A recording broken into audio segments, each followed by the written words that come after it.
making history at CECC. And there it is! Both platforms online, and Dip will take it home. What a game. Take a victory lap, take a bow, and take the headsets off and start to yell.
Cycling through, back to Blizzaga. Oh, pulled the counter twice out, but not gonna find it, and run off Shadow Ball will do the tricks at 0. Is all of a sudden up to 78%, make it 90. Another roller doesn't find the mark this time, but a dash attack and forward tilt will only find shield. Ooh, and now that might just be game. No strong hit, but pop him off the top with the sneakers. Luddite very aware, I think, of what X-Wing wants to do. Is that's going to be no tech in that situation, and that means that stock is gone. Grain, another string of back airs, and that one will be shut down. They will be able to get back to the ledge, but that's going to be another mistake.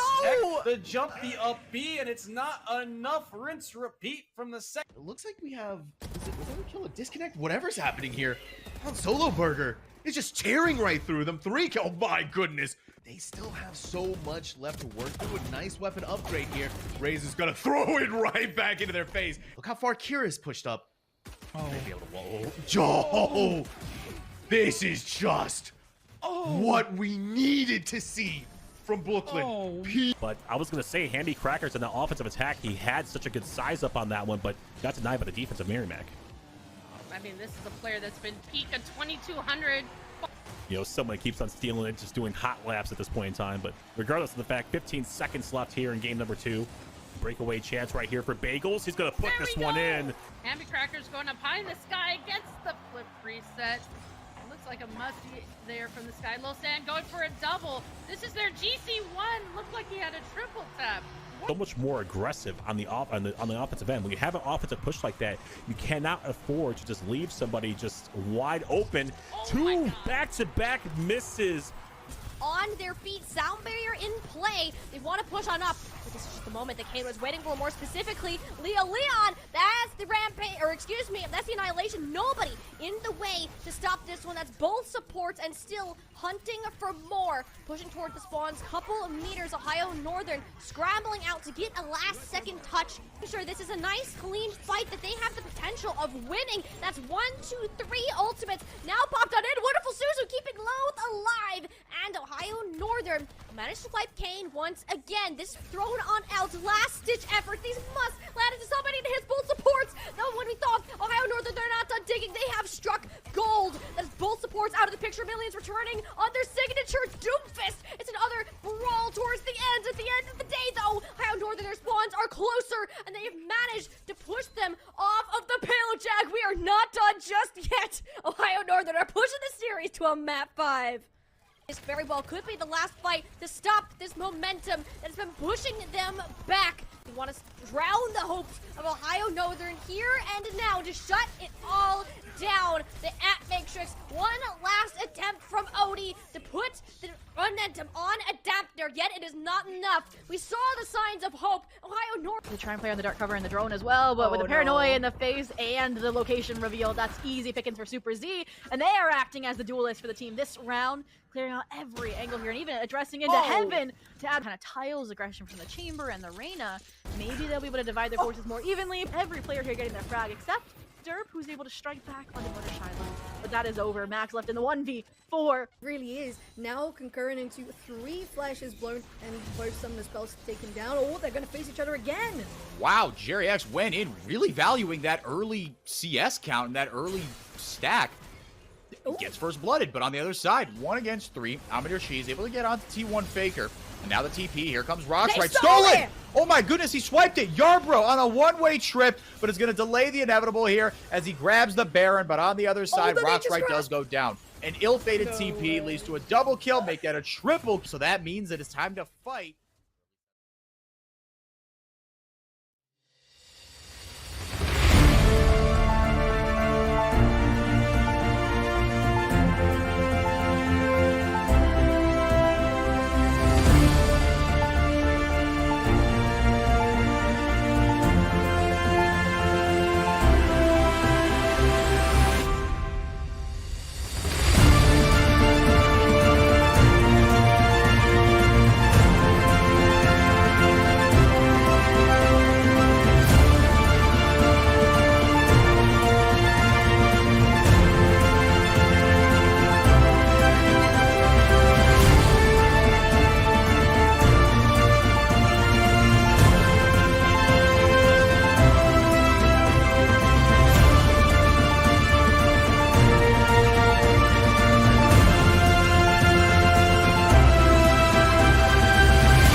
Well, hello and welcome to some Rocket League here on the ECAC. I am Captain Atsoka, joined by the wonderful, the most talented Chixa. Chixa, how are we feeling tonight? We are finally back for some more Rocket League here tonight for some more collegiate action. Yeah, Collegiate Rocket League will always, forever and ever hold a place in my heart. I just love this scene so much. So it's nice to be, in it today with 2 giants, in a sense, or at least one giant in Concord who won their division, their group last season. So it's really cool today to see some pretty good matches. Their division is absolutely stacked. I mean, we've changed a little bit how this season works, instead of them doing round robins and being a little bit more split up, and 4 of the in each group move on forward for like a top 16. So there's just so much going on, and I'm so excited for it to be so competitive as it is. And I gotta tell you, I am over the moon excited because finally I get to cast some Louisiana Rocket League. That's right, we got LA Tech in the house holding it down for the boot. And I gotta tell you, I'm going to be watching with a stern gaze because I don't get many Louisiana talent to cast over. So if they don't perform tonight, guess what? I'm coming to the campus and I'm kicking the door in. So I don't want to hear no excuses. It's time to get to work as we are underway, Chixa, here in Game 1. Yeah, so excited on my side of things to be watching Concord. definitely a frequent flyer on the streams for ECAC last season. ET, Pancake, Helix, same roster, very familiar faces, and a group that is well versed with one another, which makes those team plays all that much better. What a pass there, what a shot, but what a better save. Hopefully Louisiana can handle the heat because Concord's bringing it. About to say, you ever been to Louisiana? You know how hot it is down here? If there's anything we can handle, it's the heat. Trust me, we got it. As you can see already, I mean, Louisiana Tech, they're not doing too bad. They're getting some great clears, but now they need to connect on the pass play. Every time they get a clear, they're just handing possession somewhat back over to the side of Concord, and it's not doing them any favors. They're constantly having to come up with these last-second saves, and now, once again, you can see them just held up against their own back wall. I think there's actually a Rule 1 happening, so it's a quick 2v2 on the pitch. We'll see who ends up better suited for it. ET losing control. Pancake glass back, needs a quality touch here, misses it, and Jazzy Wazzy able to get it for Louisiana Tech. There is no better name for a player from Louisiana Tech than Jazzy Wazzy. I love it. And you know what? I love the way they came in on that touch right off the top rope. Also with a great pass, complimentary of Leanad as well. So again, great team play to start things off. Even though they were playing a lot of defense to start off, they are right now shooting at 100%. They've only taken one shot and it led to a goal. Ooh, that one just off the mark. A demo though, this one backed by Leanad. We'll go back and forth on the pronunciation, but just like that, when all that heat was coming from Concord, Louisiana makes the most of it upfield. Oh my goodness, they are looking good so far. They're definitely bringing the speed. I love the pace that I'm seeing from LA Tech right now. They're not hesitating, and I can tell you right now, hesitation could literally just completely crumble any play that could potentially lead to a goal. So the fact that they're just shooting on all cylinders is definitely going to bode well. But right now, Helix also not going to hesitate on that shot. Yeah, great read off that back wall. Stays in the air and manages to just get back the last man in Judo Senpai. So really great work for Concord. They're down by 2 early, but they fight back. They are getting the greater amount of shot opportunities. So that one finally going in on the 4th try. And now take a look at this at the midfield. Helix gonna go for the corner pass. Great read from ET, but no third person back. It didn't look like Pancake could get there in time, but I gotta tell you, Concord, I like the way you think.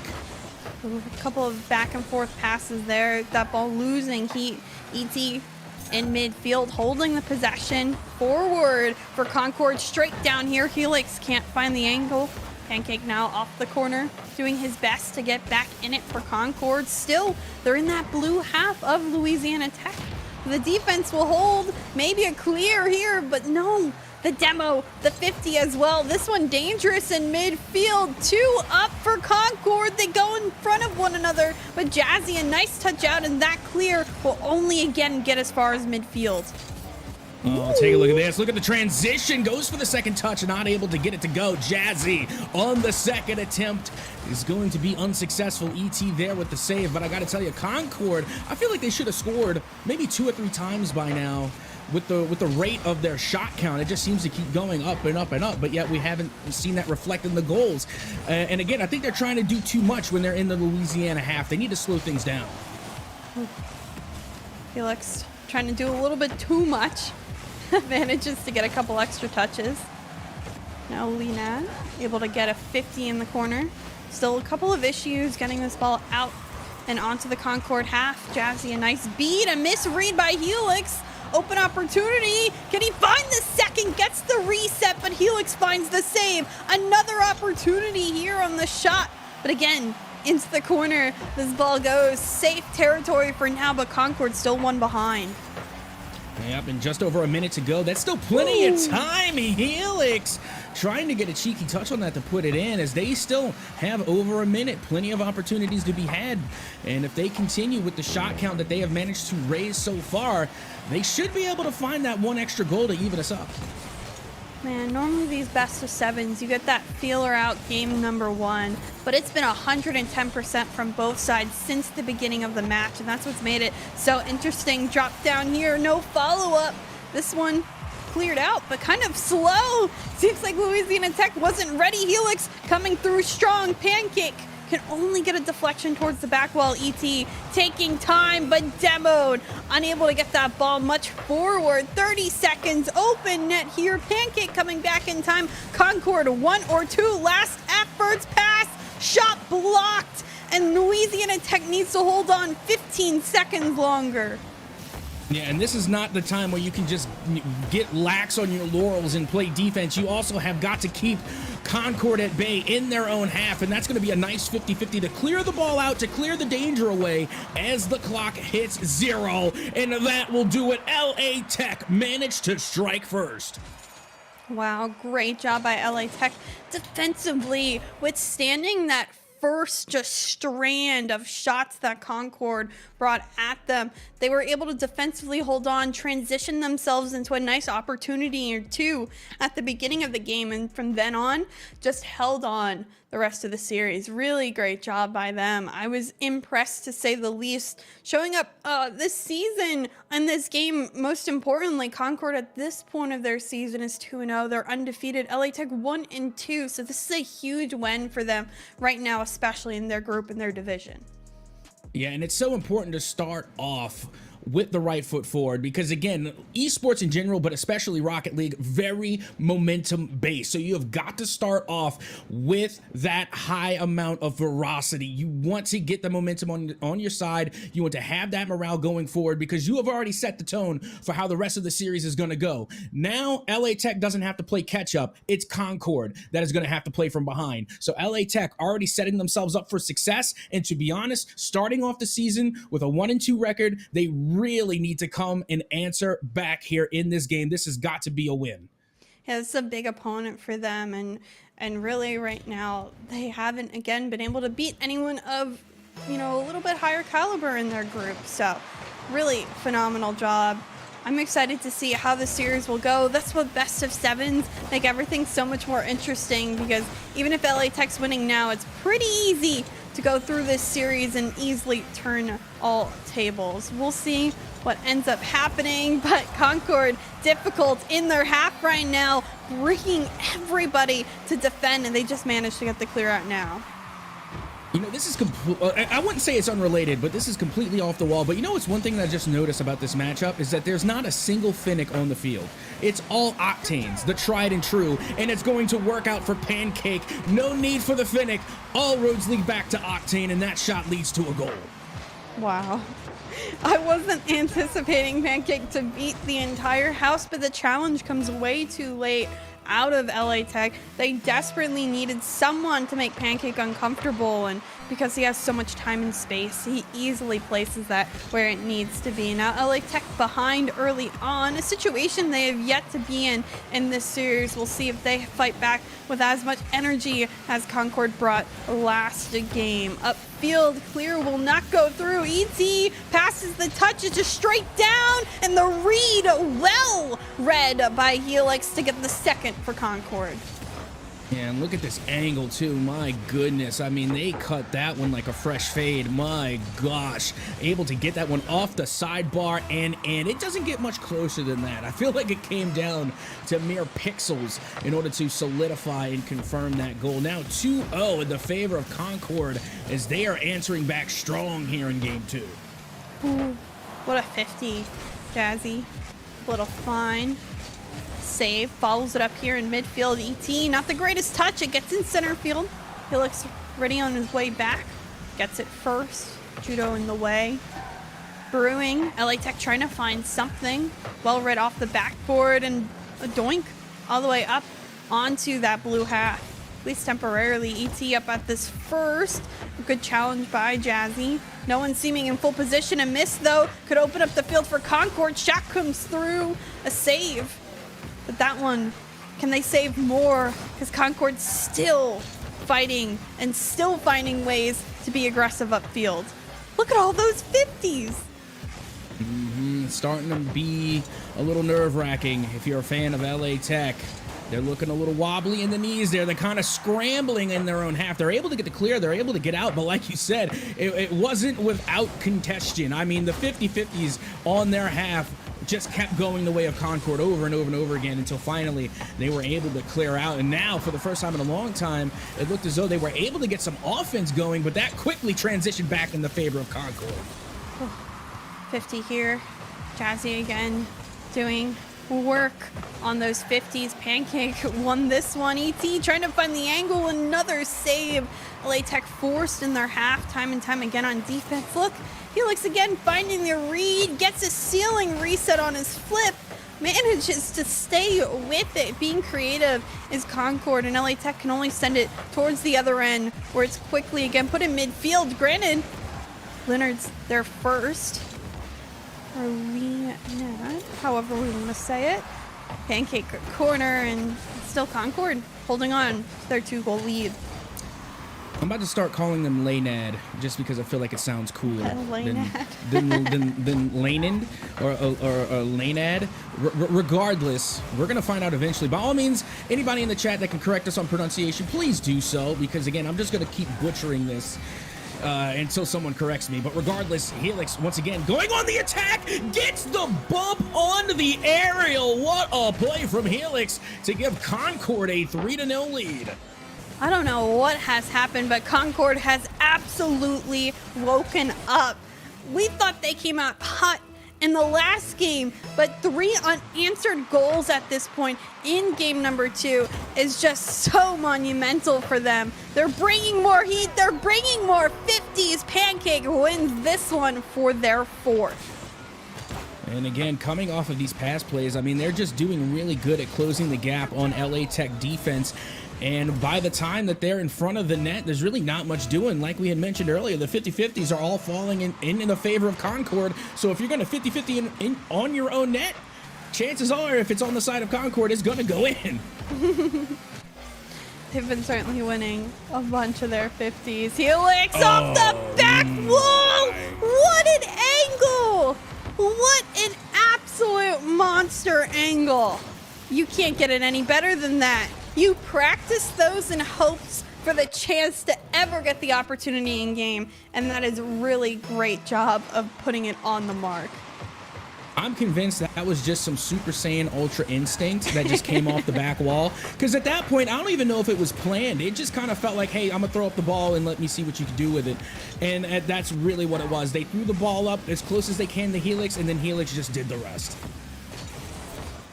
I'm very impressed with Concord right now. Another shot coming through, but up by 5. I mean, this is lights out for them on that play. Again, it's like, what do you say at this point? After a 1-goal game last game, and now a 5-goal difference in favor of the other team, it's a huge light switch that has been flicked for Concord. And the remaining time on the clock, hopes for LA Tech moving forward, they just, need to forget this game honestly ever happened. They won the first one. They could chalk this one up, and let's turn the rest of the series into a best of 5. Absolutely. And right now, honestly, what you need to say if you're on the side of LA Tech, you need to take control back, because they have had little to no control in this game, clearly. I mean, this has been all Concord, all game 2. And they have controlled possession, they have controlled the pace of the game, and they have given no leeway to LA Tech at all. So at this point, you need to stop just going for hits, going for touches, and start taking back control, start taking back possession, and then forcing Concord to make the quick reactions, to make the quick recoveries, and put a little less strain on yourself. But for that game in game 2, Concord were just dominant. Look at the pass plays. 4 assists out of the 5 goals from Concord. And on top of that, you got Helix leading the way, not only with the hat trick, but the Savior medal as well. And the team has come together for an entire, 10 shots on target. That is just a solid offense coming from CU. I don't want to embarrass your math, but it's 5 assists total. They assisted every goal. Oh, man. 3 plus 1 That's plus 1 is 5. I blame Louisiana education on that one. We're going to chalk it up, okay? We're chalking that up to the LA public school system failing me. But let's hope it doesn't fail Louisiana Tech, because they need to make a comeback. It's still even. My caster's math can still come down to the conclusion that we are even in the series 1-1. Yeah, it's just the point that everything was really thought up by Concord. The team played a flawless game. I mean, no mistakes, and that's the difference.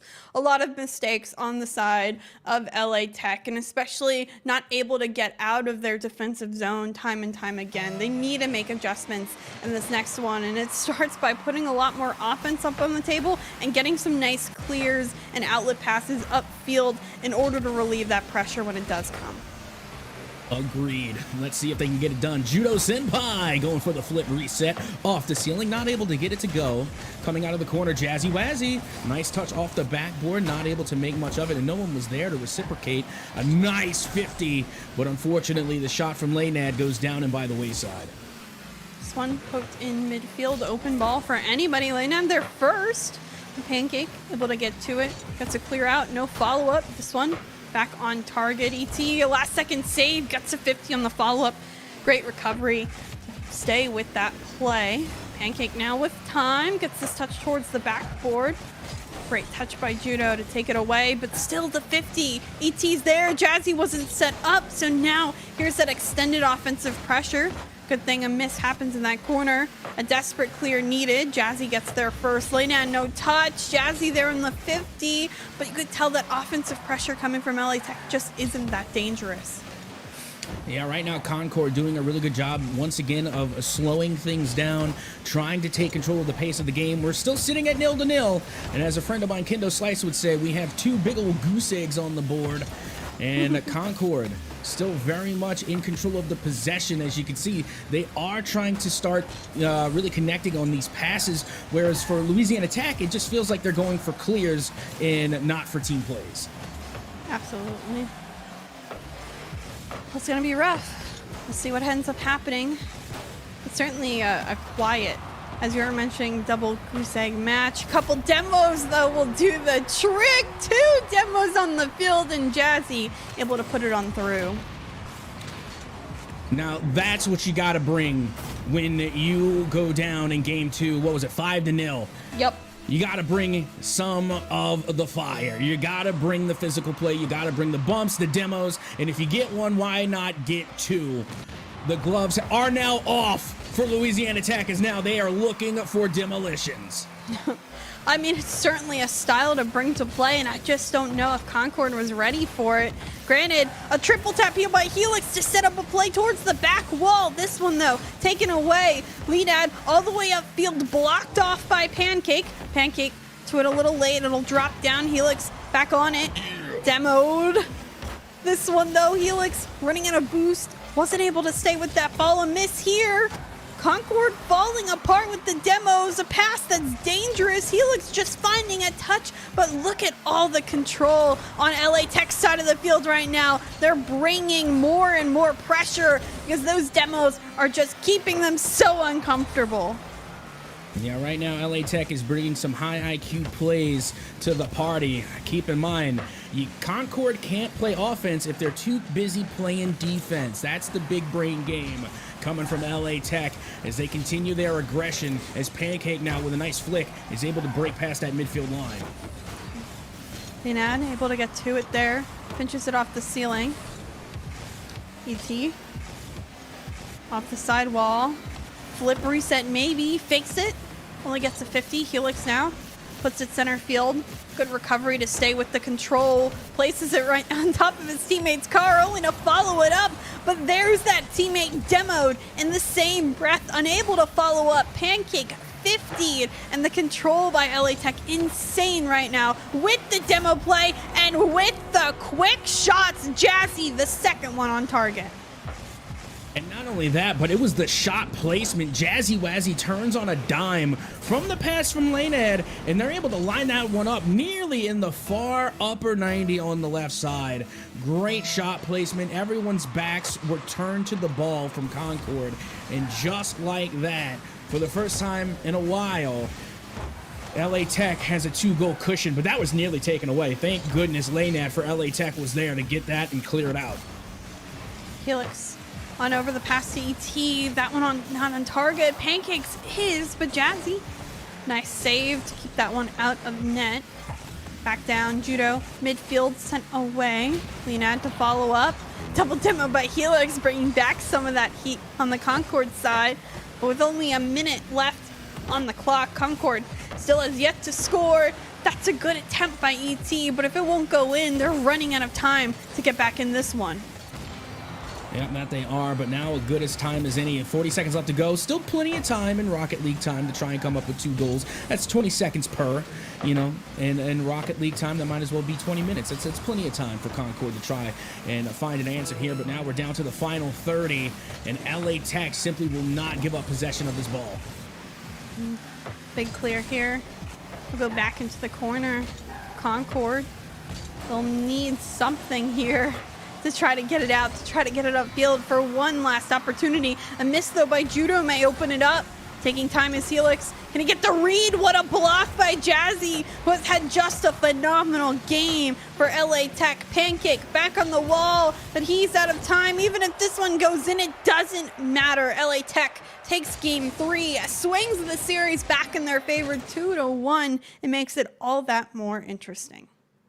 Yep, and way to answer back, especially coming off of such a devastating loss. You have to keep in mind, they didn't just lose in game 2, they lost like 5-0. Again, I can't remember what LA Tech's score was because it was low compared to Concord. But regardless, I mean, they were able to turn things around and talk about pulling the game back, taking back control. They went from having a minimal shot count to now pulling down 7 in compared to Concord's 3. So again, a fantastic turnaround for LA Tech in order to react and start changing their game plan a little bit. They didn't stick to the same old pepper the backboard over and over and over again. They started bringing out the physical play. They started bringing the demos, and it worked. So let's see if that will continue to work as we get ready to head into game 4, or will we see Concord yet again answer back against LA Tech? Yeah, the important number there is those demos, 6 for LA Tech in that game, and they came at very vital times on scoring opportunities. So really cool to see how a game progresses, especially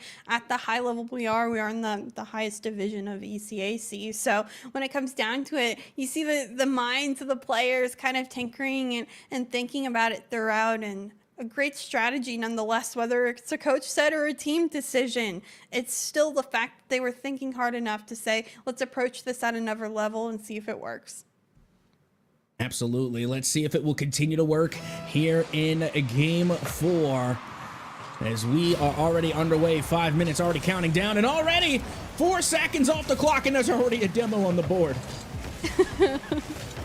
I mean, don't fix what's not broken. It certainly worked for LA Tech in game number 3. Why not try it again? See if any adjustments for Concord will happen in this one early on to try to counteract those demos. Helix can't get much of a touch. This is a great outlet pass and a little bit of a touch by Leonad in order to deflect it on in. Early lead for LA Tech again. Great play. You'll love to see the fast breaks. 84 miles an hour on the redirect and a perfect pass. Honestly, I mean, we have already seen LA Tech and both Concord have some really great passing plays. We've even seen some playmaker medals go out. And honestly, I don't feel like we have done them justice. The pass plays and the assists have been the unsung heroes of this series so far. As now it will be ET to find the backboard off of a touch from Helix. Wow. Really, really impressive 50s. That has been, I feel like, the story and the real opportunity of Concord's success. They have won time and time again a lot of those 50s to manage to get those opportunities upfield. So great opportunity to start. A couple of demos here, even on the side of Concord, as Helix does his best to get this back in midfield, but can't get the shot on target because of it. Now go back towards the other end. ET out to Helix. Can Helix get to it first? Beats the last defender, and Concord now on top. And again, another beautiful pass play coming out from Concord, able to take that one off the wall. And look, Leonad able to get just a faint touch on it, but not enough to get it out. A beautiful fast break coming from Concord in order to play off the midfield line. And then by the time Helix got a touch on the ball, the LA Tech defense simply didn't have enough time to react. Wall read only by the side of LA Tech, but a beat here for Pancake. It's just been fast gameplay coming out of Concord. A miss. Sometimes LA Tech can't follow up with their own speed. Judo now last back. Again, the 50's not one. ET off one post and another. That one could have been it, but it wasn't. Off the post and out for ET. The shot just too high. And just when you thought Concord had an opportunity to give themselves a little bit of leeway with their lead, now all of a sudden they're on the back foot and they're still only up by 1. Yeah, you gotta love those crossbar touches. The MVP most valuable post coming in clutch for LA Tech as they manage to keep this within 1. But Concord, my goodness, they are really taking control back. And just as I say that, Laynad able to get that one to go off of a slow bouncer, but it looked like there may have been a bump in the backfield coming from Judo Senpai to set up the pick so the ball could go in. Now that's some teamwork right there. Yeah, I just don't feel like Concord was ready for that one. Maybe read that they thought it was off target. I see teammates all the time saying not on, and indeed was on, having to dodge the demo at least at a minimum if not being bumped. A lot going on that play, and works out for Louisiana Tech. Now, with the game back tied, someone looking to get their edge. This one a great challenge by Pancake. Still the challenge is very much heavily favoring Concord. Missed there by Jazzy. Leonard at least able to get back to it.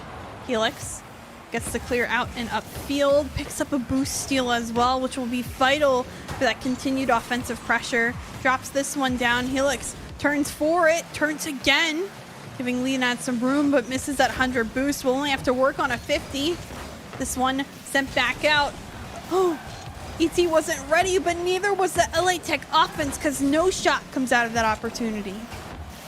And right now, what I love seeing is changes being made in real time, but it doesn't look like the demo game is going to change for LA Tech because they're able to take it and turn it into yet another goal. Jazzy Wazzy on the shot, now getting the 1-goal lead in the favor of LA Tech. The demos just seem so unstoppable at this point by LA Tech. And what's really baffling me right now is the fact that Concord has 8 shots, but they only have 2 goals and only 3 saves by LA Tech.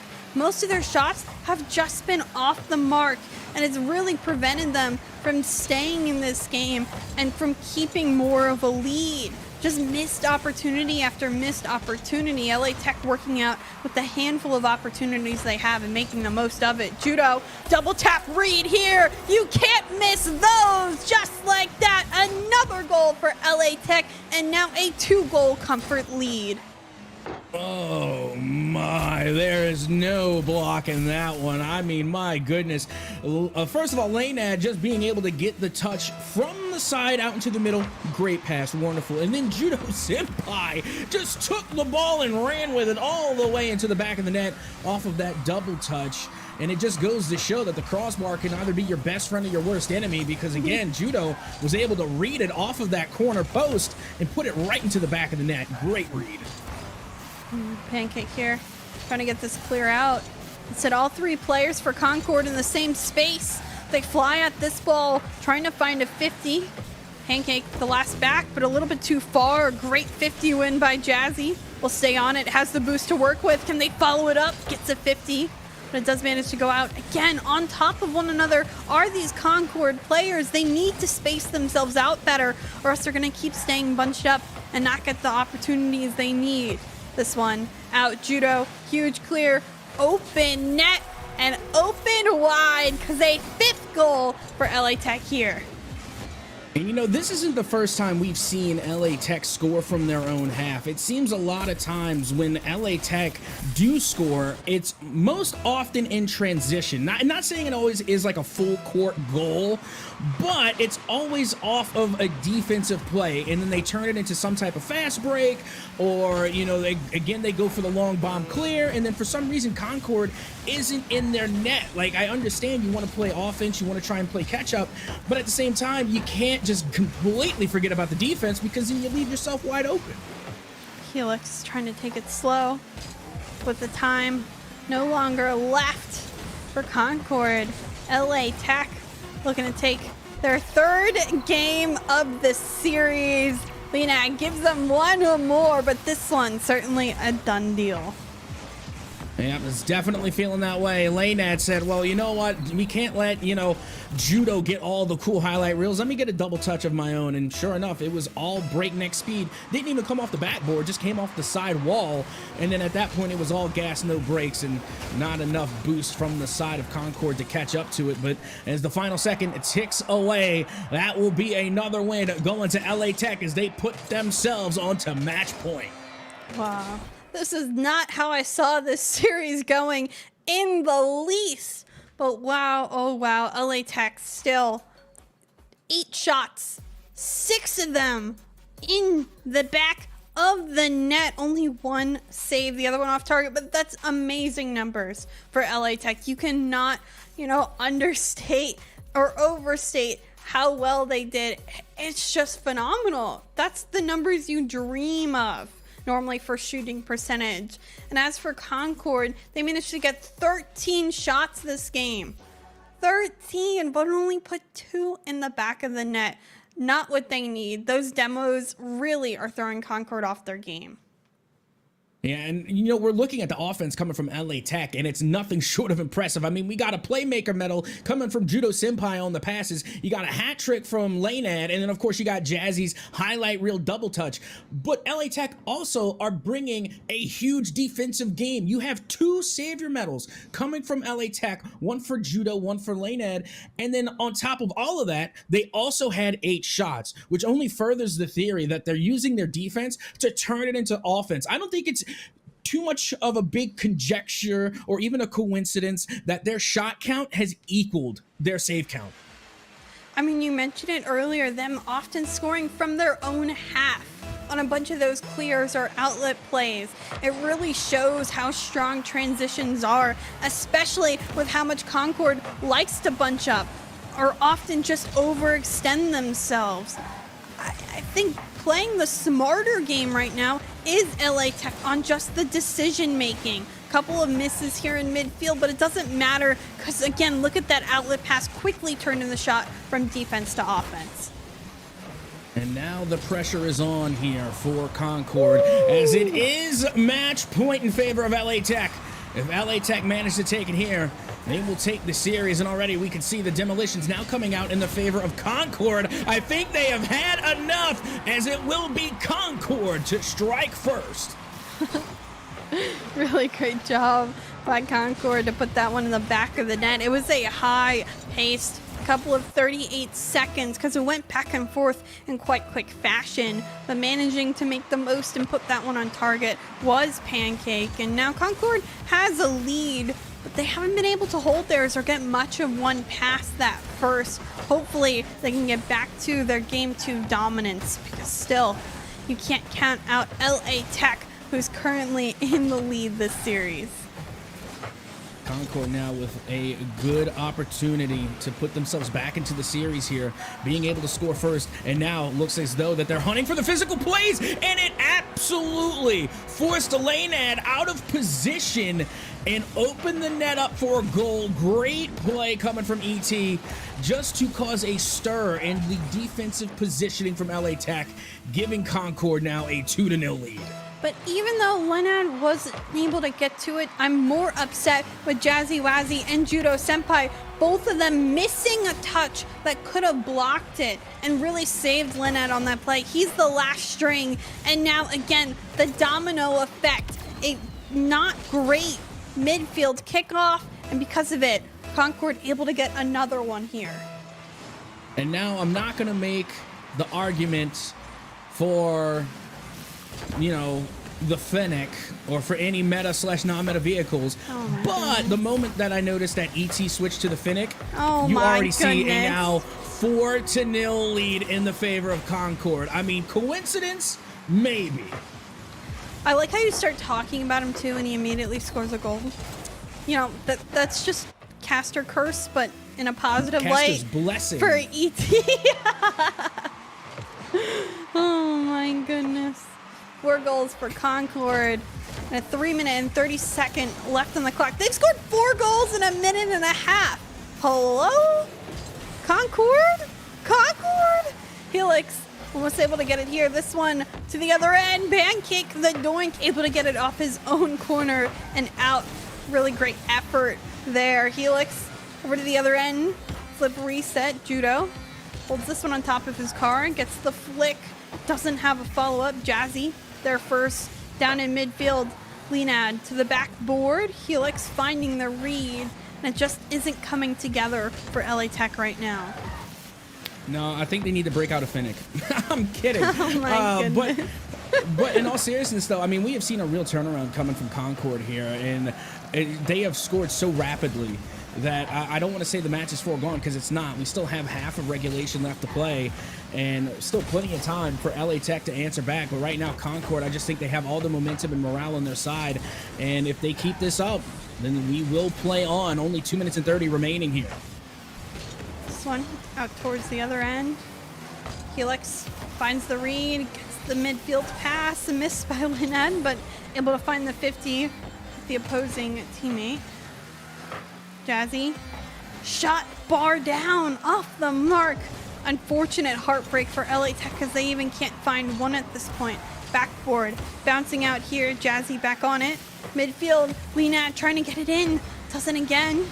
Judo, maybe here, but the 50, the read, won't be found other than by ET. This one on target saved, even though he will not get credit. And the time, you can just tell Spirit's a little bit dampened right now on the side of LA Tech. And you know what? I'll go ahead and be the villain, and I'll say, you know what? They should be. The Spirit should be a little bit dampened. Well, hear me out. I mean, I feel like LA Tech got humbled a little bit here in this game because, I mean, for the last two, Concord were really struggling to answer back against LA Tech. And I had a feeling that LA Tech were going to get a little bit lax going into this next game. They're on match point. They only need to win one more. And they did not bring the pace. They did not bring the speed. They are getting outpaced by Concord. And I think that LA Tech may have tried to call this game a little bit too early, but now going into the next game, they might know a little bit better. I agree. Complacency, especially in Collegiate Rocket League, is a very apparent thing. Sometimes you just give up a little too early in the series, but Concord, a very formidable opponent. A missed read here in the corner will give Jazzy that touch, but with a minute left and 3 goals, I mean, we've seen things happen, but it's still a tough ask at this point of the series if they manage to find 3 more in quite quick fashion. A beat though. This one, everyone chasing it. Almost complacency on the side of Concord, but they're able to get back at field, and with 40 seconds, that's all they have to do to hold on with their lead. And right now for LA Tech, I do love that even though the time was running down on them and it was pretty evident that they might not be able to make the comeback, they're still striking, they're still pushing, and they are still scoring as they now have a 2-goal comeback in the works. They have cut the lead of Concord in half with just under 30 seconds to go. What'd you say about no comeback potential? Potential here. I said it wasn't probable. I didn't say it wasn't possible. Jazzy's not moving. Disaster. This is disastrous. Just when they need it, with 20 seconds, you got a disconnect. And now they have to 2v3 when they were on the brink of the most legendary comeback in this series. Oh no, heartbreak at this point. Pancake will hold this one out. Everybody up for the play, but we'll know it'll touch the ground very shortly as we do see that DC come through. Concord takes this one, but that what if will always be there. And again, a great game from Concord. First and foremost, I mean, they really took control. I mean, look at this. They're shooting 12 shots on target, no matter which way you cut it, an absolutely dominating offense. And they just reined in the possession and just denied everything from LA Tech. And it wasn't for without trying. I mean, you look at LA Tech, and we don't even get to see, one of the players because unfortunately they disconnected. But just from the 2 players you do get to see, which is Laynad and Judo Senpai, both of them had to come up with savior medals. They both had to recover a combination of 6 saves. So again, they were still doing their best to keep the goals out. They just simply couldn't. So at the end of the day, Concord played just an overwhelming amount of offense. But with that being said, I am going to chalk that one up to some Louisiana Wi-Fi right there. Fun fact, it's really hard to find fiber here. At least for me. I wouldn't know. I mean, if they're at school, maybe school internet, but it's hard to tell. I mean, also if you're in dorms, I doubt you get the greatest internet sometimes. So you never know on that end of things. But we're going to wait, of course, for him to get back in, connect, and hopefully everything is okay on that end of the field. But a lot has happened in this series, and now at this point, 3-1, LA Tech was up, now 3-2. Still, Concord needs 2 games, or is it tied? Am I tripping? No, Concord, right now it is 3-2. We're heading into game 6. Still match point in the favor of LA Tech, and it would need, Concord would need another 2 games. 1 to tie it up, and then another to take the lead and take the game. So yeah, they would need 2 more. Yeah, a lot of gameplay, a lot of perfect gameplay for Concord, but you have to worry again, especially with the internet right now, what's going on in that end of the field, you know, how shaky is LA Tech because things happen. So I don't know. Concord played a good game, but they also faltered in that last minute of gameplay when LA Tech was starting to get that comeback. So momentum certainly on the favor of that end of the field. It's a toss-up, but really impressive performance nonetheless today by LA Tech. As we mentioned, Concord 2-0 right now in their group. LA Tech 1-2, so huge upset for them if they're able to get this one. Yeah, and I got to tell you, it really was a big game from LA Tech because, you know, they had gone down 4-0 in the first half of regulation. But then come the second half of regulation, not only were they able to shut down the offense of Concord, but they were able to come back with 2 goals of their own. So that's a good recovery, and that's why it's so important into a series, especially when you're playing a best-of-7, never to just chalk it up as a GG go next. You always want to constantly play and put your best effort until the clock hits 0, because there is nothing worse than going into the next game on a score drought, going into the next game with 0 goals. If you're able to at least get 1 goal on the board, then you have broken that mold. You have broken the score drought, and now you have a better mindset going forward. So even if it's still a loss for LA Tech, it is still going to go better now that they have a better mindset than rather going into the next game completely scoreless. But with that being said, Concord, they are just playing some spectacular offense, and I got to tell you, LA Tech, they have got to find an answer to shut them down, or we're going to be looking at a tie series 3-3, and we go to a game 7. Yeah, I really think like the offense has been so dynamic in this series. How many clippable moments have we really had? It's been a really great to see. So I don't know. I think Jazzy just got back in, so we're shortly going to be going back into the game, which is super exciting to note, especially at this point in the series, 3-2, favoring LA Tech right now. A lot is on the line. We either end the series now with a huge LA Tech win, or we go to game 7. All right, I'm about to either have a caster's curse or a caster's blessing, because I'm going to predict that Jazzy is about to pop off. Why? Because they just unplugged Jazzy and plugged them back in. That means they are good to go. As we're going to start things off, and Jazzy comes off the back wall, but doesn't have enough boost to follow up that touch, as Concord is going to kick things off here in Game 6 on the offense. Whew. Maybe not. We will certainly see. The coldness of everybody for sitting those 3 minutes, if even that, certainly is going to be setting in. Judo, what a pass! Belina, no! Misses that shot! It was such a great backwards pass. The missed opportunity for LA Tech. Granted, I'm excited to see them bring so much pressure here. ET, the deflection all the way towards the other end, but Lena, he'll get time, and he does manage to hold it well. I think the pass was so good that the second player back just wasn't anticipating how good that pass was going to be, and they couldn't position themselves correctly. I mean, my goodness, they're going to want that play back for sure from LA Tech, as now they have to play off their back foot as Concord, once again, going to step up their offense. A double commit, huge double commit, could be danger as this one goes the other way, but luckily for Concord, ET was there at the midfield line. This one back down, drop down, shot here off the bar and out. This one, a miss. Helix stays with the ball and gets the goal for Concord. It's a mess on the field. The post may be a great defender, but the misses will not work out in the favor. I got 3 words for you. Faking, faking, faking. I mean, goodness. when we saw the second player go up for the aerial touch, they pulled the last defender and they completely bit on it hook, line, and sinker. And now Pancake finds yet another opening, this time off the kickoff. This is the second kickoff goal win, or maybe third at this point for Concord. They have been strong right off kickoff, winning them a lot and just getting behind that player that cheats. And the third man back not in position. This one will go off the back end of the car. Concord, but Helix now, flip reset, ET ends up getting bumped to steal the goal, but what beauty nonetheless by Helix. You know, I mean, that one was going in no matter what, right? Oh, but, yeah, I mean, totally. But the follow-up from Helix, it's not like they intentionally stole the goal.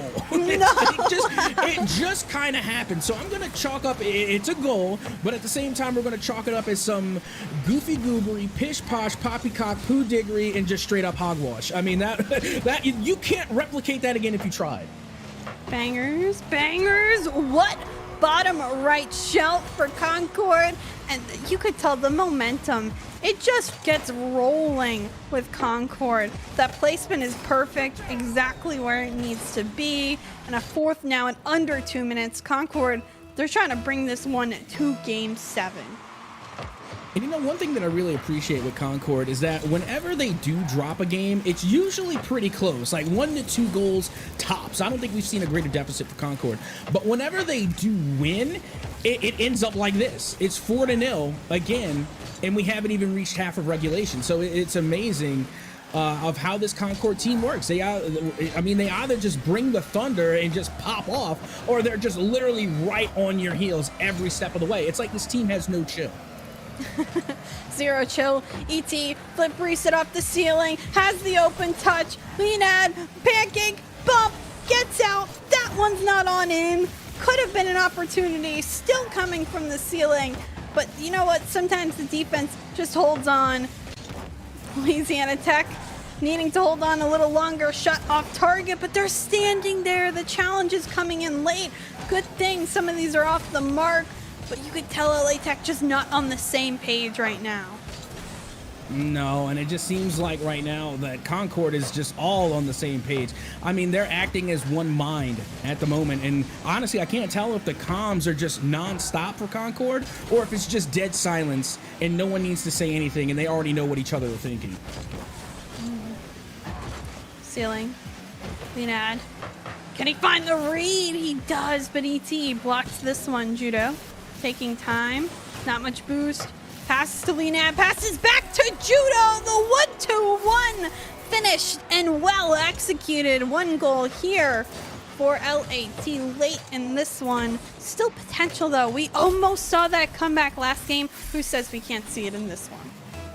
100%, and that's how you have to do it when you're going up against a fast-paced offense, which we have seen LA Tech also play that fast-paced offense. You have to slow things down, you have to have a little more method to your madness, and you have to take control and change the pace of the game. So even though that we're past half of regulation, there's still time. There is still time for LA Tech to try and equalize, but it doesn't look like Concord is going to give them that much time. So yes, we have seen at least 1 goal, a little inkling of a comeback, but is it too little too late, Chicksa?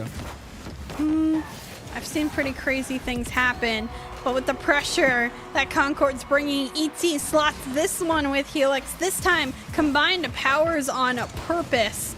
Really great touch. And now a 4-goal lead comes back for the side of Concord. Well, when Concord takes a dub, it's usually not by a small margin. And that has been evident throughout this series. Every time they have won, it has been with at least like a 4-goal differential. And now look at the tactical whiffs going on in front of the net. No way! That doesn't go in. The Laynad comes in with the score for LA Tech. ET bumped Helix. ET backed up and blocked Pancake. He just needed to leave that play. Completely busted his own teammates and then still blocked in the way. But back to potential for LA Tech. Oh, that kickoff, it only was shot straight. Jazzy off the sidewall. This one will bounce forward. Demo, one on each side. No. Jazzy getting out of Rule 1. Doesn't want to stay in it. ET clear towards the other end. Helix, no touch here. Tries to save this one. Jazzy, the pass to Leonard. Taking his time. Can he place it? He does! 25 seconds, 2-goal difference. It's still possible. I don't know how I feel about that. I mean, you had to break Rule 1. If breaking Rule 1 to score a goal is like winning a fight off of a low blow. I don't know. I don't count it. It might count on the scoreboard, but it doesn't count with the captain. Even the Louisiana love doesn't make up for it. Not Rule 1. Rule 1 transcends all. Rule 1 is God. Oh my goodness. Well, it might not matter because with 10 seconds left, they desperately need to find themselves in the offensive half, and they are not. ET will find himself another, and that ends game number 6, which means we will be going to a full game number 7 in this one to decide who wins it. Yep, it's starting to appear that way. And honestly, I mean, it was late in the game, but still, when you break Rule 1, there are consequences. And going into Game 7 off of an L to Concord, I would be right. I will be honest. If I was Louisiana Tech right now, I'd be feeling a little bit nervous. But regardless, still a great game and a great series nonetheless. Once again, I mean, you're looking at the plays being made by Concord, and you just have such a great team chemistry. You got ET coming in with the hat trick plus an assist, and then right next to him you got Helix coming in with 1 goal of their own plus a playmaker medal on top of it. You got 2 teammates that are literally sharing the sugar, and there's nothing better than that. A team that comes together and shares the scoreboard. And then you got Pancake down there getting 2 goals of their own with a save on top of it plus 3 shots. Again, this whole team, it's not just one person in particular. Yes, ET got the MVP, but literally every single player was involved nearly on every single play. Concord is just playing all together right now. Yeah, I think you're right. And Concord being a very versatile team. Everyone has the markings of an amazing player. They have great mechanics, all of them. Fundamentally, you've seen the flip resets. You've seen the resets off the ceiling. You've seen the double tap reads, all of them very good. LA Tech a little bit more hot and cold at times, not as consistent in that front, but they're really great at the fundamentals on the field of just the basic clears out and upfield, outlet passes, defensive stance, and whatnot. So when it comes down to it, they penalize all those basic mistakes by really good stuff, but you're not seeing them, of course, go for a triple reset or a triple tapper or anything, at least not as often as Concord tries to set themselves up. And it has all led to this. It has come down to Game 7, and I wouldn't have it any other way for Rocket League here on the ECAC. I would have been disappointed had it not gone all the way to Game 7 and have it be decided here and now off of a pretty impressive comeback from Concord. Remember, at a point in time, they were down 3-1 in the series. Now forced the Game 7 open net opportunity, and they will score first here in the final game of the series. You know, coming from my coaching perspective, what Judo did right there really bothers me. You immediately tell your players all the time, do not panic in that situation. You need to recognize you have time to make that play. He could have had an easy touch out in the corner, but instead rushes it and doesn't find contact with that ball. Those are those really important mistakes. So now, all of a sudden, 1-goal lead for Concord and a mistake looming in the back of LA Tech's head right now. Well, again, it's not too late. You cannot give up now. It's only been a minute, 1 goal on the board. We have seen a lot more done in Rocket League with a lot less. And that's one problem that we have seen from LA Tech happen, is that whenever they do make a mistake, they get too much in their heads and they give up just a little bit too early. And here in Game 7, you just cannot afford to do that. My goodness. Oh! Shot coming through by UT. I wasn't ready for it, and that one bouncing away. Great touch by Jazzy upfield. Judo going for a demo. ET just tries to come out in the corner. This one back towards the other end. ET sends it out the other way. Judo back to Lena. Sends it up. Bar down. Is it in? Jazzy completes the shot, and LA Tech now finds the tie. They have got to stop playing with the crossbar, and they have got to start playing with my. They have got to stop playing with my blood pressure, because I don't know how many close calls like that I can take. That is ridiculous. They are literally living and dying by the crossbar at this point. Now, had it gone just crossbar and in, it could have been saved. And now another pinch, 50-50. Going off the side, and the pass again just a little bit askew as this one goes up high. Judo Senpai with the follow-up. My goodness, again, this is coming down to the wire, and there's been so many close plays. Literally, any of these teams can take the lead in just a matter of a second. ET, nice contact with that touch. Pancake able to send it upfield on that clear. Double commit for both teams. Pancake don't kick it high enough to put that one on target. Jazzy sends it up to Judo. Jazzy back on it. Nice touch here by Pancake, and Pancake the clear. Leonad last back. Judo needing to fake this one. Just puts himself in defensive position. Falling down here, pinch with Jazzy. And into the corner. Helix, a dangerous read. Will need to touch it off his own post. But a couple of mistakes here. The tension's very high on the field. All right, you're telling me. I mean, my goodness, it doesn't get much closer than this. It literally, any mistake, any small mistake is going to resort to a goal, because both of these teams are playing perfect right now. They're playing perfect offense, but at the same time, they're playing perfect defense. All of the pass plays and the shots are on target, but the defense every time manages to recover and come through and stop the offense before a goal is resulted. So right now, we literally have an unstoppable force against an immovable object. A huge demo opened the net up, but the shot just was not there. Wow. Off the corner. Leonad sending it. Oh, my goodness. Back the other way. Judo trying to set it up. This is the closest game we've seen by far throughout this entire series. It seems like it's always one giant gaining a lead, but instead it's a tight 1 goal. This one dropped back down, but Judo sending it towards the corner. Pancake working the angles. Certainly lots of pressure for Concord. This is where they thrive. Jazzy can't get it out. Helix, being the bigger man, finds the 50 through, and Pancake the finish. Concord a lead with 1:06 left. And whether it appears so or not, this literally was a three-player play. Everybody on the side of Concord got involved. You had the initial touch coming from ET. That was your spearhead. You had Helix kind of playing the fullback that was able to barge through another defender, and then you had the final shot coming through for Pancake. Again, that's what it takes to score goals. Getting every single player involved on the play in order to make the most of it. And now, with less than a minute to go, Concord have the lead. Leonad trying to work some magic for LA Tech. Off the corner, Jazzy's shot blocked by his own teammate. Judo now working back on the corner. Heartbreak for LA Tech, as that one almost may have actually gone in. Jazzy trying to find that redemption, gets this clear out. ET, a small touch, Leonad to it first. Shot will be on mark, and just like that, they tie themselves back in this one. And you know what? They knew what they had to do. Look at this. And again, this was communication. Leonad called off the touch. They said, go for the bump. Try and clear goal out, because we even saw that when Judo dropped down to the ground, they hesitated. They thought they needed to take control of the ball. But good call off coming from Leonad to clear ball and play ISO. Great call.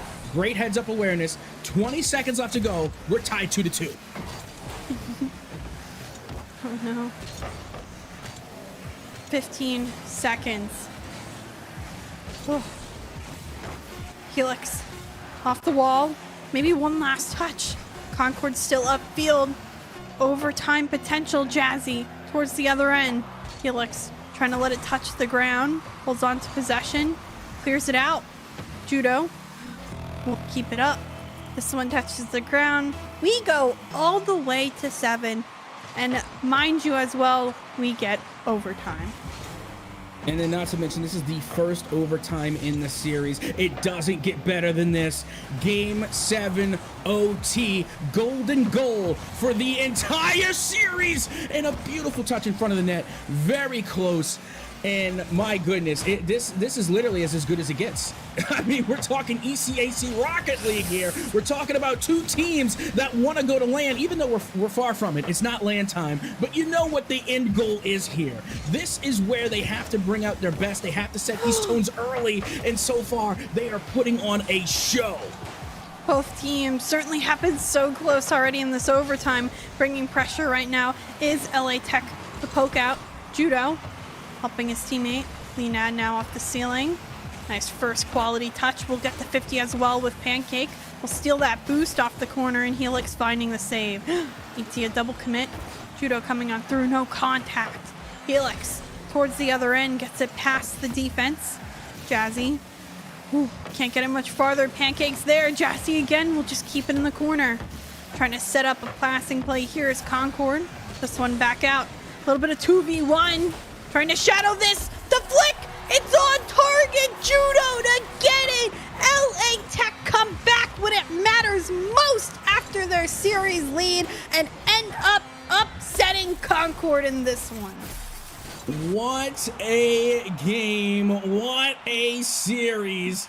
And it does not get better than this. I can't tell you how much my heart is filled with joy right now, just because we have a Louisiana team here in the ECAC, but not only that, but they come through and they get a huge win. I mean, before this even started, Concord was the favorite to win this. Let's not sugarcoat it. Concord was the favorite to win. LA Tech was going 1-2 currently in the standings, and you know their current record, and Concord was just looking like that team. And then all of a sudden, LA Tech, they come in and they just take control of the game. They did fumble the bag a little bit going into games 5 and 6, but then they reined it in all the way in game 7, all the way in OT.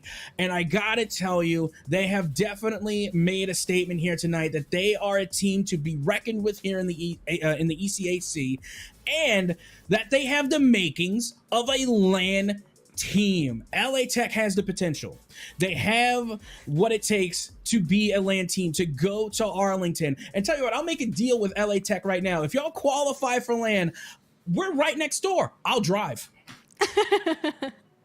Well, that's it for Rocket League tonight. Certainly a stellar series, and Captain and Soga, phenomenal job on the mic. I'm so happy to be back in the booth and casting Collegiate Rocket League. It was a phenomenal experience all year round, but please do not go anywhere. We don't have an interview today, but we do have ECAC Overwatch following this broadcast right now. It's Tiffin University versus Florida Atlantic University. Two phenomenal casters. We'll catch you guys in just a minute, so stay tuned. And from the Rocket League side of things, Chixa, Captain Ahsoka, seeing you guys later.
Hello and welcome, Overwatch fans. We are here. We are live. Little ECAC action coming at you yet again. I'm FBI Tugboat. I'm here with my man LaFon.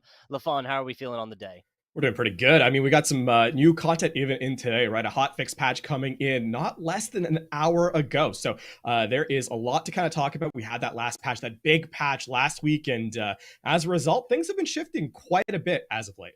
Absolutely. Absolutely have. Let's talk a little bit about these teams, and we'll delve a little bit more into the changes. How about that? We're looking at 2 undefeated teams, although that is week 4, preseason week coming in there as well with an effect. But the story is kind of a similar song sung between these two teams, between Tiffin University and the Florida Atlantic University. That's the Owls taking on the Dragons. Now, Tiffin going to be undefeated, 3-2 in one of their games, 3-0 in one of their games. But Florida Atlantic looking like something a little bit similar, LaFon. Yeah, I mean, they've only played the one game, right? And they had a 3-0 in that one. So it's tough to draw any real conclusions in terms of power scaling here. And I think I want to get into the game itself. Obviously, getting a chance to see what the meta kind of shifts out. Keep in mind, a lot of teams have had to make quick adaptation in the last little while. As I highlighted, that patch coming in last week changed up a ton of things in the game, right? Health pools got massive, shots got easier to hit. And as a result, the shifting has kind of come through. And in terms of adaptation, one thing we talk about a lot in Collegiate Tugboat is, do you play to what is considered the quote-unquote meta, or do you play to the strengths of your team? And with these massive shifts, all of a sudden, there's room for experimentations with a bunch of these players. Yeah, and honestly, with competitive collegiate teams, this is where a lot of that groundwork for figuring out metas post-patch come from. These are some of the type teams here, and a lot of what they might do today might be taken on from some other teams, but at least will form what they feel like doing specifically, especially given that these shakeups, man. I think they're going to be leaning much more so towards kind of comfort picks and what worked beforehand. Yeah, and I mean, as we get into the game set itself, a lot of what we can talk about is map type and map selection, map order, because that is going to play a big effect as we kind of go through, right? When you talk about control, right? High tempo is a lot of what is going to be opened up first, and then we move into, hybrid and beyond. There may be adaptation with that kind of in contention as well. Absolutely. We do have our first map pick as well. May not be a huge surprise, but hey, we all love Lijiang Tower. That's going to be looking for control here. And first, as LaFon was mentioning, rather high tempo, fast paced, fast, loud, and in your face is what we can expect from Lijiang. Obviously, with depending on which of the two maps we get, if it is a 2-0 sweep within the Lijiang Tower map itself. And I mean, not to be a broken record when we talk about control, is that, the first fight is so devastatingly important in terms of kind of setting the tempo for the expectations of the match. And when we're so early in the season, when we're so early in a patch, a lot of the times, if you can surprise your opponent, get, kind of in their head a little bit in terms of how you approach stylistically the game, that can often swing a lot of the momentum to your favor. And then obviously swing the game in your favor as a result. And even as we are in a 1-3 or a best of 5, if you will, getting that first lead can really ease things up for you as you get further and further into the series. Absolutely. Just taking a look at format, of course, what the home teams, that is the Tiffin University out of Ohio squad, picking Lijiang Tower first. Loser will pick sides. Obviously, control doesn't matter too much here. From here on, though, loser will pick map, winner will pick sides. And I got to say, LaFon, sometimes I'm really going to be opting for more side pick, or if I want that offense defense first, right? 5, 4, 3, 2, 1. Yep. The tempo of the game, right? And it all kind of comes back to that as we get the doors unlocked here on Control Center for our first round of this match, as we are underway with essentially a rush v rush. A lot of Lucio action in both of these squads. Now first picks, little counter on counter here as the two Jugrats take each other out.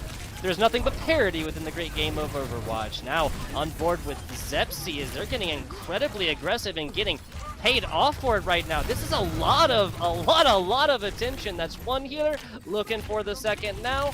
Zepsi playing the Zarya that is a little bit harder to kill now post-patch. that is one of the things. We're already seeing that tempo come in from the changes from that hotfix today. Zarya got a damage increase. We saw Junkrat get a buff in terms of projectile size, and obviously on a close quarter map like this, that's where the Junkrat kind of excelled. So you're seeing it. And Zenyatta got a bit of a nerf in time. So these all may end up playing into effect. As we saw though, Florida Atlantic continuing to kind of run with the Ramatra, able to shut down space with a shield into the punch form of the Nemesis. Tiffin is doing a fantastic job of sticking together until a whole bunch of explosives land in all the same places. Zepsi is doing a great job staying alive and dishing out this damage, but protecting teammates. Not been on the chopping block for this player so far. Now just press W, don't look back, it seems. Getting really aggressive and finding a main support on the other side, while the rest of Tiffin keeps the dream alive and is going to be taking point in just a couple seconds. I mean, even though it doesn't work out in the first fight for Atlantic, you can see the idea play out here in the second engagement. And that is get your Zarya into the thick of things, make them the actual threat with that damage increase that kind of came in today. Be the force to kind of take space in the map, and where Gap has to play around a cooldown, Florida Atlantic just going to rush in and deal damage. Amplification Matrix and more going to lead to the fall of the tank here for Tiffin University. Second on the chopping block, now third, as it doesn't really matter what you throw out, even if you are IB time. It is high B time. IB time told us to pitch it however we wanted to throw it, so IB, that's what I'm going for with right now. It'll change more as we go. Florida Atlantic are really happy with that fight though. Right, no ults used, and they actually get 2 away from Tiffin. Tiffin have a lot of ground to cover back here as they're trying to re-engage on this third engagement. Yeah, and there's really no synchronicity between a Riptire and Sound Barrier. Tiffin's going to have to do a lot more, and that is not the way to do it with the DPS now down, fighting this one 4-5. We are rapidly approaching last fight territory, LaFon. And I mean, you can see Tiffin trying to force this fight, but they've already lost players, and this is looking like a very, very awkward setup for Tiffin University. Yes, it is. Zipsy, right now, doing a great job of fielding ultimate, already up to 50% or so. Here comes the Riptire, but losing a tank throughout the thick of things. That's a Sound Barrier out from Chris, and Chris gets soloed out by the Riptire. As a Lucio main, I feel seen. On both sides of that. Like pitching the Sound Barrier that doesn't provide any value, as well as getting hunted down by a Riptire. Super Tiger taken out. Rack's going to be able to get that one on, and then a Riptire afterwards. Barely toe on to point right here. Here comes the Mortality Field, but Crater, nicely done, making the most out of that ultimate, LaFon. Ooh, Crater playing with fire as the shots come in, but off the map, I think Chris goes, yeah. Okay. A little too fast with those moon boots, and that's going to be the point turnaround here for Tiffin. Yes, it is. Florida Atlantic spitting distance away from closing this one out, but back from the brink as there are no ultimates online right now, LaFon. Yeah, Florida Atlantic overplay their hand just a little bit there. Again, it's good pressure from Tiffin, but they still have their work cut out for them because it did cost everything. We need to see a better look from this Ant Matrix Graviton Surge combo. It didn't find value the first time around. Tiffin hopefully learning from their mistakes as they try and equalize in round number 1. Board of the Crater right now, some solid zoning out right here. Comes the Amplification Matrix. EIB time is not going to be able to follow through with this one, and now Florida Atlantic is just surrounding their prey as of right now. This should be slim pickings for them if they coordinate on this, but Gap falling is not what the doctor ordered right here, and this is going to be Florida Atlantic swallowing a bit of their own medicine. Actually, that's a really, really nice play by Tiffin. Despite losing their support first, they actually kite back and allow Florida Atlantic to overextend. Gap caught out by themselves, and no one from Florida Atlantic could keep them up. Now for Tiffin, in final fight, they have Sound Barrier and Graviton Surge. Realistically, they should be in prime position to close this round away. Super Tiger gets a little bit closer to this one, but not even going to need it when you get a 4-man grab right there. One out of it, but that's going to be enough for a whole lot of damage. Crater falls, Rax as well. Here comes Sound Barriers. Morgan doing a fantastic job of keeping the squad alive. Morgan taking out their counterpart on board, even with Annihilation. Your Macho will go nowhere, and Tiffin snatching victory back from the jaws of defeat. Excellent recovery there from Tiffin, and it comes down to Florida Atlantic perhaps overplaying their hand 2 fights prior to the end of the round, right? Overspending there, and I don't necessarily disagree with the choice to spend, but you can't lose players, right? You cannot trade back and forth if you are going to throw that many ultimates against your opponent, because in final fight territory with kind of the established trades, that's where Tiffin has, 4 resources coming online, and Florida Atlantic have nothing. So a tough first round for Florida Atlantic, considering realistically they dominated most of the time. But a short memory is going to have to be theirs as they head into round number 2 here on Night Market. I cannot agree with you more, Lafon. This was, I genuinely believe that one of these teams thought that this game was over, and the other one fought to the bell, as they say. We obviously see which one came out on top in the previous. Now everybody hitting point early right here. Both teams had the ideas, but Tiffin was in every way, shape, and form more prepared for it. It's the Boy Scout motto for a reason, Lafon. Yeah, quick teleport there, get to point first, and get the AoE damage down to the Symmetra. Now some huge changes from Florida Atlantic. Off the Ramatra composition to an aerial threat, and it makes sense, right? The Pharah, even though she does not stay in the skybox nearly as frequently as she did pre-patch, it's still enough that the Junkrat is going to struggle to deal damage, and that's where really DT needs to step forward on this DPS selection. Yeah, I mean, who on Tiffin? What, Hiibi Tiami? I don't know, I'll keep trying with this one. That's the only player that can really turn northwards and get this Pharaoh gone. Now, that's a bad start to this one. The Super Tiger gets that trap out of the last couple of seconds and right under the opposing tank. Rax now a little bit of vengeance right here, but they're going to have to find a lot more, and Florida Atlantic does. Lint to the pockets. That's how easily Florida Atlantic found the picks right there when it was necessary. I mean, this is what is the sort of the Pharah's strength, right? Retaking with Pharah is very difficult, but once you get into position, once Tiffin had to sort of isolate an individual, there's no more follow-up, right? Because of how spread out the rest of the team was playing. Gaps sacrifices themselves, and as a result, that just opens up more avenues for the Rockets to kind of come in. Florida Atlantic, they benefit greatly as they have the Barrage and the Kitsune Rush coming up through in this engagement. New horizontal movement ability, but that's not going to be enough. It's so hard to get value with a barrage when you're staring down the barrel. So Rax Genji on the other side. I love the 1v willingness there from Chris to take it, but that is the most expected outcome of any of 1v1s that we're going to see tonight. Just a little bit impatient, I think, from Florida Atlantic there, right? They kind of don't force out the immortality field, don't really try and force resources away from Tiffin, and then as they try to engage with the barrage, I mean the Riptire kind of comes through as well. It's a little over ambitious for Florida Atlantic. They actually kind of need to slow the game down a little bit here and don't play into Tiffin's hands. I genuinely believe that patience has been the issue so far for Florida Atlantic. Losing a main support here and early with a Kitsune Rush or not is not going to be a fantastic way to start out this team fight. Now all of Kitsune Rush wasted because they had to wait out the amplification matrix on the other side. Now Rax does have this blade. This is pretty much it. That's huge. That's everything in a bag of chips, and that's gap finding a whole lot. No blade necessary, like it's easy chopped cheese. That's exactly the fight I was kind of talking about, right? From Florida Atlantic. They don't overplay their hand. You could see kind of lurking around the flank, Rax sitting up with the blade, thinking about, is that the engage tool? But as Tiffin kind of corralled themselves into a corner, sets up gap for a huge Junker Queen kind of position, and with that in play, right, they just used one resource to close the fight out, and now we can see the blade come into tow. Here comes the blade, a little bit overhealing as well, as this health pool does get diminished, but not as soon as the Mercy responds. There's the healing in the pocket, and there's a lot of ultimates going down right there. Zepsi looking for something, finding some, but only going to find a tank right in the face on the other side, now getting absolutely swarmed by these owls through the air. I cannot say I am surprised. Back-to-back excellent fights from Florida Atlantic there. There's another example of patience from this team.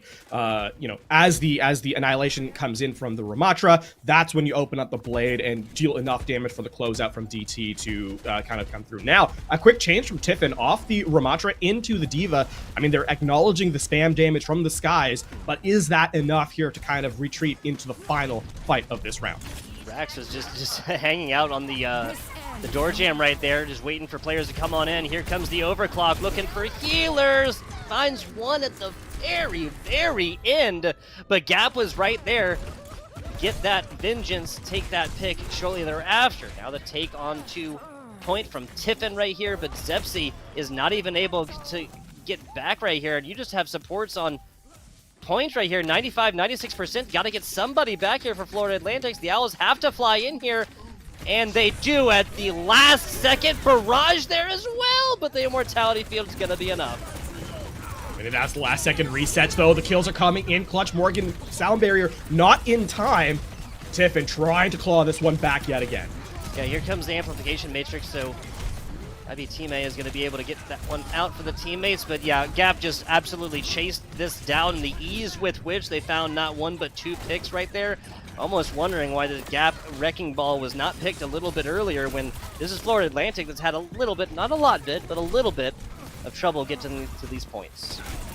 Point will flip over here in the last second. Kills will come in, so we tie ourselves up 1 apiece. And I mean, quick resolutions as we are only 2 rounds into this game, but we're already seeing, I think, a little bit of the difference in stylistic approaches between these teams.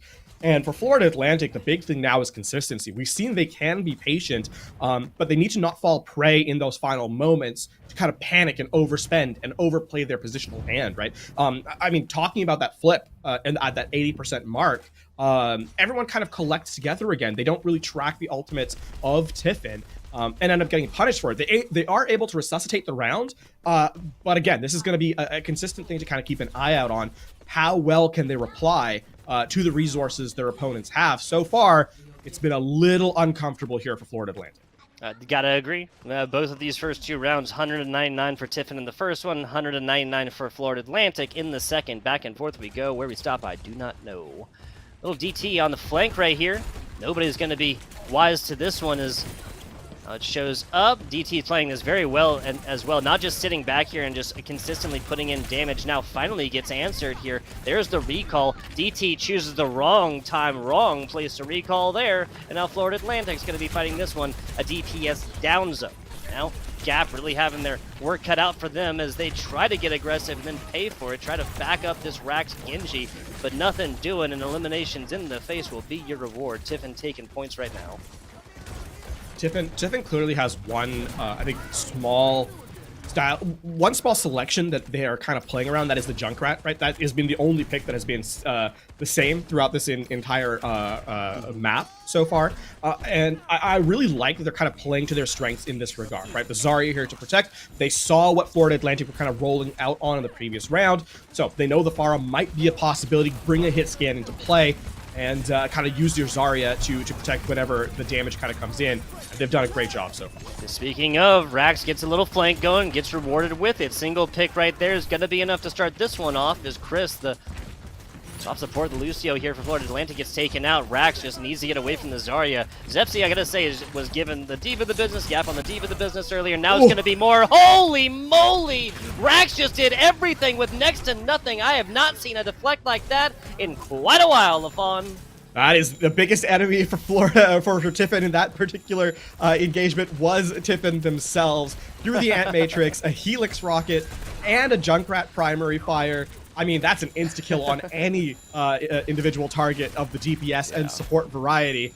And just like that, Rax not only takes the point back for Florida Atlantic, but generates a Dragon Blade, and as a result, gives resources here for Florida Atlantic in this upcoming fight.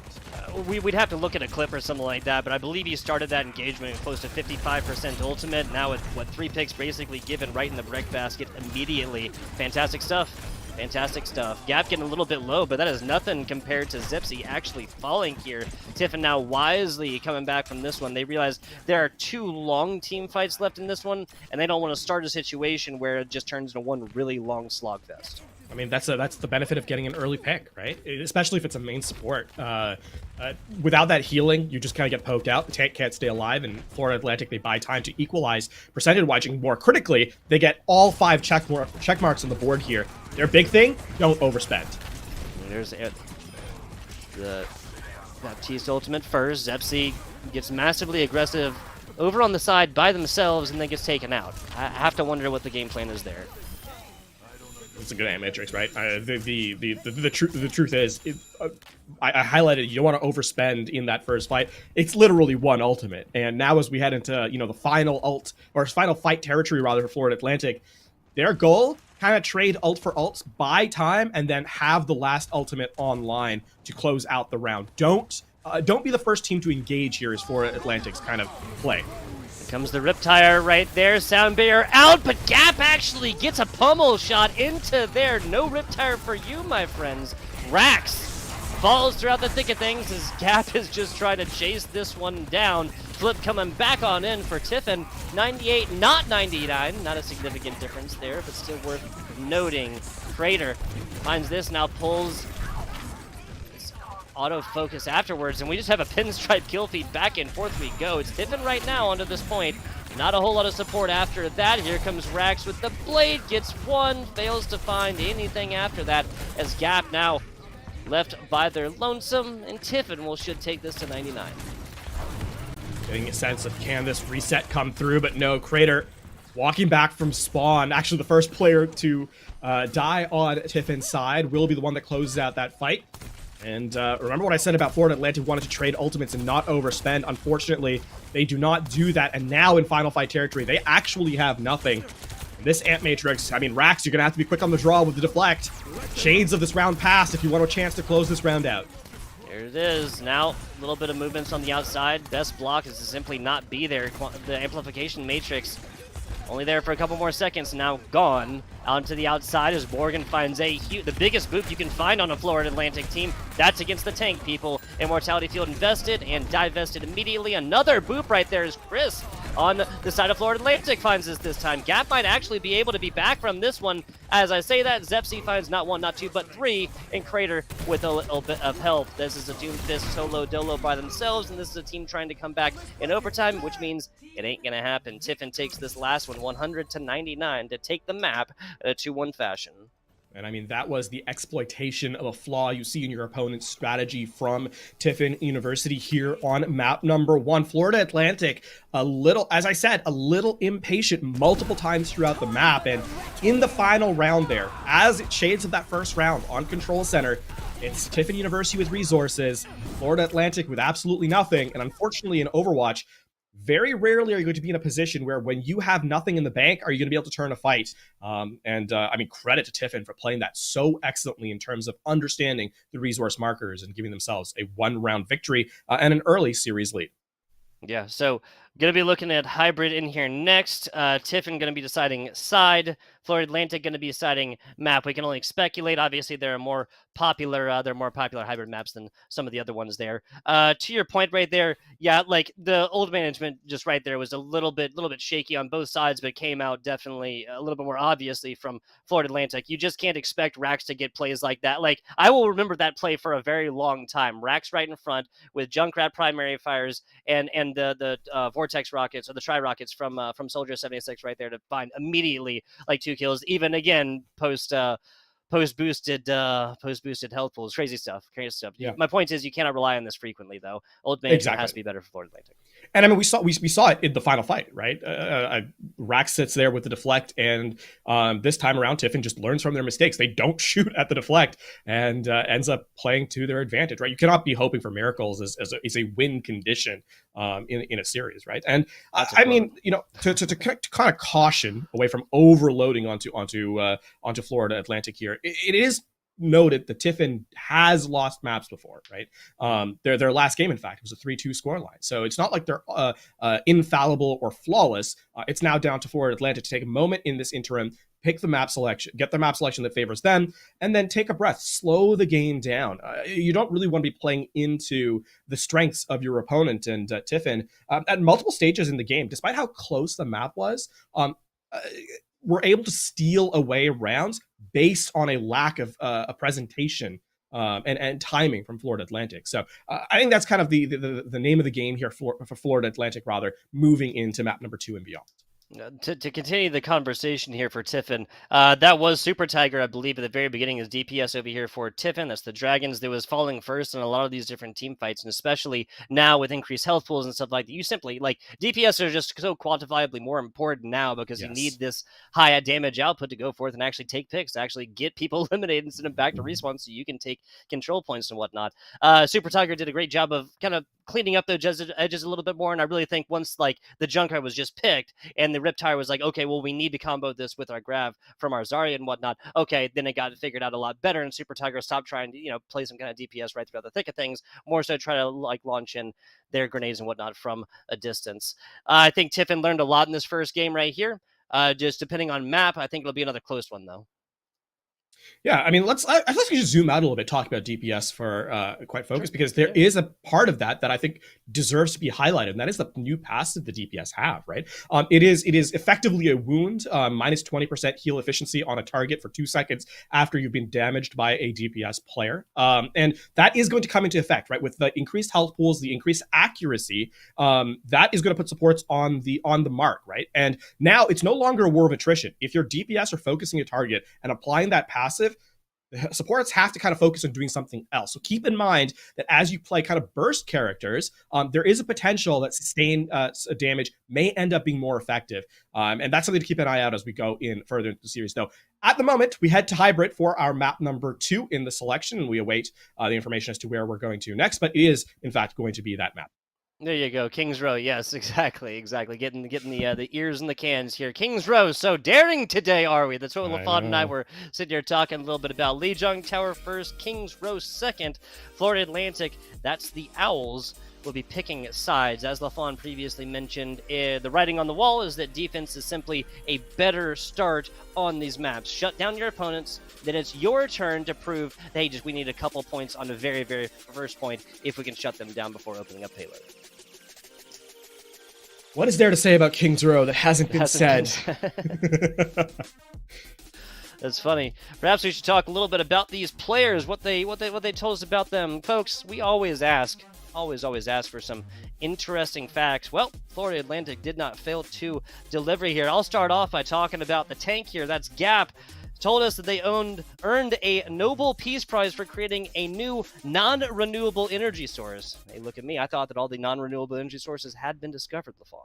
Well, I suppose there's always more, right? And credit to them, right? When we're looking for renewable resources, having them non-renewable is certainly a choice. Of course, very, very specifically. We'll sprinkle a couple more of these facts as we kind of get later into the broadcast. But we're opening up now as we highlight to Kings Row. With the idea of rush, right? This is an old classic, Reinhardt and Zarya on Kings Row, but the Bastion May means that Florida Atlantic, if they're getting close, you can really put the hurt on an individual. There it is, like Morgan down right there, very early. DT finding a lot of burst damage against Morgan onto the Zenyatta. Zenyatta facing a little bit of lesser health pools recently as well. Zepsi taken out by, this composition here from Florida Atlantic, this is blocking everything up in the front, whether that's through the Reinhardt shield or through the Mei wall, and then just sending massive, crazy amounts of damage via the Mei and the Bastion all the way through. Florida Atlantic has pulled the old trick, and it grants the same kind of result. I mean, this composition was popularized, in high tiers of play based on, coordination. If you can play this composition to its perfection, you're going to beat a lot of teams because of the fact that you're playing together, right? And isolating any individual with a dive or with a rush is so very difficult. You can already see no one in Florida Atlantic has really taken damage. Look at the DPS damage from Tiffin. Almost nothing considering how late into the game we actually are. Yeah, Super Tigers 78, 90, excuse me. I can't even count that fast, LaFon. That's going to be a nasty trap there. Okay, so Big Gap is able to get back, get that healing, and now we'll have his hammer swinging and that wall out.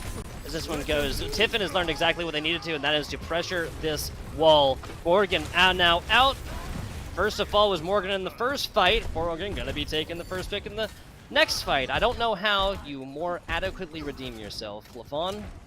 It's a nice little wall though from Rax to actually keep the Riptire from finding any value. So this is not a ton of space being earned by Tiffin, right? And we're gonna I would expect to see this Ant Matrix kind of brought down, but you're standing in a line against an Earthshadow, which is a tough place to be.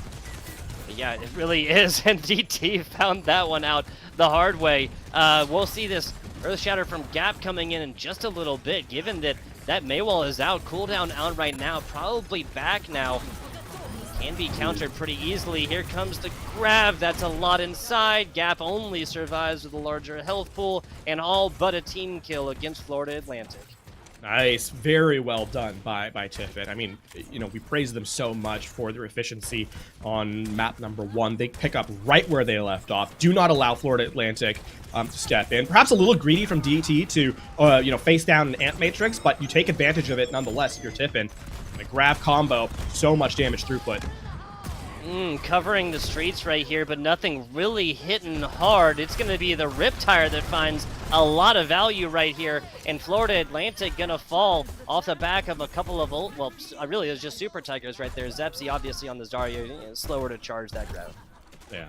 I mean, the big thing there is the Graviton Surge from last fight is what charged up the Riptire, right? Everyone's standing in close. You don't really have to worry about hitting everyone, and that's a 60-70% ult charge. Now, this is the critical fight with the Blizzard in tow, with the Sound Barrier and the Shatter. I mean, you need to find a way to play around this Transcendence. Walk around the corner. Oh, jeez. Gap right there. Gets trapped, then sees the amplification matrix right in front. It's only off the back of pretty much every bit of health that shield had. They're able to stay alive. Super Tiger almost pulls the same trick twice right there, but Gap says, hey, I've seen this season before.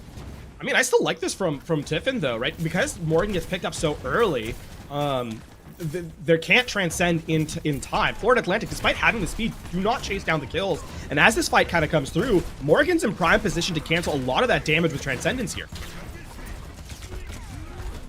See how that goes on board with Super Tiger. Thread falling right here. Swings for the fences is Gap, and that is a perfect time to pull this one. Chris with the Sound Barrier on the other side just was literally waiting for the Soldier 76 to start a holler run. Big reset. Florida Atlantic, again, spending ultimates without actually finding value. And I'm really impressed with the efficiency here from Tiffin. It is so difficult to be efficient with resources. You're always kind of pressured to use one more, but they're just calm and collected from the squad in blue, and they're going to buy even more time down to the last minute and 50 after what was really a disastrous first point for them. Ooh, trying to get it at the last second. Now it's Riptire out through the back. Shimmy shake and gonna find nothing more than an Immortality Field. It has continued to be so hard to find any value when this Immortality Field exists. There's the chance that we were waiting for. Morgan, again, was just waiting for this Blizzard to come on out, and Tiffin just absolutely wiping. That's gonna be a team kill, the first official here of Kings Row. And, I mean, with minute 20 left, this is realistically the last true fight that Florida Atlantic is going to get, and it's not a foregone conclusion that they win it. Sure, they have Earthshatter, that can be blocked, and on top of that, the Immortality Field has to kind of be dealt with. On the flip side, the Graviton Surge, coupled with the damage throughput we've seen from Junkrat, we're looking at that to be a real difference maker. Trying to corner out the Zenyatta right there. There's the grab as well. This is going to be the Shatter that finds way more value. Now Super Tiger with a freaking another one. DT lancing shot up to the top right there is going to be able to get that Riptire. Morgan bursts down the Reinhardt. What is going on in the pod? Oh my god, Morgan playing like a Shades of Ghosts. I have been transported back to 2019 when Zenyatta's had 300 HP, armor, and no fear. Literally chasing down the Reinhardt in the face of the entire opposing squad. Morgan took that first pick in the first fight on first point to heart and has not allowed Florida Atlantic to play the game since. And with 12 seconds remaining, Florida Atlantic, they make a quick shift over to the Ramatra, but I'm afraid that might not be enough. There's an Ant Matrix coming here from Tiffin in the final moments. Yeah, gotta speed these in just to get toes on the point and start this one. Now we're in OT though, so all the entirety of Tiffin takes to the rafters right here. The vertical advantage coming in again. Gonna have the tack visor in for just a second, excuse me. Crater now looking to make a big hole into the Florida Atlantic squad. Coming in from the side as Chris finds one. Crater with immediate answer with the try rockets. Now fighting on the point. Here comes the Blizzard. That's going to be something that Tiffin was really not waiting for. And now Florida Atlantic, this should be enough. And they just barely, barely inched over the line in overtime. And I mean, you're looking at Blizzard as kind of being you're thanking your lucky stars it came online when it did, because that was not a guaranteed fight win, despite having that pickup onto the support, onto the Baptiste so early on. High B time expires, and That's what gives Florida Atlantic an opportunity in. Now, this has to be flawless from Florida Atlantic if they want to close the round out, and it's not a guarantee they're actually going to finish with time. This is what we were looking for the entire time. Zepsi gets way too aggressive, and Tiffin's going to be fighting in what is close to last fight territory with no tank on the board. Super Tiger getting similarly aggressive right here. Junkrat on 3 other players. You do the math. Lafon, DT sitting on top right now. Got to back up a little bit to get in the amplification matrix. Finds a headshot plus more on the end. This is a Riptire coming in, but not gonna matter. Florida Atlantic gets gifted the last point right here and finishes it with 36 seconds on the clock. Yeah, a little as clean as second point was, first and third were a little rough for Tiffin.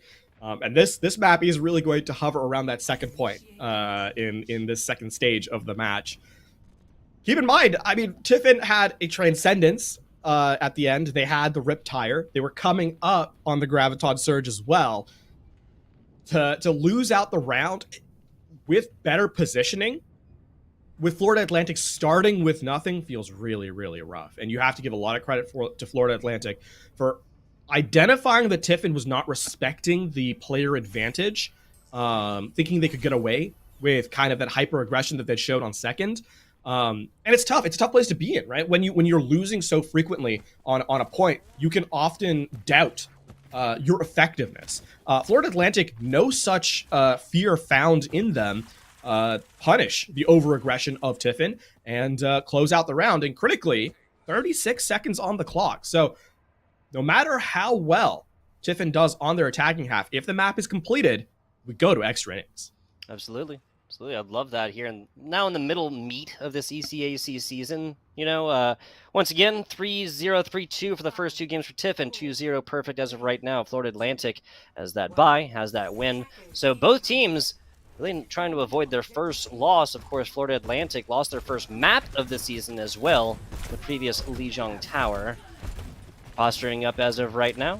Tiffin just trying to make their way through the gate and does. Bursted right through, breaks down the gate, now has a fantastic rotation and decision to go either up top and then drop down, or just continue on with Zepsi. The first time we'll see Arissa as well, see how it goes, as this Super Tiger Zepsi combo facing a lot of pressure right now, just trying to find a place to put this projected barrier's gap, and there's no real good answer for that. Everybody realizes the Super Tiger solo duo on the side, and now Tiffin going to be fighting this one 4-5. I mean, that was a nice edge, if you will. If Super Tiger gets a pickup, it's an entirely different fight. But instead, Gaff isolates the Junkrat and closes the round out, right? Closes that first engagement. Speaking of looping DPS, it's Crater's opportunity for that now. This is so much more important for Tiffin on the DPS, excuse me, as well. Be that back out in just a little bit. Rax falls. Florida Atlantic had a big one. There's their other DPS, DT, going to be able to take down the tank. Tiffin coming back to a regroup. I mean, if with Zepsi kind of dying so late as a stagger, it actually undoes Rax's elimination, right? Because the Mei will be able to walk back in time. Now you're looking for execution. Can you get this Riptire through the Immortality Field? If so, this should be the round opening. Florida Atlantic, though, if they can survive, they're playing around a Blizzard, they're playing around an Amp Matrix, they're in actually a pretty decent position to kind of close this one out. 100% agreed. 100% agreed. It's just about taking space and living through it. Morgan getting mega aggressive on the side. There's a chance to keep themselves alive now. That was a lot of value for their teammates as well. Just had to get out immediately. That was just a matter of positioning, and off of a single Transcendence. The Riptire is nice, but off a single Transcendence, Tiffin has taken first point. Just a little greedy from Florida Atlantic again. DT trying to escape. Will not. We're actually going to get a change here as Gap goes over to a Diva. Still technically a better defense on first from Florida Atlantic than Tiffin Showcase. As I highlighted, though, second point is going to be the make or break situation. Defensively, Tiffin were spectacular. Florida Atlantic have to cover a lot of ground here, take a lot of time off the clock to put themselves in a position to succeed here on King's Row. I'm opening up first point King's Row, decently difficult. The next big challenge there, Lafon, is getting under that overpass right there, and this is being given up right now. Florida Atlantic is just trying to push this Tiffin squad back to somewhere even near there right now as Gap finds just a face full of damage over and over again. Here comes the Amp Matrix. That's a little bit more on the outside. The Blizzard is out, and I think found one. Nope, didn't even find one. Crater was able to get out of that one. Main tank down for Tiffin. It's regroup time yet again. Yeah, this is looking pretty rough for Tiffin. And actually, they get away with just losing their tank player. So despite 2 ults being thrown down by Florida Atlantic, it's a very effective run through. I mean, for Tiffin now, collect everyone with the Orisa, with the Terra Surge. They're trying to play around the overclock as well here from Crater. Had to get through there. Rax falling. Zepsi taking out the Immortality Field. Another bailout factor here for the side. Or Atlantic getting leaded for right now. Riptire does come in, gets nowhere. Super Tiger, uncharacteristic. Nothing from the Riptire right there as Crater invested a lot as well. And Tiffin is just trying to get out. As of right now, Florida Atlantic has had a stout defense in the second half of this defense. Gap has really shown up on the Diva as well, right? This is a tough character to play in the best of times. With the amount of damage you kind of have to mitigate for your team, it gets even more difficult. Cannot be selfish with the Ant Matrix. And it has surprisingly been kept alive throughout. Now you're going to see a shift over to the Zarya. Again, trying to chew through this Matrix that does not block against beams. Keep in mind the buffs came in, the hotfix, a little bit more damage for Zarya, so Diva even more vulnerable to this character. Yeah, and people on Florida Atlantic just need to get away from Zepsi. They don't want to charge up this Zarya right here, because otherwise Gap is going to have a bad day, a real bad day, a real bad Wednesday. Now, Gap doing a great job of playing right in the position, though. Zepsi's just continuously trying to find this. Now, Morgan, was this another ultimate to just save themselves after they got mega aggressive over to the left side? Not 100% sure. It really panned out for them last time, so if that's the case, well, Tiffin is taking advantage right now, so not against that one whatsoever, LaFawn. Now they get the remake here from the Gap as well, just to extend the fight, but they are down their main healer, so it's all about staggering out now for Florida Atlantic. Die on payload, make sure to escape if you can, and looking a little bit more rough as Zepsi dances with the mortar from afar to try nearly take out Rax. Yeah, man, Morgan is just doing such a good job of getting these longer range picks out as well. I feel like at the beginning or the end, almost every single engagement, Morgan is showing up in this kill feed on your right side, folks. And that is not on the absolute right side. The left side is taking picks. I'm not sure what I was trying to say there. And I mean, now in this fight, it's all about trying to peel away the blade. Riptire opened up first. It'll be tough to dodge this one. Finds the, yeah, so you can shut down the blade capability. Like you were saying, DT now pulling this one, overclocked activated, and that is the worst time possible to pull this one. When every member on your team is dead. Florida Atlantic really tried for that one. Their defense held strong earlier to burn off a lot of this time, but now Tiffin is like just barreling down here on last. I actually like this change, by the way, on Rax. Even though they had the blade to go over to the mate, you're not going to chew through an immortality field, through a transcendence, through the bubbles of the Zarya, as well as the damage of the Junkrat. So instead, switch to a Mei and provide more utility for your team. And so far, off to a good start. They take down the main support. You traded your Lucio, but the respawns are closer to Florida Atlantic. You can see Tiffin forced to retreat for the moment as they wait for their healer to return to the fray.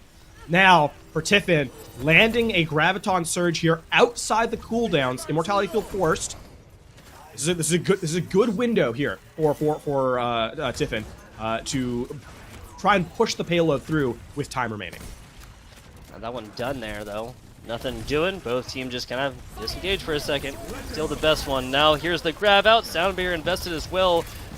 The ice wall right there gives nothing for the opposing squad. Tiffin gets very little for this one. Now they are on point. They are pushing this one forward as members of Florida Atlantic did have to back up. Post in the last one. Nice headshots. Everybody on Tiffin just staring at Gap. Be time. Down bottom, yep, gets the grab boots up to the top. Now raining down support from on high. Tiffin is going to be able to take this one probably with just about the same amount of time. Here comes the blizzard, though. That's enough. Tiffin finds 2, finds 3. There's the little stall action at the end. I don't think, yeah, they're not going to get down the last 30 seconds or so, even with Gap switching. Assuming a switching, nope. So going to be a difference of 3 seconds. Right here, LaFawn, 3 seconds. I mean, it's tough, right? I like the idea from Florida Atlantic. The execution was just a little too late. kind of the play that happens there is you're trying to bait the Graviton Surge in, use the Mei wall to block off line of sight, have the sound barrier in case any extra damage comes through, right? That's really what the start of the fight is all about. Florida Atlantic, they have the right read on the play. They just execute a little too passively, a little too far back. So by the time the fight actually happens and you're not able to keep yourselves alive, the payload inches forward such that the stagger eliminations are right by your spawn, and it means you can't ever get a true recontest, and you don't force out any further resources from your opponent. So the idea was good. The execution was just a little delayed there from Florida Atlantic, and unfortunately ends up being that there wasn't mounted much of a defense on third. That being said, they do have a slightly better performance, and so they get to set up on the defense now again. And a small change stylistically here. We're seeing Sigma for the first time. And Chris, off the Lucio, we're going to see the Bat Zen combo here from Florida Atlantic. They're acquiescing. There's a ton of damage in play here from Florida Atlantic. Yeah, this is, I believe what their idea is, just a single pick kind of comp. Put the Discord Orb on, DT, Rax, both on the Sojourn, Mei. Focuses a lot of attention on there and tries to fight these with numerical advantage, but that's going to be a little bit difficult if you have Zepsi getting these projected barriers out exactly where they need to. Speaking of, barrier on barrier here, Zepsi tries to force Gap now into the corner, and that Gap is super, super low. Immortality Field invested mega early. There's the stun and more onto Zepsi as they thought they were going to have some easy pickings onto their opposing tank. Tiffin fighting this one without a tank and only 30 seconds to go. This is a regroup situation, right? Never mind. DT taken out by their counterpart. Back and forth we go. Back and forth we go. DT will be back with the rest of their squad as Gap now has joined with them. Super Tiger taken out. Chris is going to be the Zenyatta following at the end of this team fight. I mean, here Florida Atlantic are trying to hedge their bets and play both a disengage as well as keep presence on the point. And unfortunately, this is what happens when you play halfway. You get value out of neither. So Florida Atlantic will have a stagger onto Mei, and they don't get to hold position for the overtime as Tiffin will collect. I like the idea from Florida Atlantic, by the way. They're playing a neutral game composition. Unfortunately, because they were unable to win the first fight flawlessly, Tiffin are going to start to roll through to ultimates. And I think Tiffin's ultimate's just a little bit better than Florida Atlantic, with the exception of the Blizzard. Yeah, I mean, the Morgan trans to Chris trans right here is the biggest differential that I see right now. Tiffin just has a lot more sustainability, even when Thread pulls out this amplification matrix. As I say that, Thread getting rather low right here. The first pick for the Florida Atlantic would be worse if it was this amplification matrix on Thread, but now that is out. Here comes the trance just to kind of help the squad burst through this one. DT somehow gets the damage through. This should be enough. The Sigma ultimate accretion as he come down to the ground. Immortality Field focus for just a couple of seconds as the IV time gets this one out, but nobody on Tiffin can get in. Still a single point in the overtime type situation. It's going to be not a shabby performance for Tiffin University. It's a decent, right? That's like it's 1.5 fights that you effectively get with this time bank. So to capture the objective, to capture and move the point, means that you just have to be solid for your first approach, right? You're looking for Tiffin University here to get a team wipe or close to it on the first fight, because that puts you in position for a staggered engagement towards the very end of the round, right? So as we kind of highlighted earlier in the series, first fight ends up being the most critical in terms of defining how this map is going to ultimately close out. Yeah, and just taking a look at these starting compositions, do you feel like there's anything that needs to change here for the Florida Atlantic Owls, for them to come forth and just open up first point? At that point, especially if you purchase up your little wriggle room, then changes can come. But just staring at this right now, what are you seeing? I mean, I'm looking for. I actually think like the Reinhardt / Sigma. Actually, the Reinhardt, Sigma, Ramatra are probably what I'm looking for here. One of those three characters that can hold for a little bit while you get the Mei wall up and to isolate a target, right? That's what I'm looking for from Florida Atlantic, especially because they've showcased the willingness to over-aggress and get value out of the Zarya bubbles, right? 100% agree. 100% agree. Gap, there's their Matra. The Matra that we were looking for. And this is just everybody pouring damage into Chokehold as of right now. Rax gets a toe past it, and now we'll be able to split attention of the Tiffin defense. Now, rolling on in here, even without the assistance of the Lucio, and Florida Atlantic is pretty much over there right now. Going to be in the face and putting pressure on Tiffin's defenses. Just a couple of seconds. Gap getting rather low, but Thread is there for it. Block comes up. Comes the assistance on. That Junkrat barely got out of here. Rax, oh my goodness. The Sojourn turns their attention skyward. Tries that Genji right where they stand, or in the air, I suppose. Crater onto their counterpart. DT winning the 1v right here, and this actually might be the big deciding factor of this team fight so far, LaFon. Yeah, this is, and now it's critical for Tiffin to not stagger out. Heidi Time cannot be eliminated here. Super Tiger cannot be eliminated here. If they are, that actually likely spends the end of the map because it is overtime, because the spawns are so delayed for Tiffin University. So you can see the passive setup from Super Tiger. I like this, that they're not over-aggressing, not over-investing. Tragic would be the first death here for either squad. Yeah, I do believe, like it has already, he's going to go forth and determine status of these team fights, and who's going to be taking this one down. Of course, Tiffin taking first map. Zephy, 100% charge right there. Super Tiger helps with this kill onto Thread. Immortality Field done, dusted. Tiffin is there. Here comes the Immortality Field. Here comes the Riptire. Gap taken out, and Florida Atlantic has struck. Oh, excuse me. Tiffin has struck back. That will put themselves at match point, right, as they highlight 2-0. I mean, this is going to be a quick highlight from Super Tiger getting on the flank with the Junkrat from on high, I believe. Yep. It's a really awkward position that Tiffin University. This is where they have excelled through 2 maps, right? Florida Atlantic has oftentimes been a little too greedy with their presence. We saw they were like in that final fight where they had the advantage because the delayed spawns kind of came in from Tiffin University. The opportunity to chase down eliminations was there, but they were trying to hedge their bets, move a little too far back, and hold space, try to chase out the targets that were forward spawned. Couldn't do either, and as a result, we saw the main support get eliminated before the Immortality Field went down, and from there on out, it's just sort of a domino effect, right? You're never going to recover, even if you have ult advantage, which they didn't. Tiffin University, patience is the name of the game. They'll score a second, they'll take lead, and they'll put themselves at match point to put a firm and commanding presence, a chance to close out in 3.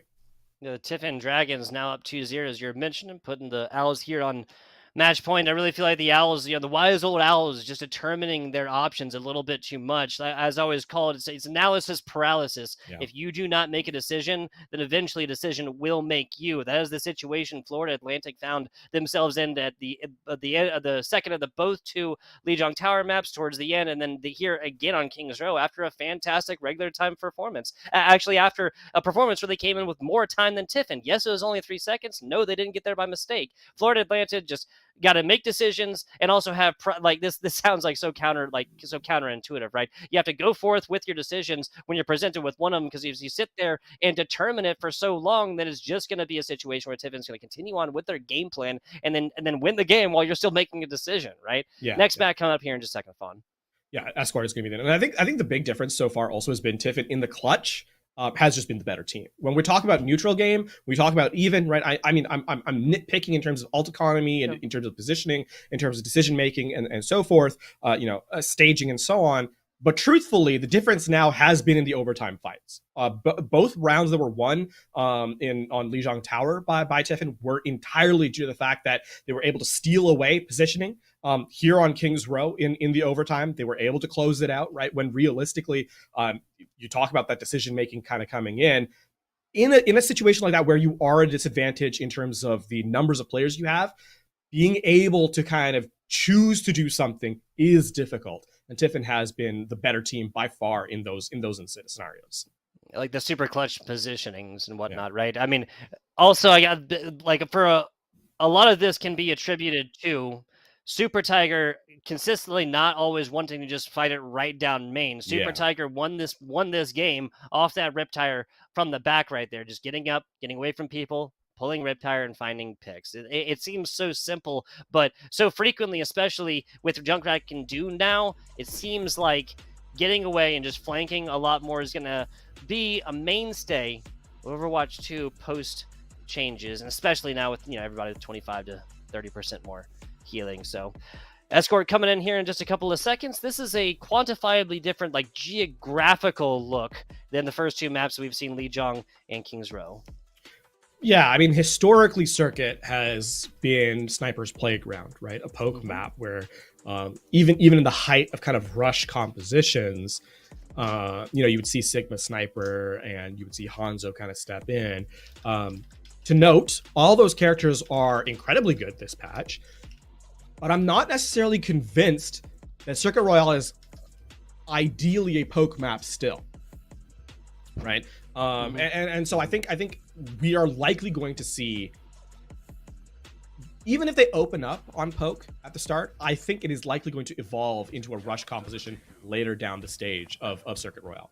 Sigma with 2 snipers on the side of Florida Atlantic, the long-range Widow, the more medium-range racks on this Hanzo. Looking at Hanzo on the other side. A little bit of mix-up of the where the heroes go on here for Tiffin, but that's okay. We can catch up with them. Morgan going from the healer position on over to a DPS. DT just looking for a way in edgewise, just looking for a head to start this one off. Racks a little bit of damage, looking for the second one. This isn't really a whole lot of value they've given so far outside of course, the kind of danger factor that has been provided. Widow did get technically nerfed in the hotfix earlier today. A little harder to hit the shots with that hit scan. Projectile smaller, right? Yep. But so too was Soldier. Soldier's projectile is a little bit smaller on this match. Have a skill test between these two. Rax is not going to be involved in that skill test, at least in the last 10 seconds or so, because they have been taking out a huge source, especially of non-long range damage. Eliminated here for Florida Atlantic. DT just trying to find, again, just an initial pick, because they really have not found out a whole lot here yet. If you're Florida Atlantic, you're DT, you don't find another pick here in the next 20 seconds, do you switch LaFon? I think you probably do. And also, one thing we haven't kind of really touched on, Super Tiger on the Mercy here, right? Away from the Junkrat for the first time. Definitely an opportunity to exploit the seeming choices of Tiffin here. Watching this edge perfectly right now is Florida Atlantic now pulling the Sigma ultimate around. There's the grab, shots down, nicely done. The accretion and more on the backside right here, as that's going to be fantastic stuff. Pulling the res, nicely done, while the projected barrier is out, or the experimental barrier, excuse me, is out right there. And now Super Tiger getting aggressive against the Widowmaker. I love this match in all its facets here. Thread using those moon boots, trying to get away from the source of danger. Fantastic stuff. DT coming in with a clutch kill just in the nick of time. Zepsi, their ultimate, finds one. Florida Atlantic fighting this one with a maximum of 30 healing per second the way of Chris's orbs here. Zepsi gets out from the Dragon Strike, but this isn't going to be very much else, especially with Gap right in your face. Throw a Discord Orb on top, and Super Tiger isn't going to be able to do very much. There's 2 shots and a hit, but the res is there to still get out with a contest, half a meter away, and this is the defense not giving this one up yet. I mean, this needs to be more aggressive from Florida Atlantic. They cannot allow the respawn to step in from Tiffin, and they're actually giving up a ton of space here. Okay, Gap versus his counterpart, little Sigma on Sigma action. Sigma's gonna win. Florida Atlantic, that's the kind of Sigma they want to hear. 1.5 meters away. Tiffin's done a fantastic job on defense so far. Without a tank, gonna be a little bit harder for Florida Atlantic. Picks upon picks upon picks as Super Tiger maybe investing a little bit too much attention and trying to get these cross-wall reses, LaFon. I will say, though, for Tiffin, despite having realistically no presence in that fight, to be able to steal away Gap's Gravitic Flux means that there is now a pathway on second to hold aggressively. And it feels like Florida Atlantic a little scared of the pressure being applied by Tiffin. This is like literally like a 4-way sniper duel with a little Mercy res on one half of this to boot. Really, Mercy in the Zen, of course, being the only difference between these two team comps. I think Circuit Royale, like you said earlier, writing might be in the wall a little bit as far as these team comps, even post change. Now, ultimate up, Rex sends this one out immediately to split the teams of Tiffin here in half. Zepsi forced to go right, swallowed up afterwards. Then a bunch of snipers taken out. There is one sniper left alive, and that is DT right now. This is going to be Florida Atlantic just walking right in on to second point with more time. Yeah, really nicely done. Actually, really perfectly done by Florida Atlantic. All of it starts with Rax eliminating the infrasight from Morgan. With that damage down, or with that information down, rather, Florida Atlantic can play more aggressively. They can pressure the snipers more effectively, and then coupled with a Dragon Strike to zone everyone into a position, that's what opens up Florida Atlantic to find success later on. And now, Immortality Field early force. Yeah, okay, so Gap actually gets a kill against Zepsi right here, the only one involved, but hey, if I'm going to take a single pick, I'll take your tank every single time at the beginning of these. Zepsi will be coming back with that ultimate here soon, though. As taking a look, we got, what, Crater, Zepsi, and Chris glowing with ultimate right now. Keep in mind, though, Florida Atlantic at least have a response, multiple responses, rather, to the Gravitic Flux, whereas Tiffin, if the Immortality Field is blocked out, you're just hoping for Accretion to find something, right? Here it comes. Zepsi gets this out. Immortality Field as the assistance as well. No value for you, my friends, as everybody knew that this one was coming like it was printed in yesterday's paper. There's the Empress right for DT, just trying to find more, but with a couple of projected barriers right there, it's even going to be hard to see. Immortality Field invested now from Thread. The perfect time. Tries shots there. Morgan whips that one around and finds a nasty kill. Crater following that one up as well. As a pinstripe kill feed, it's dressing well today, LaFawn. I mean, Morgan, what a flex to go from the Zen over to a Widow. It's not done and dusted yet, but the respawns, they should favor Tiffin. Can they come out of spawn in time to reset? Just barely Super Tiger with the movement.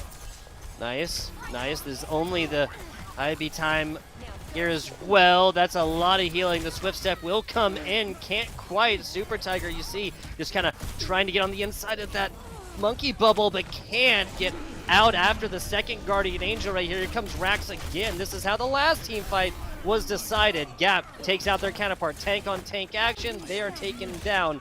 A single Suzu will not help you, my friends, as Crater, the last bastion of hope, playing on the Tracer, of course. Super Tiger tries to come out. Nothing doing. Florida Atlantic finishes this one with 102 seconds. LaFawn.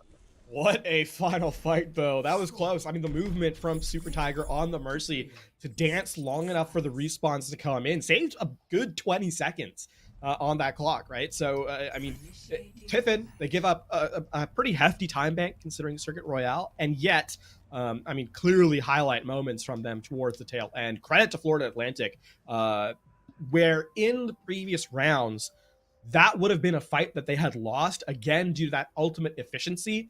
Here, they're able to finally keep resources in the bank. I mean, I'm looking at that Gravitic Flux, which Gap has gotten so much value out of on this map specifically, to close that closes the round out. And Florida Atlantic now in a decent position to actually find purchase on map number 3. Yeah, extend this one on along here on Circuit Royale a little bit. No changes necessary to the compositions, it seems, as we continue to see only the one real difference between these two, right? Super Tiger, previous Junkrat player, previous DPS player, now on over to the Mercy. Chris playing Zenyatta earlier, playing Zenyatta again, both teams with that Baptista course. Here's one way Florida Atlantic, I think, has an advantage in this map, and that is that they have been able to, as a 5-player unit, change compositions at will, right? This is something that Tiffin clearly has not been able to facilitate for themselves, right? Fairly stable in their compositional setups, right? The Junkrat versus the Mercy now. And this is something that is going to have to be, I think, dealt with. Tiffin kind of bang their head against the wall until the wall crumbles. Florida Atlantic, though, they can play around it if required. Just brute force, man. Just brute force. Looking for pinpoint precision, actually, is what these two teams are opting for as of right now. Looking for something. Finds a decent little headshot there from Morgan as members of Tiffin kind of spill in around Morgan to get forth, get in position, and continue to have this pave load a rolling. It hasn't really stopped since they started this one here on the offense for Tiffin University. The Dragons flying forth as of right now. Pop shot to the top. Looking for a second one. DT almost taken out by their counterpart, Morgan. 95% ultimate to barely 60 here for DT. Rax, the first actual kill of this one, is Crater does fall. Rez comes in. The second kill, though, is going to be against Chris, and there's no res necessary, or possible here, excuse me, for Florida Atlantic. Rax continuing their reign of terror on not one, but two of these members, and it's backup time. Head for the hills for Tiffin University. I mean, the big thing that we're looking at here in terms of the sniper differences is that one team has a Sigma where you can put position, right? And as long as that shield lasts, you have the advantage as a sniper.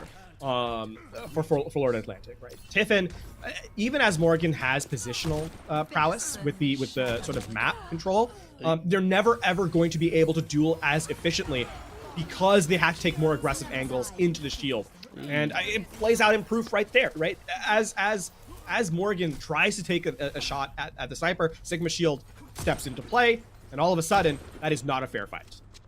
Super Tiger playing a dangerous game there in the sky, even after pulling that ultimate. I think this might have just been for a change type thing. No, maybe not 100% sure what the idea was there, but staying on the Mercy is Super Tiger. See how this one continues to go without an ultimate available here for Tiffin University. Well, that was a quick decision. We certainly saw here for Florida Atlantic University, as they're playing this one at a definitive advantage. I mean, now we're down to the last 130 of the map, and Tiffin, I mean, not really any closer to finding a purchase, right? Even if they get this next fight win, there will be a recontest available on first point, right? And so Florida Atlantic, they're playing kind of, free and in the clear here, no matter what happens. And Zepsi panicking with this grab because it's the only real condition they have to win. Yeah, and then, like, it bites off way more than they can chew. And with a teammate falling in the back, this is just not very enthusiastic gameplay that we've seen from there as they try to go out and find a little bit of positioning. But when you talk about positioning, you have to remember what co-caster LaFawn here said, and there's just so much less that can be purchased from Tiffin and Azario.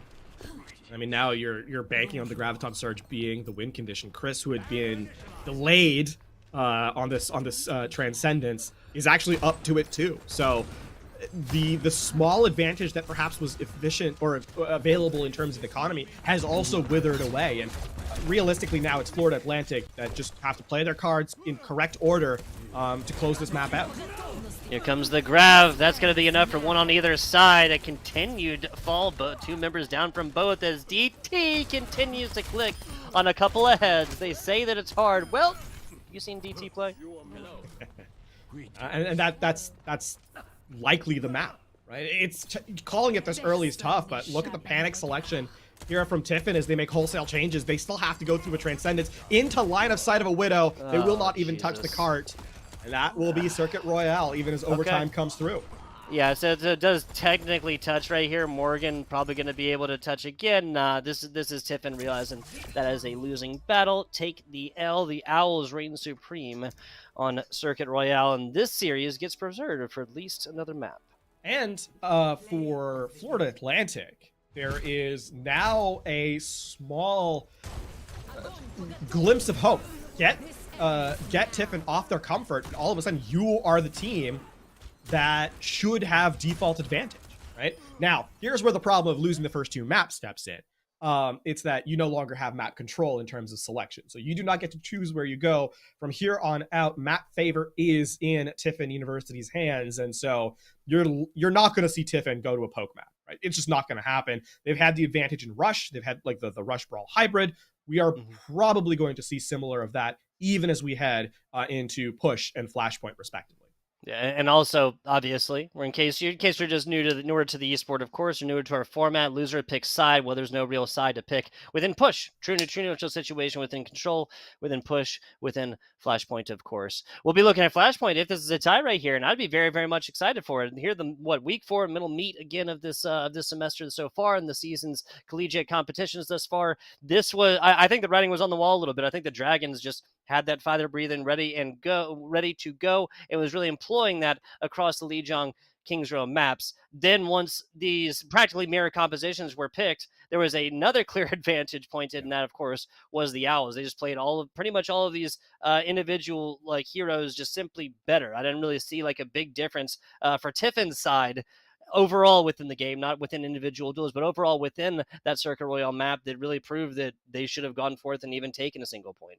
Yeah, and as we head now into push, I mean, you're looking at it from Tiffin's perspective. We have 3 options, right? Coliseo, New Queen Street, and Esperanza as options, as sort of the 3 maps within that map type. If I'm looking at that composition, obviously we don't have access to scrim history and so forth, but based on the selection they had in map 1 and 2 and how well they were able to play it out, I'm looking at like a Coliseo. I'm looking at like an Esperanza. I'm hoping we're not going to a New Queen Street. You want to get Super Tiger back on, I think, the Junkrat. You really want to get those flanks open. You want to force the rush as an opportunity. And I think Brawl is where you want to stay. And you know, I think New Queen Street is likely going to be the worst option for them. Coliseo is the call in the cans here from our goated production staff. Very much appreciate the folks over there, ESU, yet again. Coliseo coming up right here. That's actually a huge point that we did not talk about too much, right? Super Tiger providing a lot of value onto the DPS, specifically the Junkrat. We see them on Mercy almost actually the entire of Circuit Royale, even offense and defense, right?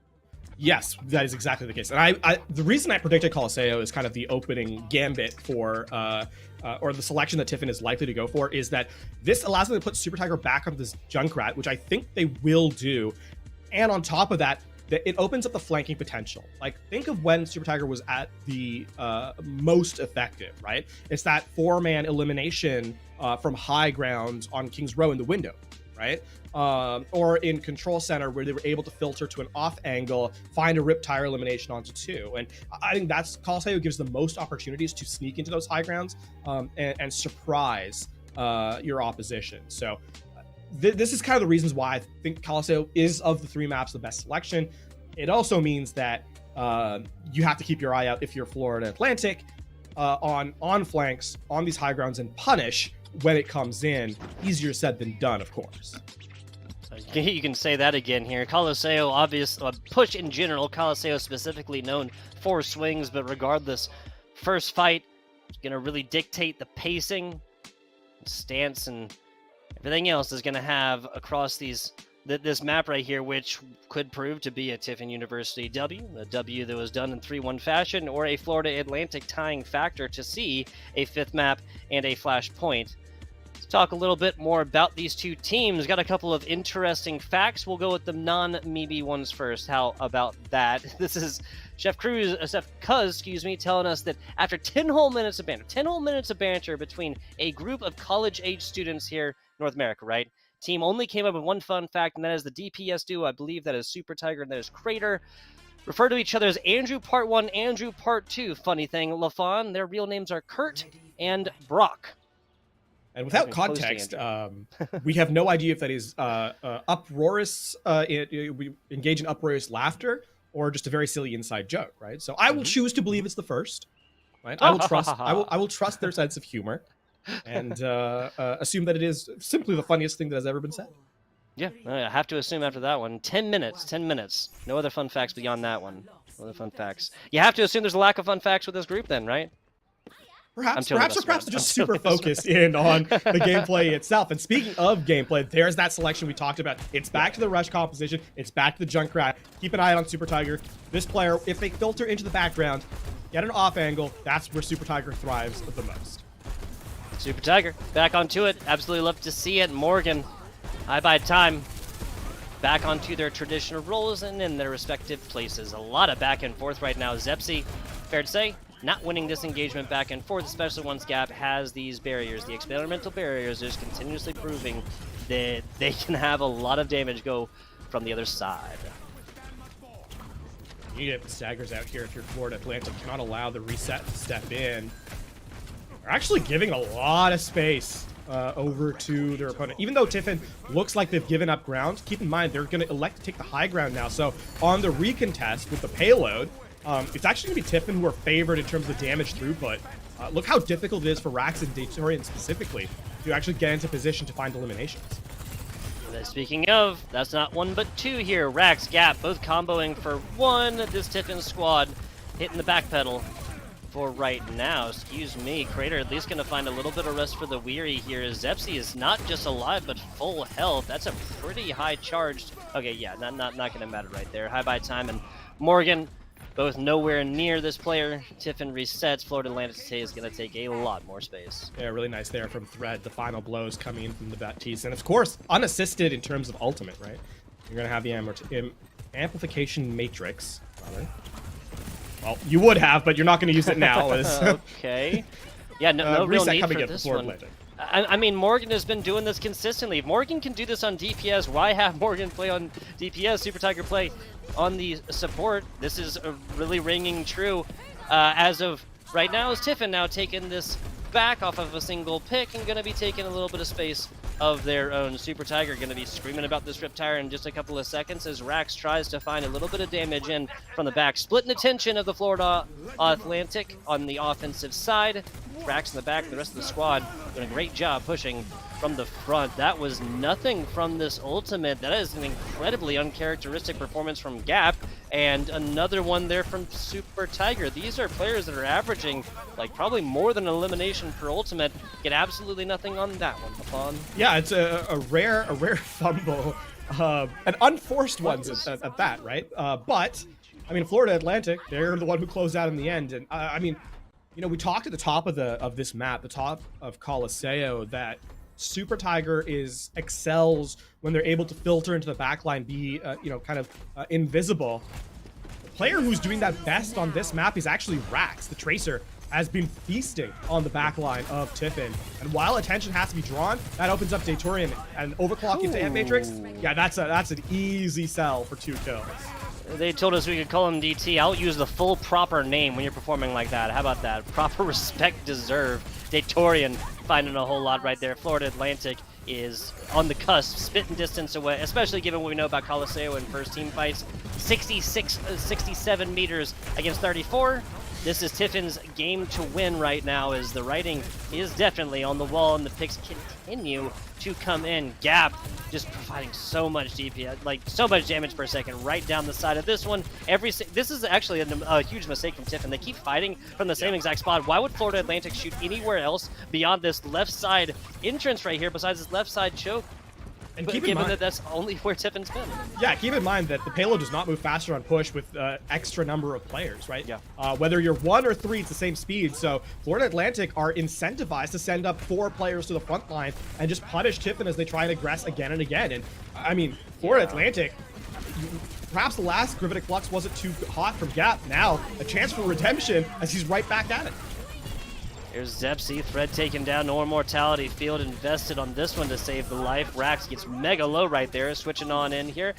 Excuse me, Zepsi gonna be getting a lot of support right now, and after getting thrashed for a while, Tiffin says they are done with it. Wise Ol Owl figures game plan to get out of this one. They're gonna be charging back with this robot and hopefully getting a little bit closer to their 117-meter opponent has right now. I mean, keep in mind though, all of Florida Atlantic are going to get forward spawns rather, and that means that it's going to be a close fight in center. So even as Tiffin attempt to gain progress, they're forced to kind of set up passively here. They do get across the middle line, so forward spawns lost for Florida Atlantic, but that's a trade you're willing to take, especially with the early elimination. Yeah, especially with the Torian taking out their counterpart. Lot invested, nothing doing though. No return, 0 gains on that one, as Florida Atlantic is just mopping up on point right now. Morgan, oh no. Wait, they think they can turn this actually, and they cannot. Not with Morgan charging forward like that. They have a Tracer boost somehow involved in the Zenyatta kit right there. The lesson has been taught multiple times. Tiffin just seems to not want to do the reading. Yeah, this is, I mean, we were pretty harsh on Florida Atlantic early on in terms of economy. The same must be dealt in recompense to Tiffin. Certainly a curious ultimate in terms of transcendence there from Morgan. We do get a change over to an Ana. I don't necessarily think this actually solves any problems that Tiffin is having, though. I mean, I guess that, especially with Rax on the other side doing everything they need to be doing, Torian just finding headshots left, right, and center. Yeah, a different look. Maybe they know something that we do not. Here comes the Mortality Field.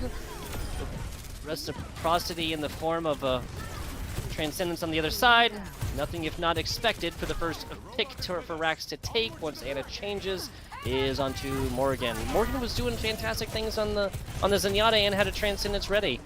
Maybe it's just they want to be able to nano the Orisa, nano the Sojourn. I'm not sure here.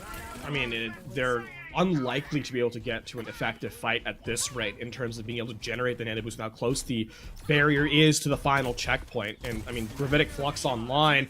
We're going wholesale changes now to a Brig Ana. This is what you expect this in a dive composition. You're simply not getting it.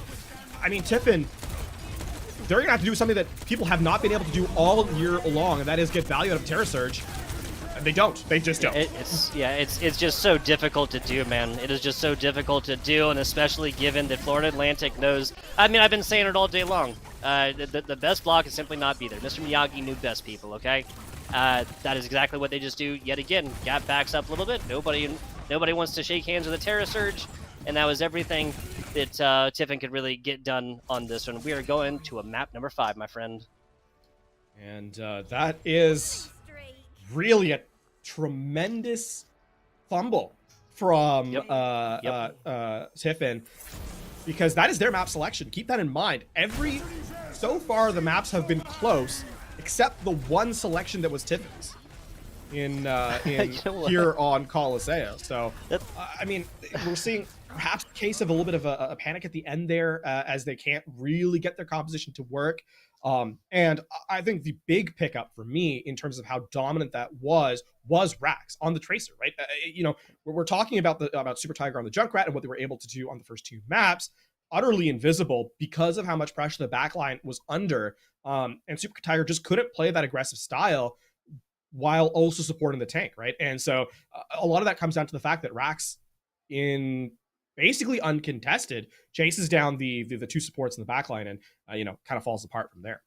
Especially given that the switch was onto the least mobile support in the entire game right there, especially as you have to go forth, you have to take a bunch of space right here, and the writing's on the wall. If Anna dies, well, she's going to have a much longer next trip to go out there with only a minute and a half or so. What I have to say positively is I'm not against the malleability, the willingness to change LaFon, the willingness to realize, hey, this ain't working, we're going to make wholesale switches. But like you said, the Anna, the the Brigitte support combo with an Orisa and trying to find value with the Terra Surge has just been hard frequently, but throwing a lot against the wall was Tiffin University here in the last little bit, and I'm always all about that act. Now, move on to Flashpoint right here. It is to be expected that both of these teams, Tiffin included, of course, will go back to something a little bit more mainstay, a little bit more expected, a little bit more Flashpoint-y. Yeah, and I mean, here's one thing we can highlight. Tiffin is not a stranger to a 3-2 scoreline, right? This is their last game, in fact, was in this position. Whereas for Florida Atlantic, I mean, you know, a first-time appearance for them. Now, we do head to Flashpoint. We only have 2 Flashpoint maps in the game, Suravasa and New Junk City. It's tough for me to draw conclusions because in terms of which selection is going to be highlighted here from Tiffin University, keep in mind the style that they've been successful on the most in this match. Both maps can be played with that style. So I think here it's going to come down to which one they've played the most. And I really don't necessarily highlight one as being better for one team versus another. I think this is going to really come down to what experience they've had in server. This isn't just a 2v2 scoreline for a reason. I feel like this has all come down to here all the way, like it was written in the sky or something like this, because both of these teams have showed us exactly what they can do in a good way and in a bad way.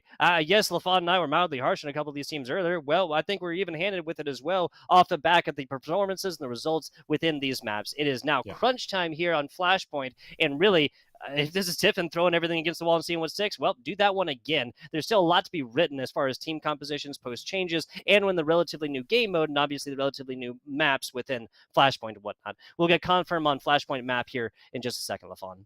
I mean, I'm biased towards thinking that Suravasa is the more favored map as we kind of get in. So I hear the confirmation in my ear that is in fact the map that we're going to. And so my bias proves once again correct, as all my map opinions are flawless. Little joke for those of you who know that I dislike Kings Row tremendously, but beyond that, I think this is, like I said, I don't think this really favors either team tremendously, and it is going to come down to execution more than anything else. Is the momentum on Florida Atlantic side, or can Tiffin University sort of recover the swagger they had in maps 1 and 2?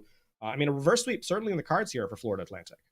I would love it. I would absolutely love it, right? Come back here for the Florida Atlantic University squad after like a really, really close lead Jung Tower. Again, folks, that was 199 first map for Tiffin, 199 for Florida Atlantic in the second, 199 for Tiffin in the third. So just barely lost that one out by a couple of percentage points. You move that on along to a Kings Row that they lost 4-3 on this one. Again, a very close map.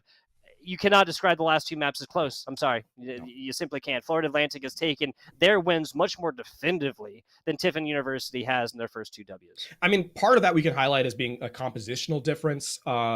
It really felt that Circuit Royale was a read onto the lack of flexibility that is available to Tiffin University, right? You're playing a suboptimal style on a map that really favors poke. I thought I talked about it at the top of the map, the top of Circuit Royale. I thought they would switch to that rush composition much, much earlier than they did. And instead, they tried to kind of stick on that hybrid poke. It really didn't favor them. You saw what that ended up being, a full hold against a 140 time bank, which on Circuit Royale is actually quite a bit. And then on Colosseo, rarely do we see full map completions on push. It happened there. Recovery now for Flashpoint is required. And it should be noted, Flashpoint does play similarly to Control, if a bit faster. And that is a map type that Tiffin University has already won. Yeah, that's a very, very good point.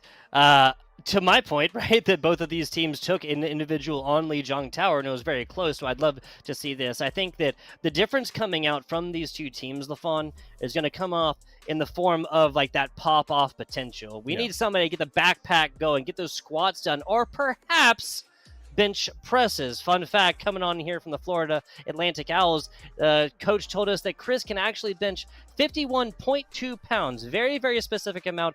Gotta be a record for an Overwatch player, though. I don't know. Have you seen some Overwatch players? We're kind of jacked, I gotta say. Like, I'm just being headed to the gym quite a bit. Yeah, absolutely. We have even further attention. Some other cool ones. A 5'8" player in DT. Pretty standard. Just average height. Yeah, that was. Oh, I get it. I'm 5'7". They knew that, so this is about me. I'm making this one about me. That was pointed towards me. I hate it. All right, into it we go. Florida Atlantic back on the Sigma. Tracer, Rax is going to try and feast. Here again, though, Tiffin, I think this is a much better read in terms of the Mei. Slow down the Sigma, exactly so. Isolate, eliminate, and take control of the Flashpoint. Draw it up to perfection, execute it flawlessly. Florida Atlantic back to the drawing board. Yeah, not one but two forms of speed boost as well for Tiffin University. Morgan, of course, the classic, and then the new Intimidator here, Zepsi onto the Junker Queen. You throw a Mei along with a bunch of speed boosts. We're going to like the result. Super Tiger on the Junkrat, been doing fantastic things so far. I think compositionally, maybe look at it like a Reaper or something like that. I have been beating the same drum for 4 years, LaFawn. That is a super powered Reaper. A faster Reaper is going to be beats. It's always going to result in good things for your squad. Taking a look, Zepsi right now. Playing this corner as Rax fails in their flank attempt here. Morgan actually going to be the one taking that one. Here comes the wall, and Florida Atlantic has not learned the lesson.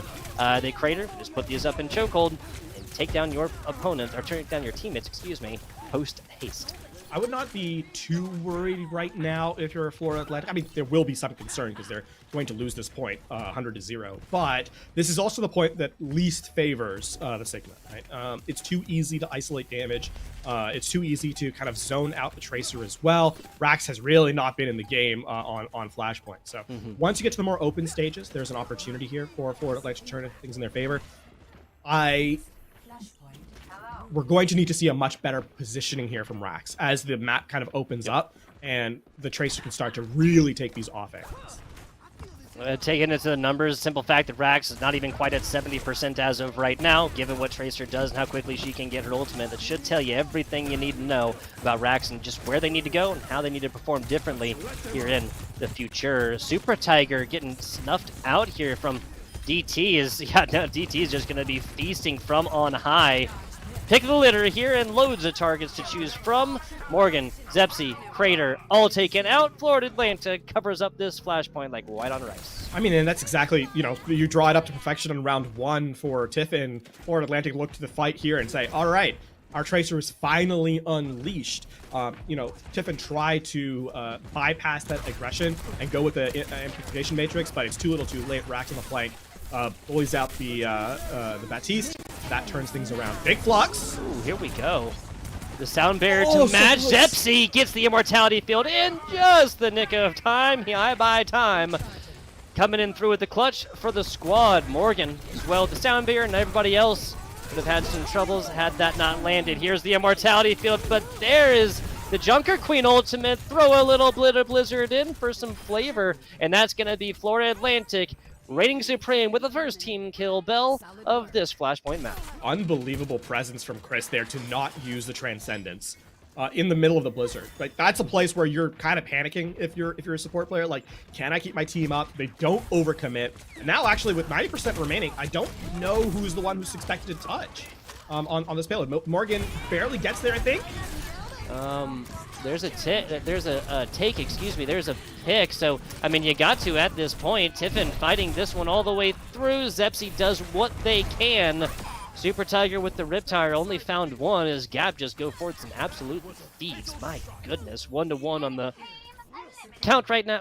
Map count, hill count, Flashpoint count. What would you call this?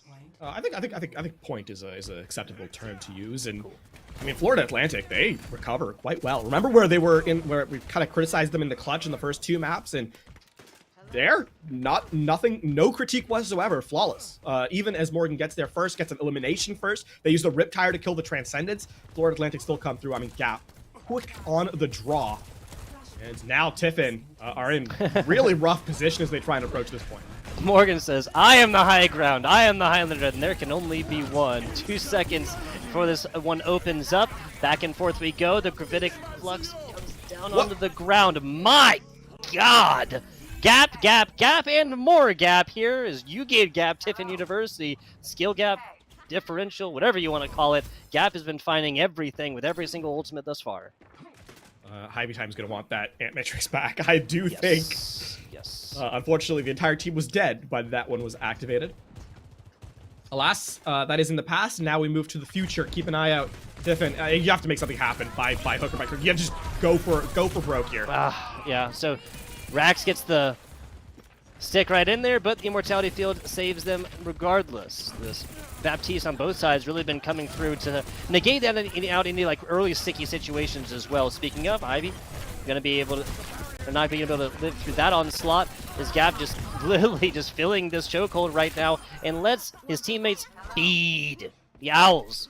Absolutely on a hunt right now. And I mean, this is where not having any ultimates comes back to haunt you. Florida Atlantic, sure, the Pulse Bomb doesn't get any eliminations, rather, but it does its job. It forces Immortality Field out as you try and position on the objective. There's just no way to keep yourself in contention. And now in Final Fight, I mean, Florida Atlantic, you can see they're just pressuring out Tiffin. There's going to be no contest as we head to the opposite side of the map with Florida Atlantic now in a position 1 round away from stealing the series in a 3-2 fashion.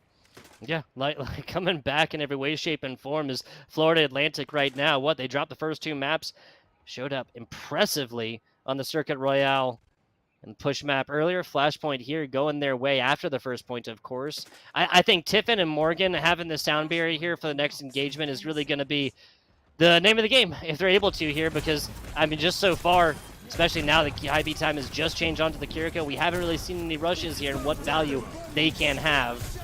Here it comes. There's a real... So I call for an important sound barrier, and Morgan calls this one before anybody from Florida Atlantic is even on 2 point right here. Fortunately finds a kill afterwards. Chris now finally pulling out this Transcendence. Been holding on to that one for quite a while here, LaFon.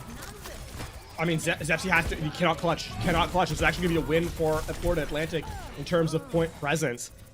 That was, it wasn't pretty from Florida Atlantic, but they do have the critical first point capture here on this 4th round. And why that's important is because with how quickly Flashpoint evaporates, you can force Tiffin to have to spend on this next fight, which means that in Final Fight, or even if Tiffin takes control of this objective, in Final Objective, you will have the eventual economic advantage. Florida Atlantic, I think a good read there in terms of understanding how Flashpoint plays out.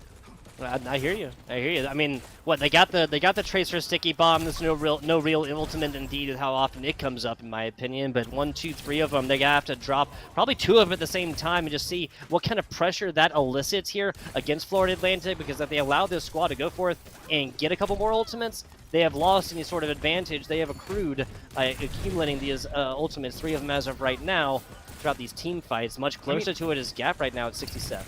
Yeah, Rax has done a great job of stalling this away, though. Like, Rax, it dodges the Riptire, too. Whoa. Oh, it is falling apart. It is falling apart for Tiffin. Yes, it is. Yes, it is. No Crater. Blizzard as well with the Junker Queen ultimate, the Riptire, both done, dusted, nothing right here. 96-97. That is so crucial for Crater to get back and just for this team to hold on as best they can with high by time now down. Morgan nowhere near a Transcendence. This is going to be so hard. Zepsi, Super Tiger finding a couple. That's exactly what the doctor ordered. Crater doesn't even need to use this Blizzard right here as that was just a little bit too late for DT. Oh, they are. I mean, listen, Tiffin, where they needed it most, the clutch factor came back. If Rax had gotten that elimination onto the Junkrat, if Super Tiger had gone down after dodging the Riptire, it would have been lights out. It would have been over. It would have been done. But Florida Atlantic, they can't quite turn things in their favor. And, I mean, Tiffin, they're holding on by their nails at this point. It is not a firm grip on the map, no sir. And it's looking really, really tough. Super Tiger... Nicely done. Picks on picks right here. Super Tiger Gap both taken out. 4-on-4 as of right now. 59-60 here for Tiffin. This is not just last fight territory. They've been living in it for quite a while, LaFon. I mean, now you're looking at Chris to get the Transcendence online because that's what's going to duel against the Blizzard. It's all about spacing now. Execution for this fight. Neither team has economic advantage. Tiffin has positional advantage, but there, the player gone. And now all of a sudden, Tiffin running out of presence. Tiger eliminated early, a huge source of damage, not going to be present in this one. The Transcendence out from Morgan keeps everybody alive for right now. Tiffin takes 1, 2 picks right here, big ones as well. Datorian taken out. The last little bit coming all the way down to the wire right now as Rax and Chris are no more. Gap has got to come back to get this one. Last flashpoint goes the way of Tiffin, and we are going all the way down to the wire, LaFon. The final moments, it is where this is going to be the end game. Florida Atlantic will not have positional advantage. We know how critical that is on Flashpoint, as evidenced by the previous 4. And Tiffin, I mean, you're looking at this. How do you deny? How do you get Zepsi into position to find success with this Rampage? It is tank v tank in terms of ultimates. The one that executes cleaner is the one that wins the opening point. Oh, there it is, and then canceled right there from Gap. Finds nothing for it. Morgan, Thread, healers falling all over the place as Zepsi takes the fight to their tank counterpart with no source of healing right there as after an eliminated Morgan and high by time just beaten feet to get back with the rest of their team. Florida Atlantic's going to quickly lose this first point. Tiffin taking in points quickly. A point I'd like to highlight here for Tiffin and what has been a difference maker is actually this Moira selection. Rax, who's been living kind of rent-free, pressuring out resources in the support line. Now, all of a sudden, a lot of that efficacy has been removed because of how much self-sufficiency the Moira has compared to, the Baptiste in terms of cooldown elimination. And all of a sudden, Rax has become less and less valuable as the game has gone on. High by time calls Coalescence literally as soon as the Riptire comes out. That finds nothing yet again besides Thread's Immortality Field. When will they learn? Super Tiger is such a great Junkrat and just keeps running it down in main, beating their head against the wall for the same exact result. Morgan, Thread, fell first in this game fight, or this team fight as well to begin with, but Crater falling is a little bit different for Tiffin. Florida Atlantic going to be fighting this one back at a massive advantage. They have to push this one, and where is Rax right now? If not, there you go, now chasing down supports as they need to do. Tracer sticky bomb onto that one, and Florida Atlantic is held strong to take this point back themselves. Oh my word, it is 99% now for Tiffin, one fight away, and look at the percentages. It's tough not to look at ultimate economy when you have to win one engagement. Tiffin are coming in close into 2 big resources that control space. Rampage and Blizzard. Get to the objective, Florida Atlantic fall apart. Now, the question is, if Florida Atlantic can keep them away from that position, you get to the Gravitic Flux, you get to the Transcendence, that's where you find success. You have to play aggressively if you're Florida Atlantic here. You really, really do. And now that's the kind of aggression that we want. We're on board with the Chris, but Morgan's the one taking a headshot against Rax right there. Tired of getting trounced by the Tracer in the back and finally doing something about it. Here comes the Transcendence as Morgan comes through with the kick, and now it's Chris's zone. Here comes the Gap ultimate. There's the Sigma ultimate, finds two, and a big purple on the end. Here comes the Blizzard. Both of these teams fighting tooth and nail right now, but I believe coming out on top is Tiffin University. Crater has no support right here. Has to go down on the ice block. Will they get there? They will not, and Tiffin has punched the ticket after finally taking another map. First two going their way. Number 5 going their way as well for a 3-2 victory. Left it out literally all on the field. No ultimate left unspent in those final moments. And I mean, bullied in the latter half of the series was the backline. They're the ones for Tiffin that come alive in a big way. That pickup onto Rex was, I think, game changing, right? If the Tracer is able to survive, that falls apart so much more quickly. The follow up on the Gravitic Flux is faster. The Blizzard does not come out, and the point ends in Florida Atlantic's favor. That unfortunately does not happen if you're a Florida Atlantic fan. Instead, the universe we live in is where Morgan finds elimination onto Tracer, and it falls apart for Florida Atlantic in the final moments. What an effort, though, as we go literally all the way to the end. 5 maps, 5 points on Flashpoint, and Tiffin University will stay undefeated. As if it was meant to be, LaFon. This one drawn out all the way to the end, not just for the 5th map, but as you said, to the 5th point on Flashpoint as well. I have to agree, there is some alternate universe where these two teams are continuing to fight, but at this point, I just want to say Utah State University, Colorado State University coming up next for some Mountain West Valorant, but I'm going to give the floor on over to LaFon if there's anything else that he'd like to say before we do bid you do good folks adieu. I mean, thank you so much for watching. It's been a fantastic game. And as always, stay tuned for the game coming up next.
Hello everyone and welcome to round 1 of Mountain West Valorant. My name is Sam Tongs. Joining me, the ever amazing and spectacular Time to Light. Oh, look at that smile. It's just beaming from his face.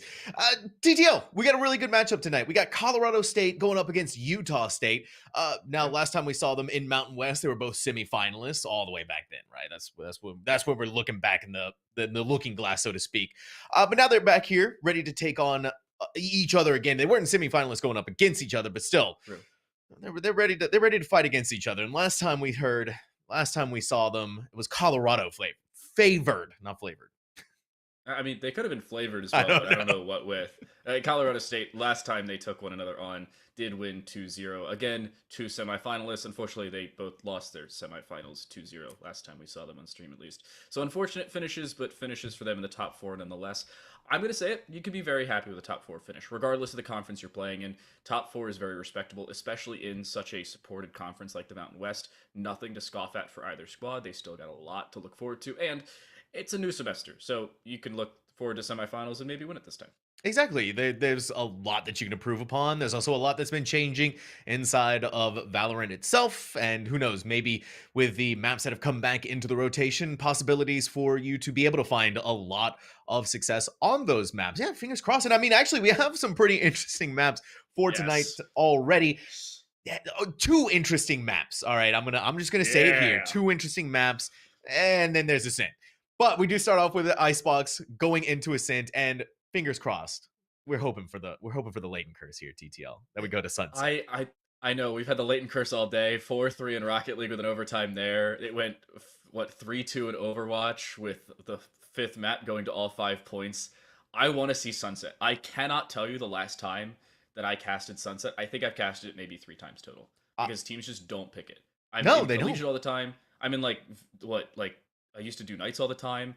Nobody picks Sunset at any level of the game, and I despise it. So if you're watching this and you happen to be on a stream that I'm casting, pick it, or else. Please. I don't know. I'm not going to be happy. Please. But that's the else. Colorado State and Utah State, though. Map 1, this is picked by Utah State, so something to keep in mind. Map 1 Icebox, it's your background. I love it. Probably one of my favorite maps in the pool. It has been since beta, or since it came out in the middle of beta / official release. But I don't know. Agent selection's still up in the air because of how somewhat new it is back into the pool. I like a lot of different options. And we're getting some pretty interesting options already out of Utah State, hovering over Deadlock. I know we're just hovering over it, and it's throwing me for a loop right now. Just even locked in.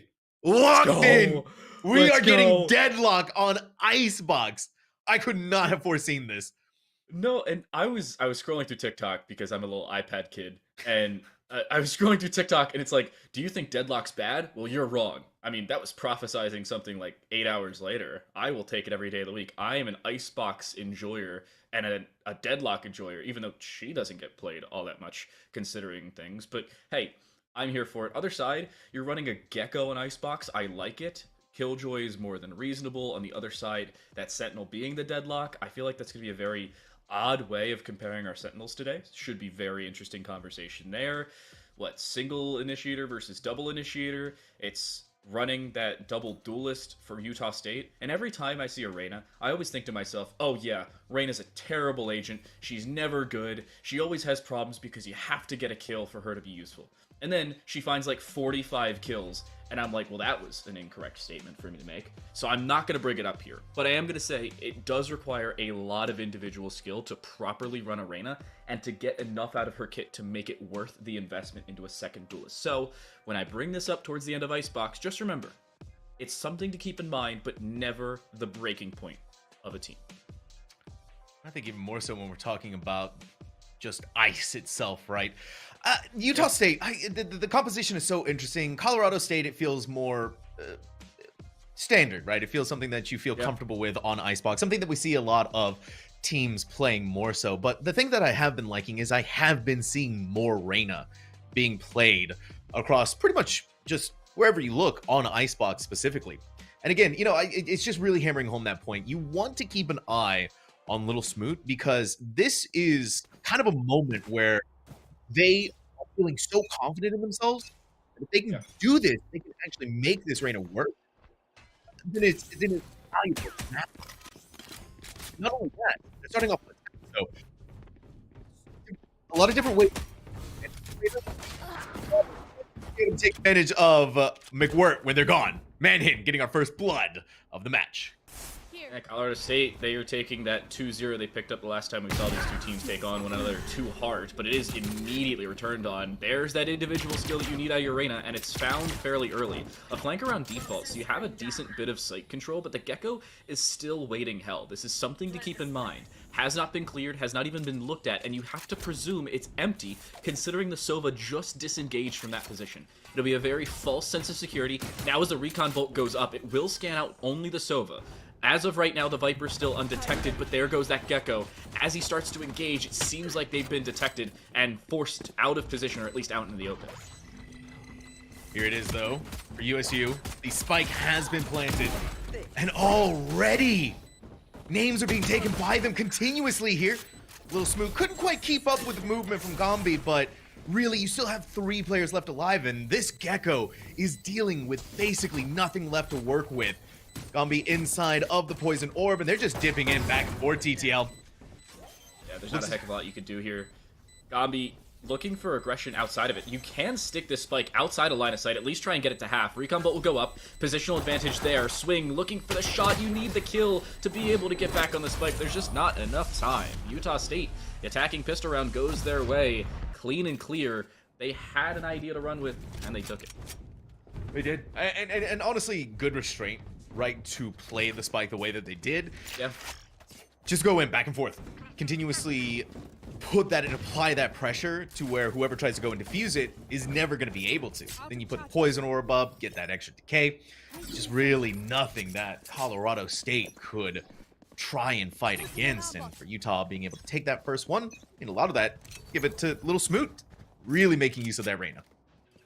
Third lowest attacking win rate of the 7 competitive maps in the pool. It has base box. 49% of the time, you'll win your attacking pistol round. Utah State looking to pick that up in terms of percentages as well. If you're wondering, the attack converts their pistol round into a conversion round victory, that being the second round of each half, about 88% of the time. So they're now statistically favored versus when they were, well, statistically not so much back in our first round of play, and it seems like they're aware of it. They're playing a lot more confidently. They have better weaponry. I mean, a Guardian second round, usually you're seeing SMGs and a Marshall. They seem to be by no means hesitant to invest.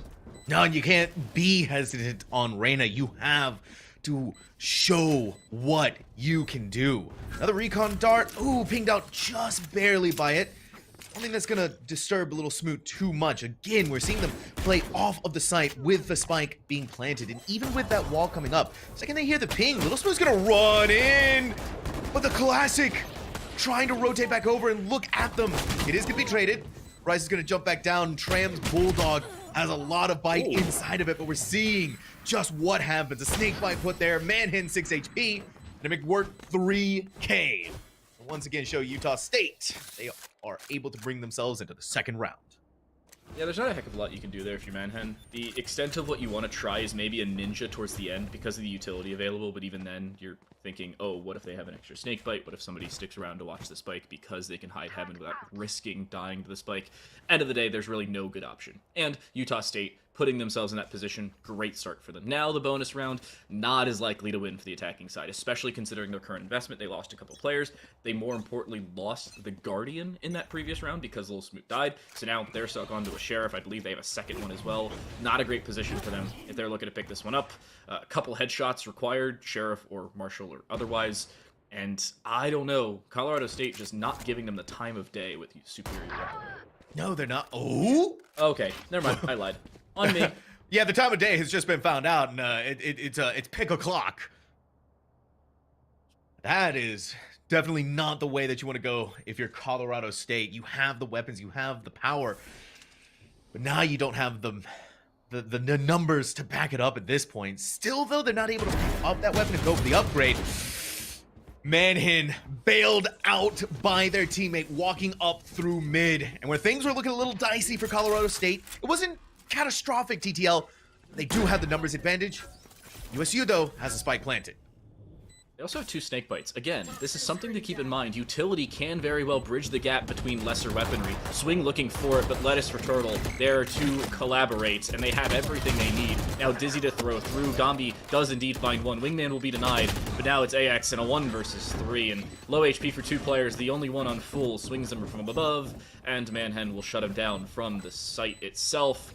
It is Colorado State to get on the board. Yeah, being able to find those 2 picks coming up through mid was so valuable here for Colorado State. Even though they had those weapons, right, you still lost someone at the end of the day. The boldness for Utah, I guess, to still try and split off, gain that mid control, or try to go inside of Tube, it was an idea, it was a plan, but it just wasn't one that I think they could capitalize with the weaponry that they did have.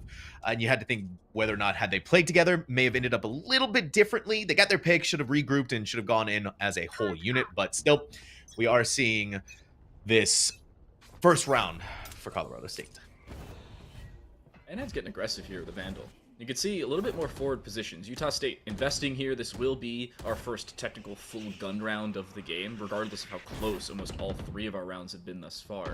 And finally, Utah State's hesitating over towards B. Not hesitating, but at least showing something towards B. They haven't looked that direction until right about now, but they have been seen. With Sprite Float being noted, now's the time to just disengage. Oh no, Deadlock's found a target, and that's an early opening, plus a little Smooth's pick as well. Could not be worse. There goes 2, and Utah State clean and clear out in front early. Oh, and the very valuable Viper to go along with it. You got Viper and Sova, smokes and information. This is disaster for Colorado State. They have to rely a little bit more of the manpower from Manhen, that duelist potential to come forth. Spike is going to be planted from AYKZ.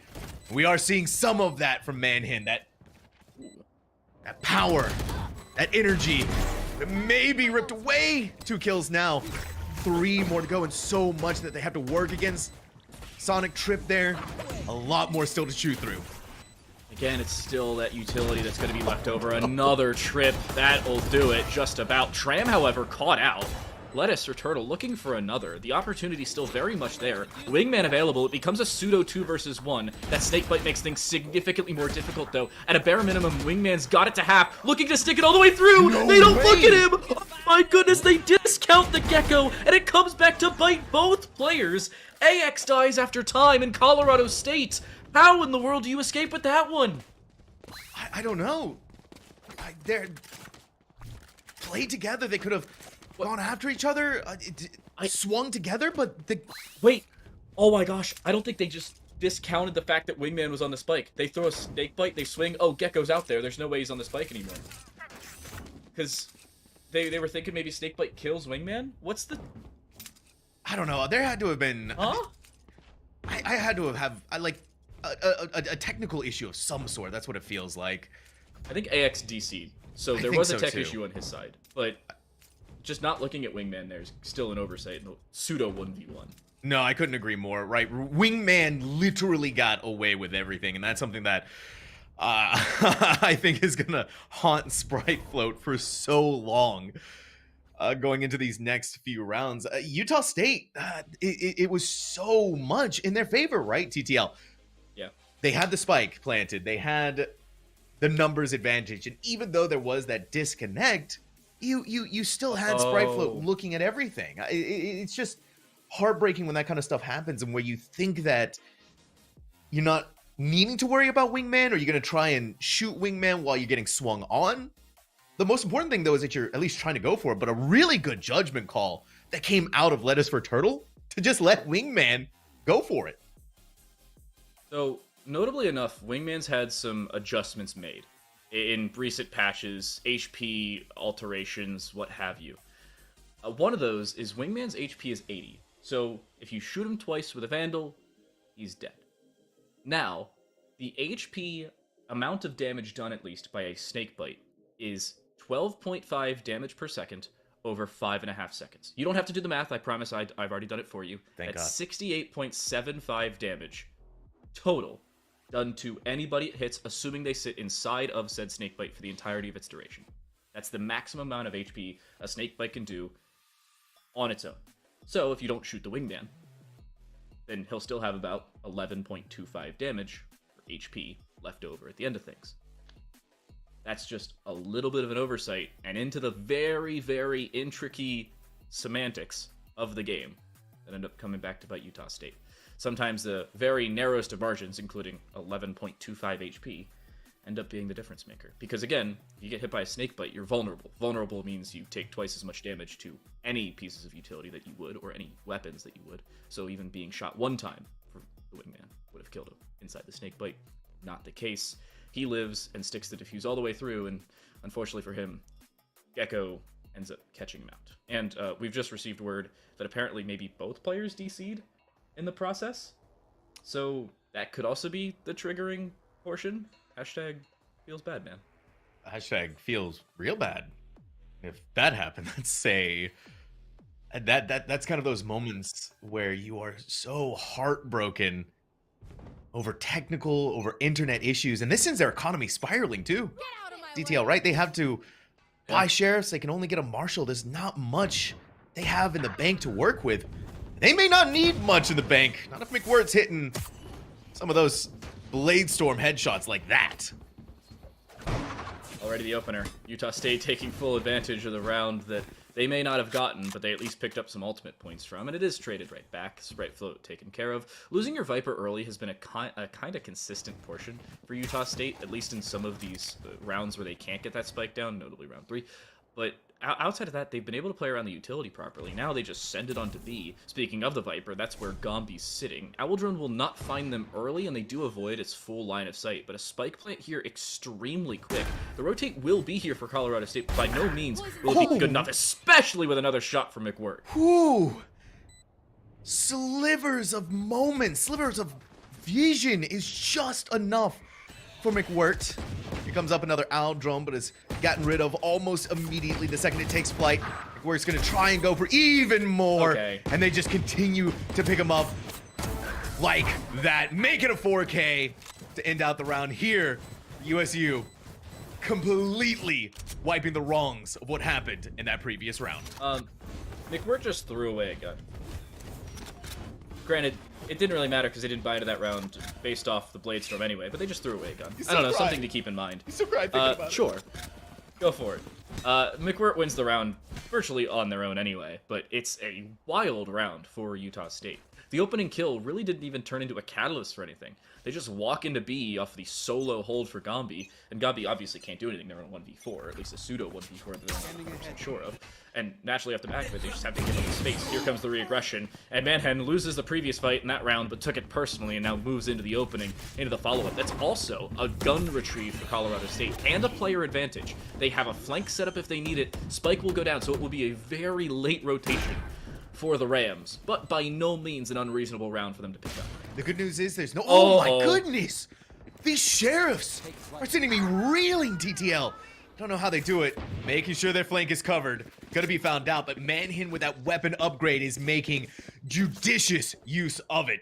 We're looking for the lineups from Sprite Float to try and wait for anyone to go for that defuse, but at least get it to half here is what they are looking for. The poison orb comes up. They know that someone is behind them. Now they need to look from both angles to try and protect themselves. XKZ gets it there, but another one of these thrifties and defuses.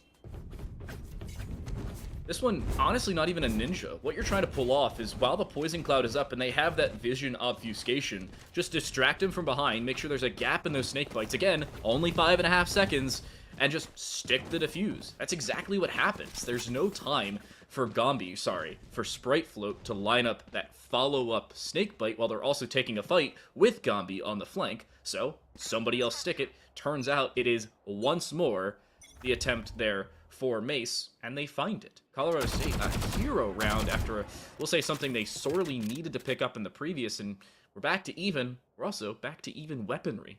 We really are, and it feels like with how these rounds are playing out, TTL, that neither team is wanting to make these grievous errors, and yet somehow they're still happening, somehow they're still coming through, but also these smart gameplay decisions that are finding so much value. Fortunate use of the Sonic Trip, needs to pick it back up. The spike is going to be planted. And again, we're having to see what Colorado State has to answer against Utah State.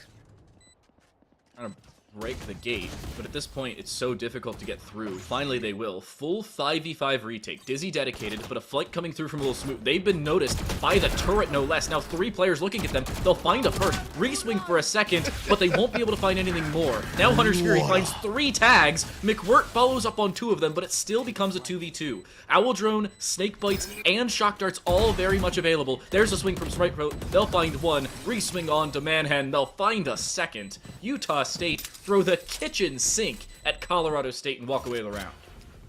And that feels like, honestly, one of the better rounds that we've had out of Utah State. And when they come in with the confidence, TTL, that brings them so far. And especially if McWirt is able to get away with what they did of that AXKZ Hunter's Fury, just being able to ping them. Enough damage done there for body shots to be able to do enough. Little Smoot is hilarious, by the way, with tanking all of those turret shots. I just made me laugh. Operator out. McWirt swinging it. Oh, the timing of the sonar finding the information. The Manhen decides to try and reswing, and they're actually blocked off by their own Viper wall. Keep that in mind. That is the horizontal one for the defense, the vertical one for the attack on your map. They're color-coded, ever so courteous. But Colorado State, they just, again, play disengaged defense. I don't think we've seen them take an opening fight on the B site until the site itself is taken. Finally, they've taken an opening fight on the A site before the site's taken, and that's them an opening kill. Magic how that works. It really is. Tram has the best possible position, but don't forget, there's a new window right here. It works both ways, TTL. So they need to be so careful, but luck may be on their side. Found out by the alarm drone. Working their way slowly through kitchen. Now not working their way anymore. These Rice Sheriff headshots looking to try and pick up one more, but Tram is right there. Shots just not hitting where they need to be, but Manhen may be able to come back up with one of their own.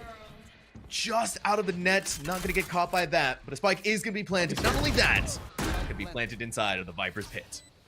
Yeah, but Gombi's here. He's waiting on the outside of the Viper's pit. By no means is there a safe haven for them to escape the site if they want to. Gombi will clear the front side, will look to clear the back, but incidentally shoots. The sound cue there, and it's good enough for AXKZ to follow up on a kill. It leaves Manhen in a 3 versus 1 rather than the 2v2, which would have now been a 2v1 should that kill have gone through a few seconds prior.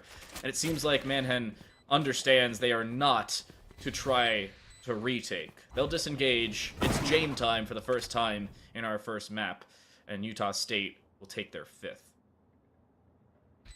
I like the rotation that came out of them to decide to get off of A and make their way over towards B. And really coming off of the back of how much that Tram... Oh, no. Oh no. Yeah. You saw 2 people die there, right, TTL? Yeah. I'm also sure you heard our producer. Yep. For all of you who didn't, because we properly route our sound here, Utah State fully disconnected again. So that's the reason why they didn't just run away from the site to keep their guns. Unfortunately, you see the pings on the right side on the bottom of the scoreboard. When they don't move like that, it means they're not here. So, yeah, it's a shame. And if I'm going to presume, which I don't do very often, but I feel like this is a fairly safe presumption, they're all playing from the general same location. I'm guessing the entire state of Utah hasn't lost connection, but maybe the campus esports lounge. Yeah, but it definitely feels like the entire state of Utah is... As far as we're concerned, the entire state of Utah. It is called Utah State, after all. Yeah, exactly. And if if Utah State is losing it, that means the state of Utah has lost it. So that's the only possible conclusion. Causation. Only possible conclusion. But here is a possible conclusion that I think can easily be come to by anyone who's watching the broadcast right now. This is an actual nightmare scenario, TTL. And not even in just the ways that, sure, whatever, they died. 2 players died. They still won the round, but this also takes away your momentum a little bit, if you ask me. It's one of the things you talk about when you have timeouts, is taking away the enemy team's momentum. Now you're scrambling to try and get back on. You're scrambling to try and get back into the game as quick as you possibly can. These kind of moments, they add an extra layer of frustration, I feel like, especially in these tournament settings where you're looking to stay in the zone as much as you possibly can. And that's not saying either that Utah State is going to fall prey to this, mind you, but it's definitely something to keep in the back of your mind. Yeah. One thing I want to at least keep in the back of most people's mind while watching this, with the Deadlock being brought in, again, not a very common agent. There are 21 agents that have been played in the last 90 days in all professional play at nearly all levels, recorded on a website called thespike.gg. Of those 21 agents, Deadlock is the 14th most common pick, seen in 3.56% of maps on Icebox. So, not very common. 14 of 20. The remaining 7, by the way, are all 2.5% or less. So that'll give you some context. The issue is, with Deadlock not seen very often, some teams don't react to her utility all that well. At least not compared to a Sova Dart or a Snake Bite or something else. You get the general idea. So I'll give you an example. The Barrier Mesh. The one thing that has the weird cage that people can shoot through or throw utility through but can't walk through. It is free. It is the signature ability for Deadlock. But it has a very weird mechanic, similar to that of the Sage Ice Wall. It's called Fortification. At the start, for the first 3 seconds, it has 570 HP for the center orb, the thing that takes all 4 gates down, and 320 HP for the exterior orbs, the one that takes just one of the 4 gates down. However, after those 3 seconds, the center orb goes up to 1200 HP. And again, don't worry, I've done the math for you. That goes from 15 shots required to 30 shots required just to take it out, which is an entire magazine if you have the right weapon, and an extra bit of time that sometimes you don't have during crunch time, because it stays up for 30 seconds if the HP isn't taken down.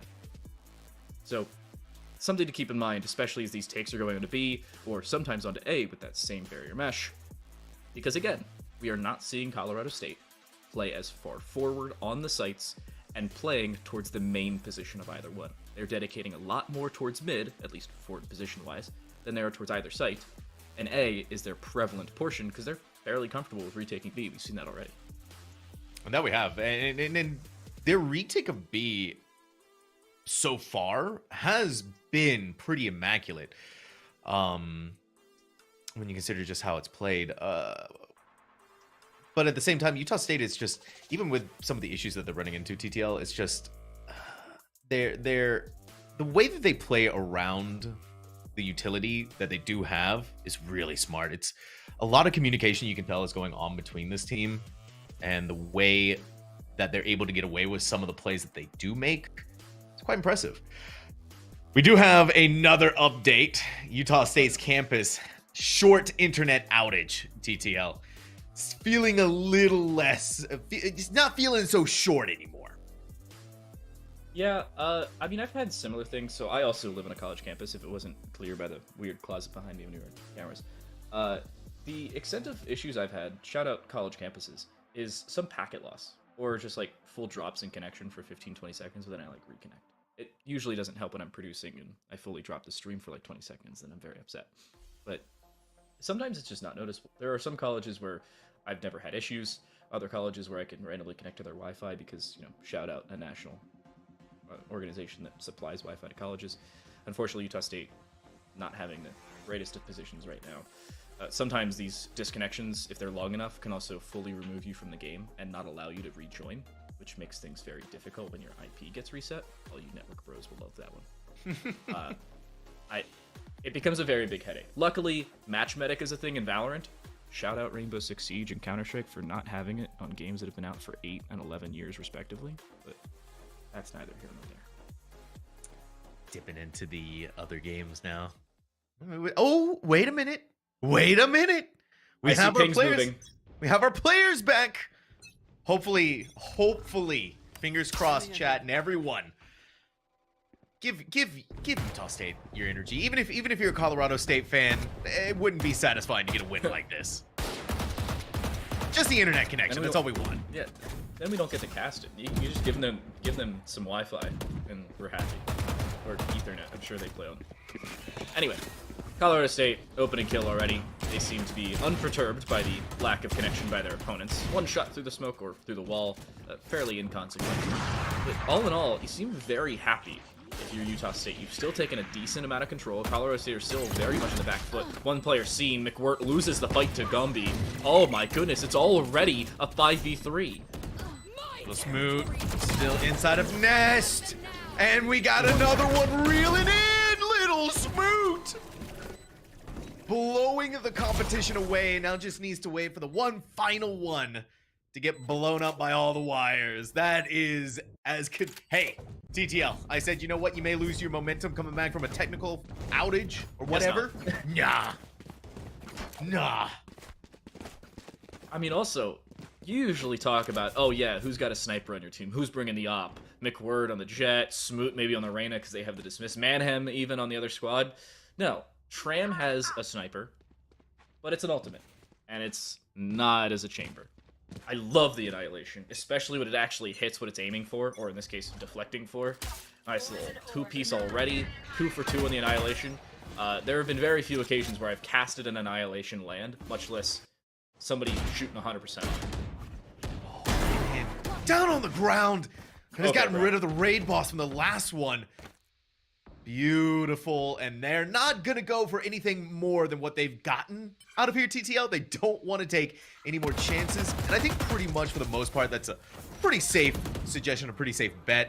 McWirt looking to see if maybe they could grab one more off picking that orb up. Nothing to be gained on the other side of that. Denied a chance to plant the spike from a really well-timed swarm grenade. This may actually send Utah State all the way back over towards A or go up through mid, because going into A is going into a Viper's nest, Viper's pit. You also have the alarm bot holding mid, and or sorry, the alarm bot holding up towards kitchen, and then the turret holding mid. But I think McWirt has just seen something they thought they saw and they didn't see anything. We have X-ray vision. I promise there was nothing there. But they haven't cleared out the far side of CT. They also haven't cleared out the back side of site. They've done very little, but they've seen a barrel. Tram has cut the dagger, gone for one, doesn't account for a second player as a possibility, and they've given up all that extra real estate they fought so hard to do. Running out of time. Century 21 would not be happy. Running out of time. 12 seconds left. Utah has to make their move. They have to make their play. But Manhin being right there is going to send this play into disaster. There is no more time left for USU to do anything here.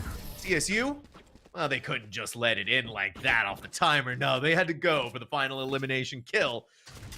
That is a 4th round here for Colorado State. Yeah, and Colorado State's very happy with how that went. Yes, they lose a couple players in the interim, but all in all, they hold what they needed to. The extent of what came back to bite them was not playing for shoulder peaks towards B main. Again, the lack of information is something I really don't like about their playstyle, but it ends up working for them. So, I mean, to each their own. I'm not going to pick on them for something that seems to be at least functioning as of right now. Alarm bot set up this time on the B main position, just for Utah State to go the complete opposite direction. Seems like a leg on towards A is indeed on the cards. Does Manhem get cleared? Oh, yeah. Oh, it doesn't matter. They still find it first. Oh, what a dizzy! Oh, you got to be blessing your Gecko right now for landing the perfect flash onto your targets. Not only that, but it feels like it could have also saved your life there in more ways than one. Both of the duelists gone for Utah State. Things are slowly equalizing out back here, but Tram still only has 26 HP to their name. The other 2 remaining members of Utah State still have to try and make a long trek through either mid or going up B main itself. But getting rid of KJ is massive, because now you don't need to worry about the turret. You don't need to worry about anything slowing you down. That, and you don't have to worry about the alarm bot. Again, a lack of information may very well be the Achilles heel of Colorado State's defense, but why do you shirk the turret at that point? Sprite Float just gives away the play, and already it doesn't seem like they care. Manhen falls, Mace ends up finding Sprite on a timing, looking the wrong direction, but AXK looking towards B main, worried about the possibility of a flank. They don't need to be. Spike at a bare minimum will be planted, and yes, it will be a retake, but a player advantage and a significant health advantage, minus maybe your Gecko. You're looking very good if you're Tram, but you can't go up to kitchen, and that may very well be your problem. XKZ2 right there! What? Rips ahead right off of any chance from Colorado State to get this back. Wingman's gonna clear out the corner here for Lettuce for Turtle. Has to know they're over on the other side of that box. Time ticking away. Here's Mosh. But you gotta do something. Lettuce for Turtle only has 5 HP. Quick headshot there, but AXKZ alive, well, and sending it right back into the face of Colorado. USU 7 rounds 1. The issue there is the engagement. Why send both players at the exact same time without waiting for your third? Your third was already in a decent position. Again, just had to wait for the barrier mesh to fall. And at the end of the day, Utah State, a round they maybe shouldn't have picked up, especially considering the restrictions on position they had. They gave away the play. They gave away the position. More importantly, they didn't control Heaven anymore, and they didn't even look for CT control. They gave up mid. It seemed like they were making significantly more concessions than they were picking up in return, and yet they were more than happy to take the round itself. Viper playing forward for maybe the first time thus far this game. Is she seen? Yes, and very quickly. So instead, you aggress, and with a judge no less, will it become the jury and the executioner? No. Oh no. They can't go into that, right? You're gonna go back and forth. Bagombi's play, their bet, whatever going on here did not work out for them. Ooh. But Manhin, through the wall, and an operator. Take my breath away. Please give it back. Gonna try and go for another one. That shot didn't quite land where it needed to go. The annihilation at their toes, TTL. You have to be blessing yourself up in the air, seeing if the Blaze Storm is gonna cause the reckoning, but no, the operator is just enough of what they need. Now the rest, all of the ultimates being expended. A Hunter's Fury, Manhin with a 4K, Lettuce for Turtle. That is what we needed out of Colorado State. Manhin looking at Lettuce for Turtle like, why'd you steal my ace? You detained him, you put him in cuffs, and yet, well, you still take the kill for me. Feels bad, man. But good kills, utility dedication. Yeah, that's just, it's casual. Nothing to worry about. Nothing to see here. 21-8. I'll bring it up because it's halftime, and I feel like it may be time to revisit the topic. Lil Smoot, who, again, on a duelist that requires kills to really pay off as a duelist dedication, has almost a third of Manhens and just 8 through 12 rounds. Which, albeit a 0.67 KPR is not terrible, but when you couple it alongside the fact you're playing Reyna and you're also only up a couple, maybe it's not so great. But how is Colorado State down by 2 when they have a player with 21 kills? That's when you look at the rest of the leaderboard. All right, Little Smoot. This is what I want to see out of Reyna's. I want to see them go forth. I want to see them take this space and try to take these fights because that's the only way you're going to get that kind of value out of Reyna. But played their hands a little too far, thinking that only 1, maybe 2 players are going to be there, but not 3, not in the way that it was supposed to be going. Buffed by their teammate, Tram feeling a little bit more confident than maybe they should be. Because confidence is in spades right now from Colorado State. There's a very fine line between confidence and arrogance, and I feel like Utah State has just crossed that line and maybe crossed into the next world for themselves. Low HP as well for your Jets. You have the 4v2. This is not great, to understate the obvious. You're also going to plant on the elevated position and basically give yourself a free way of watching it from distance. This is not an easy round to clutch. Pistol round or not. 2v4, low HP on a player. Lettuce for Turtle's seen, but that's about all the information you're going to escape with. And speaking of escaping, that's exactly what Lettuce for Turtle does. Yeah, and McWorker only has 35 HP. Gonna sneak around here. Oh, so carefully. She looked in one direction, the wrong direction. And that is gonna cost you everything if you're Utah State. And another one here on the board for Colorado. Their first pistol round. So, only down a round. Utah State losing that pistol. I'll bring up the pistol round stat again. The attack only wins about 49% of them. So, not unreasonable for them to pick up. But, again, unfavored by a single or 2 percentage points. And yet, in both pistol rounds here, the attack has looked very good. They're looking to follow in Utah State's footsteps of picking up that conversion round. And Utah State just is not buying anything here. A shorty, and that's it. It's not much to work with. And it's going to be felt. Maybe be able to grab one. You have Zombie so far forward. Spark Float, rather. So far forward. They're hiding inside of their smoke, but they reveal... Wait a minute. What? Wait, no. No one knows they're there. The screen is going to go down. They get one. but they ran out of bullets. Manhan just in the nick of time looked at their target, who brought them to 2 HP. Oh, that's just fatal. You would have had a Bulldog as well, should it have fallen off of Heaven. Now instead of what would have been a 3v3 in a very opportune position, it's a 2v4. And again, a difficult one to clutch up. Shorty point blank finds one. It's not going to find a second from that distance. He does find the kill in a Manhen. Apparently the 2 HP is the difference maker. Unfortunately, Tram seen and caught by Dizzy. The follow-up by Lettuce or Turtle, it would have been that or Mosh anyway. Colorado State tie us up, but in a very close fashion. By no means was that a shoo-in. No, and for what you want to be your bye round, right? That's actually a really good round here, I think, for Utah State. They took a lot of those weapons off the board. They did a lot of damage to the players that were somewhat standing, and now you're seeing them kind of making these awkward buys going into their bonus round. So, for Utah State, with the weapons that they do have and the weapons that they are working with, hopefully they can do this, but we're showing us what they are capable of on the Outlaw. So we're seeing the mesh used forward for the first time in this half, at least to gain some early position. Again, 1200 HP, so a fair amount of your ammo has to be dedicated to it after the first 3 seconds. Utah State at this point, though, they seem to just not care about the fact you're being swarmed by 5 players. Tram in a very, we'll say, inopportune position to understate the obvious. Yeah, there goes one, and make it a second. Manhen just does not care about anything. Smoot walks forward, doesn't get caught by Dizzy, has a sense of security. Make it 3, looking for a 4th, will find that as well. Make it 5, absolutely not. Mace will shut them down, and Wingman thrown out before the Gecko falls will at least get the spike down. So a 1 versus 2 makes it at least reasonable. Shock darts available, but you have to be hard-pressed to find at least an opportunity, and he doesn't realize he's sitting in a snake bite. It's utility and a 4K from Lil Smoot on the Reyna. My bad, I wasn't familiar with your game. How could you be? That one moment of Dizzy not catching Little Smoot saved the day for Utah. No ifs, ands, or buts about that. And then to walk away with a 4K? It still felt winnable by Colorado State, but utility.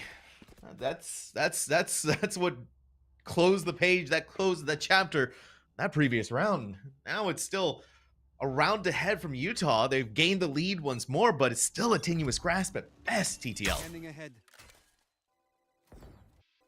The recon out early finds nothing but thin air, and McWirt is elevated. I didn't see if that was a marshal or an operator. I look away for 3 seconds and it ends up coming back to bite me. It's an outlaw. Oh no, it was an outlaw. Yeah, I think it's an outlaw. Yeah, it's an outlaw. That's exciting. It is an outlaw. They're also running a marshal at the same time, so that's interesting. Shout out our observer for giving me that one. But outlaw, I think that's the first one we've seen this far today.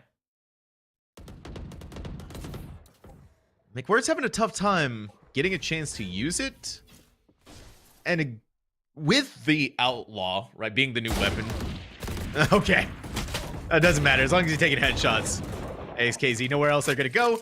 McWirt not able to use the outlaw in the way that they were hoping for. At the very least, pick up that ult orb there, please. Get yourself close to that lockdown. No, they're just gonna walk away. Rotate back around. The numbers have hemorrhaged out of them. Utah State all the way on A though, so this is actually the best chance that Colorado has to get onto the site and plant the spike.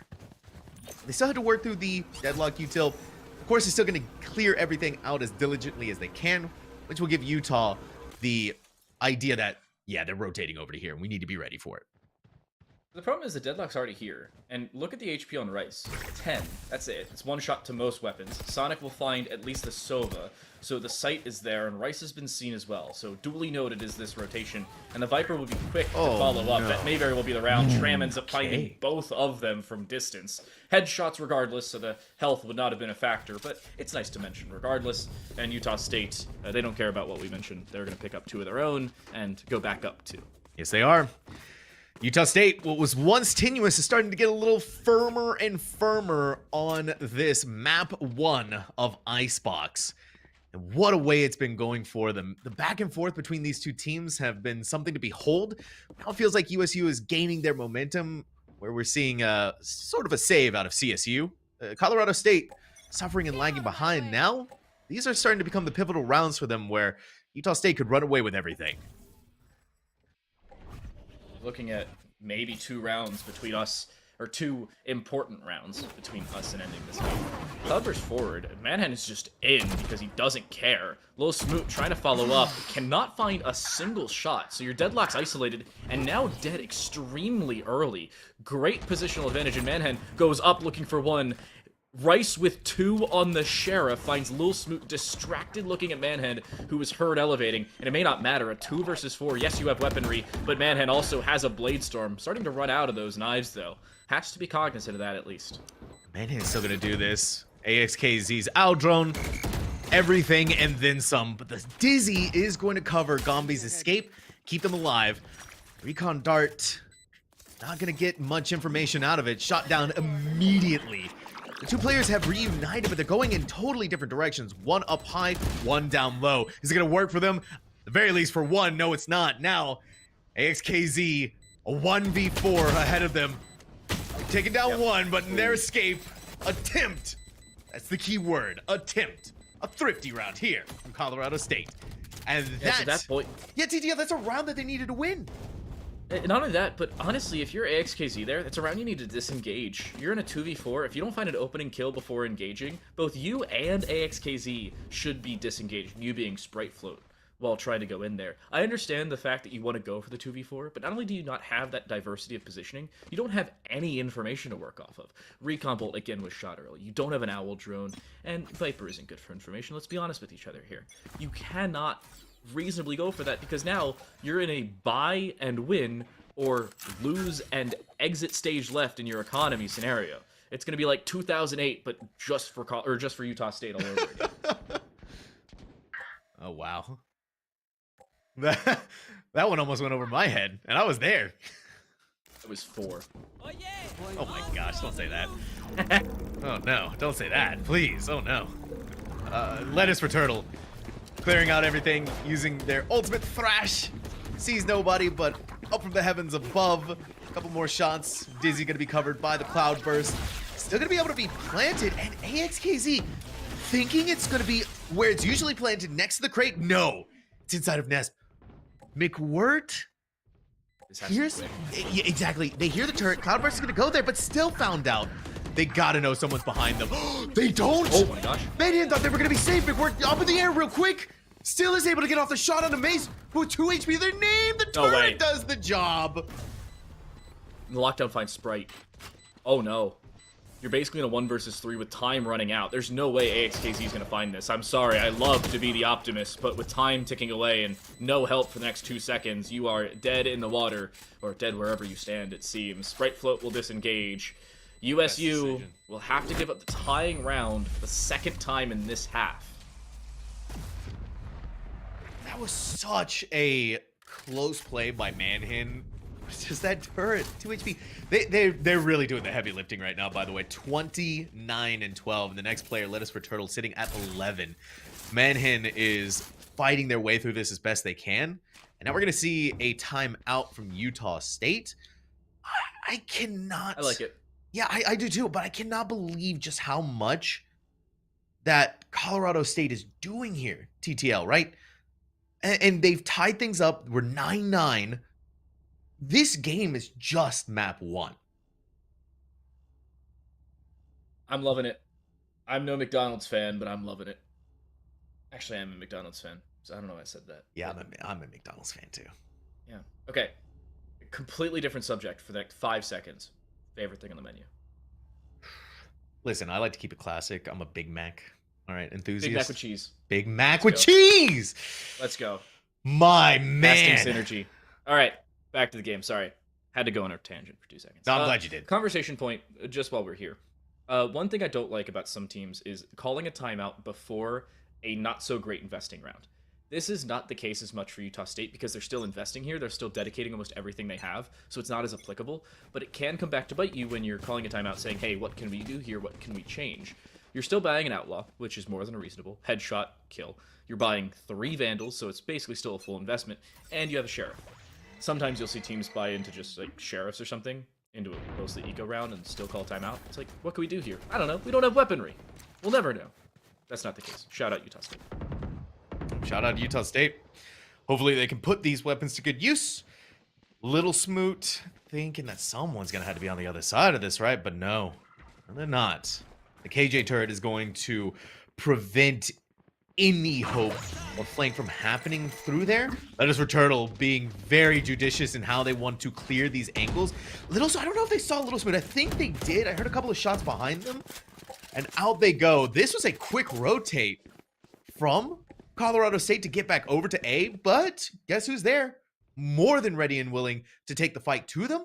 And now it feels like we're just at a standstill with less time that Colorado has to work with. Ooh, and I think it has been seen. So at least that Sonic trip has been taken care of. But there are 4 players here for Utah State. You mentioned it. Unfortunately, the timing. They need to start rotating back. That Owl drone, seeing nobody, could very well be the trigger to go. Little Smoot seen. They will be caught out without their weapon, but will at least readjust in time to find one. Annihilation just barely misses Rice, who needs to be counting their lucky stars, but caught by the Sonic Blast and disengaged. They need to be forced away. They will, and Tram even finds a kill in the process. Spike now planted inside of the Viper's pit is... They jump down below, Tram! No way. Gotta wait, get rid of the Viper who had the pit up. And the weapon upgrades that were put down onto the ground here, enough for Utah State to walk forth and conquer their opponents, at least in this round. They are grinding their teeth against each other, TTL. This is an insane couple of rounds as well, because Utah State calling that timeout, it was the trigger. They were going for the stack, or they were going for, well, a retake. That was their scenario. They were starting to rotate off, but as soon as that Owl drone goes through, the fact that Lil Smoot finds at least one there is the biggest part of that round. Lil Smoot finds nothing. It's basically a free sight. You're probably looking at a lost round because one of your 3 rifles is gone, not counting the Outlaw. Now, you're looking at an opportunity to not only continue with your lead, but break the bank of Colorado State and force them onto a save. Probably not going to call a timeout. You're probably looking at match point at that, or mat point at that case. But this is a different conversation because of maybe just a single kill. Little Smoot eyes through this window. Has to be ready for it, but they are not ready for the man-hin themselves. They continuously rack up pick after pick after pick. Unstoppable, it feels like, almost. And this gives Colorado State so much they can work with, but they are still in contention against Utah, who really showed what they were made of in that previous round, I think, and especially with the weapons that they were working with. That timeout looked like it worked really well for them, TTL. But now they're ready to make their move. Colorado State, and the spike planted very shortly. Both sonic sensors go off, so you've been seen. They throw in basically every piece of utility, and yet Tram doesn't count for Manhead to be so far forward. Losing that opening pick is vital, but at least AXKZ brings one back. A 4v4 retake. We've seen something similar to this before. Gombi has to disengage, and it seems like Utah State is more than ready to go. Owl Drone, to at least give some information, they note that the site is clear. They now have an opportunity to get in, and more importantly, they do not have direct line of sight on a spike that is not planted in the default position. Fake on the spike. Hunter's Fury popped at extremely early at that juncture. They don't clear the backside of sight. They force out snake bites extremely early, but the lack of manpower may very well be their Achilles heel. Smoke on that spike. They're trying to stick it all the way through, but there goes that Viper's snake bite, and McWirt in a 1 versus 3 tries to hop on, sees the first, will stick it for the second, but may seize them from a distance, actually, from the close side of CT, and will find the shot they needed. We're tied at 10. Yeah, Colorado State, it really just came down to the util dump, the ult dump, throw everything in the kitchen sink at them, it felt like. And it worked, right? It did work. I would say, though, for Utah, they did get away with a lot out of that round. And at the very least, you did do some damage to Colorado State, but you definitely don't want to go up into a 10-10 round with the weapons that you do have. I'm not going to discount them, obviously, with what we've seen them capable of in weapons that they do have. This is going to be very difficult. Yuki on to B. Oh my goodness, goodbye, Lil Smoot. Is that a Bucky I see? Oh, Point yes. Blank? Oh my goodness, it is. I don't think they're going to be seen by this recon bolt. Do they get cleared from above? That's the question. Timing going their favor. They don't clear out the Oh Sova. my gosh! And Lettuce for Turtle wins the fight. 2 tap to the head. And Colorado State, they are off and running. Again, if you're Mace, right, you are thanking Lettuce for Turtle. It feels like they've saved the day for their teammates in more ways than one, whether it's through Dizzy or through their own immaculate aim. Sprite Float has to, that's a good right click. Sent down from the heavens above, but how much can you get away with? He didn't get the weapon out of there either, and that is going to be guarded by Rice. They gotta know that someone's gonna try and do it again. Rice is gonna look for another one of those right clicks. Ooh. Speaking of which, AXKZ and these Marshall headshots have been nothing short of spectacular. The spectacularity is not gonna be good enough to stop Colorado State from taking the 11th round. Win? Now, only one more to go for match point. Yeah, and Manhen, 33 and 15. That is a 2 something KD, actually 2.2 KD, if I'm getting into semantics. And more importantly, you have a single player who has well over twice the amount of kills as the rest of your team. You can, as of right now, combine any 2 players in the lobby, and they will have just 2 more kills than Manhen. Quick use of... That's nuts, by the way. Barrier mesh. Tram has to get out of there. You do not want to deal with a very angry Colorado State who's ready to win out in this matchup. A couple of snake bites to make sure that this is out of here. Now Tram may actually be good enough. The Thresh is going to spot them, and they're still going to try and slow things down as best they can. And it's gonna work. Colorado State still hasn't been able to find the boldness to push in and plant the spike just yet. No, my God. Wait a minute. Okay. What? I was afraid that when the wall went down, that... Okay. Yeah. McWhort was gonna be caught. I was concerned as to how both of them didn't die to that shot from the backside of sight, but... and now they just back away. Did they just give up all of B main? They are... pulling the rotate card. One player seen, but Dizzy goes up just to kind of protect the rotation. This should be a 5v5 spike plant here, Sam. It's looking like it's gonna be. They have to realize that the wall still hasn't gone up. Now Lettuce for Turtle is just send it, full send it. Hope that Dizzy is able to do their job. The cloud burst.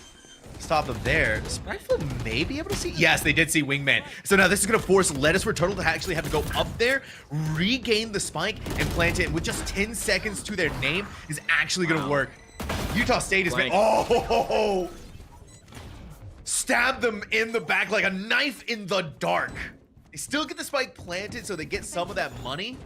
But we are tied once again, TTL. 11-11. And Utah State, they make the full rotation, and more importantly, they just send a player on the flank. They make sure that Colorado State has to over-dedicate to the site protection from CT. They make sure that everybody's tunnel visioning on really 2 positions. And McWhirt's like, oh yeah, hey, I'm here. Casual 3-piece. Everything you need. As Colorado State's just looking too many directions without enough people to look that many directions. The math was not in their favor on that one. And Utah State... this is, again, an opportunity to really put Colorado State up to the flames, because look at the credits they have left over. Or in this case, the lack thereof. It'll be a very narrow buy should they lose this round. But that's, again, only if they lose this round. And the Viper's Pit's thrown in right off rip, along with the Blade Storm on both sides. Oh, we have another outlaw. Just clean. You couldn't do it any cleaner. And if it's Manhen, you know that this is how it's going to go. I can't believe it, though. We are 3-3. Colorado State, Utah State, both of these teams neck and neck against each other in the 23rd round. Oh, Manhen, don't do this. Don't disrespect him like that. Did he hit that? I think he just hit his shoulder. How in the world he lands that onto his shoulder is beyond me, but sure, I guess. And now he's got some space to work with. No alarm bot here, so no trigger to say, oh, they're absolutely in this direction. He's gonna walk through, maybe taking advantage. He does catch AX with the right click. Secondary fire ends up being his demise, but Lil Smoot still in the site. This is not a position that's been played many times before, and Manhen courtesy clears. Disengage there for Smoot, looking for the second, he won't be able to find it. 1v2 for the Viper, rotating through mid, who's seen both players. The spike being planted, Wingman may be able to be denied here. He is. 15 seconds, time's now becoming a factor. Time's becoming a factor, but not enough to stop Colorado State. Just nary enough to work with, but this is still winnable for Utah. And what just became just winnable is very winnable. The 1v1 to determine which team is going to go into match point full speed ahead. Rocketing them, Sprite, float, respect on their name. Utah State. Could not care less about who needs to swing an angle, who needs to shoulder peek it. Just walk in, shoulder peek, tap. Goodbye. That's all you need at the end of the day. And I was talking about Manhen doing the courtesy clear. It's called a formality clear or whatever you want to call it. It's where you clear a corner, you look in that general direction, and without even like registering if anybody's there, you look away out of instinct, predicting that somebody's not going to be. And it's those little tiny points in a game. If Lil Smoot doesn't find that first kill, you're probably looking at the 3v1 and an almost certain Colorado State round. But because you give your Viper a chance, you take out the spike, you force him on the backside of sight, you win an opening kill, the 1v1, it's a single headshot. It's that simple. Speaking of simple, this is feeling pretty simple from Colorado State. No fancy tricks, no crazy rotates, no baits or anything like that. And it's only going to be thrown into even more craziness, chaos, whatever you want to say.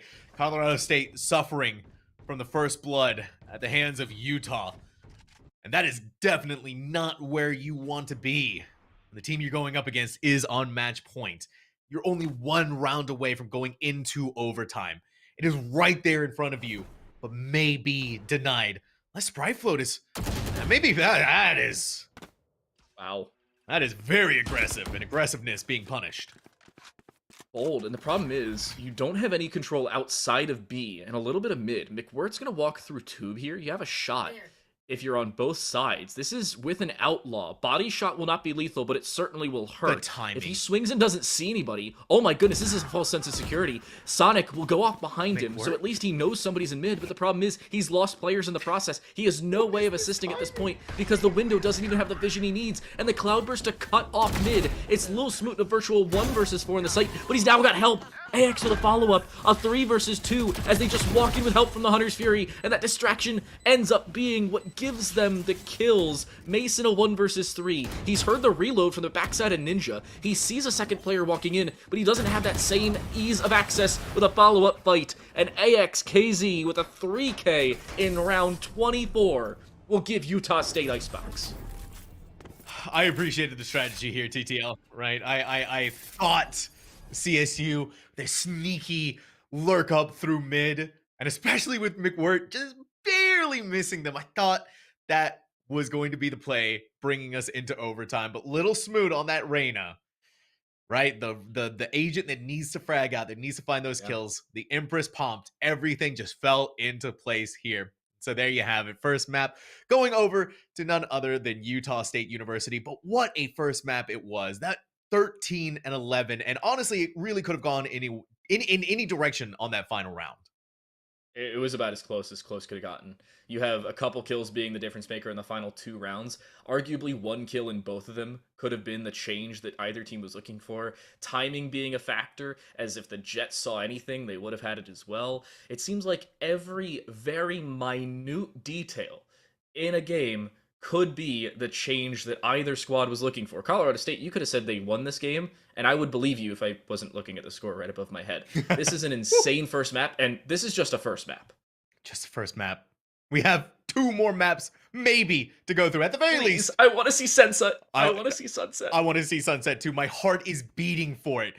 But our teams do need a break, as do we, as do everyone. So please don't go anywhere, because you do not want to miss the exciting Valorant action that is coming up here at Mountain West. We'll be right back.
A crazy, I think is the best word to use here, TTL. First map ends up in a Utah State victory, 13-11 against Colorado State. But now we go into our second map. I know. We're going to Ascent. It's Ascent, right? What's really to talk about with Ascent at this point? I'm gonna get the conversation out of the way early. Everybody's gonna see the exact same agent composition and agents. If you don't, this is where things may end up being fun. But the TLDR, about 69% of the time, you see Omen, Sova, Jet, Killjoy, and KO. Nice. Or in this case, not so much. I'm hoping that maybe Little Smoot will surprise us and choose Reyna. Nah. Nope. Maybe a raise. TTL, please. You can't take this away from me. I gotta have hope in some way. We'll see in the agent select, though. Utah State, really close game for them, though. It was still 13-11. Colorado State had a lot out of Manhan, though. They were squeezing this player for every single frag that they got, but it still ended up in a Utah State win, which I think you actually have an interesting stat line to tell us. Yeah, I have two interesting stat lines. Not only was it a 2-round difference between the teams, it was a 2-kill difference. 89 kills to Utah State, 87 kills to Colorado State. And of those 87 kills for Colorado State, 37 of them came from their Jet. That is 42.5% of your kills on 20% of your team. For all of you who don't have calculators, that's not supposed to happen. What is supposed to happen is what's happening here. I'm not even talking about the agent select. I don't care. I don't. I'm sorry. We have like a whole screen for it. It looks very pretty. It's the same agents that have been played for literally years, since basically all of them came out in the game. And we have to do it again. Chad, we're not going to show it because we don't care. We all know the exact agents that are going to be brought in. One of the teams has to bring a coach in. That's the reason that it has to be done again. Hashtag feels bad. Yeah. But the stats that nobody asked for because everybody knows them. 80% of the time, the top 5 agents will be played. Killjoy is on the lowest side of 80.19. The next most common agent. I want you to take a guess at this one, Sam. Who's the next most common agent outside the 5 most normal? Outside the 5 most normal? Yes. On Ascent specifically. Outside? This is a game for chat as well. You're more than welcome to make your own predictions. Wait, you said KJ was... KJ is the 5th most common. Who's the 6th? Who's the 6th most common? I feel like Yoru or Reyna. Cypher. Cypher. Ooh. Yeah, it's the composition statistics of all the matches played again at all professional levels in the last 90 days. The 2 most common compositions have been the normal composition and the normal composition sub out your Killjoy, add in a Cypher. That accounts for about 77% of games, which is really scary and I hate it. But Cypher alone is only played about 11% of the time. Oh my gosh! Yep. Everybody else so it goes, who will be played is 80% or above. It's almost a 50% drop off from KJ to Cypher. Oh my gosh! Yeah. Okay. Give me a break. It's really nothing exciting on the stats side. Give me a break. It's just Ascent though, right? This map has been talked about ad nauseum. Everything that there is to know about Ascent it makes me nauseous. It's just known, and here we all wonder why Haven was taken out. I'm very upset about it. Me too.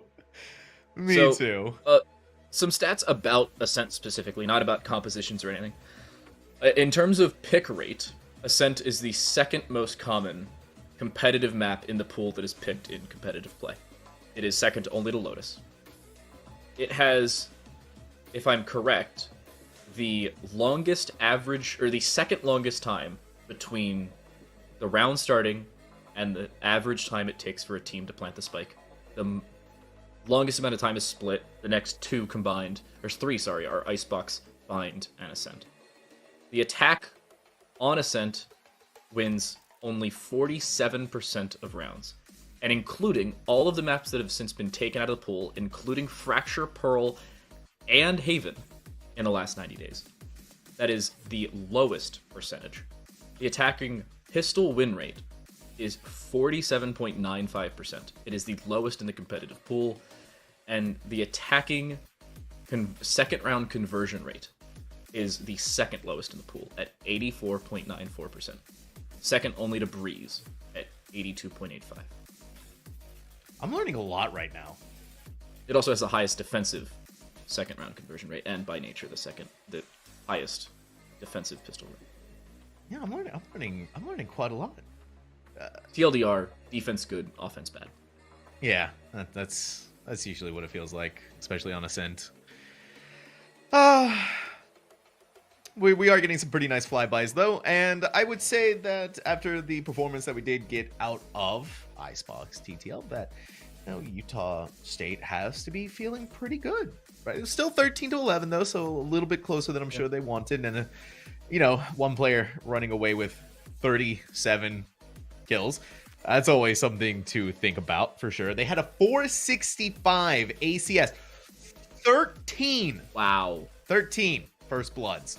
13 out of a 24-round game. I think that's the highest I've ever seen. And actually, that's not even the craziest. I'm going to be real. I don't think that's the craziest stat, at least in terms of individual numbers. 10 plants for lettuce for turtle. That's what I was looking at too. That's something else that caught my eye. I'm glad it caught yours as well. You think about it, right? It's the gecko, so you expect them to plant, but that's still a lot. 10? I mean, nobody else on your team planted. That's not surprising. But the fact that of the 12 rounds played, you forced USU into 10 post plants? That's scary. It's sending a shiver down my spine, actually.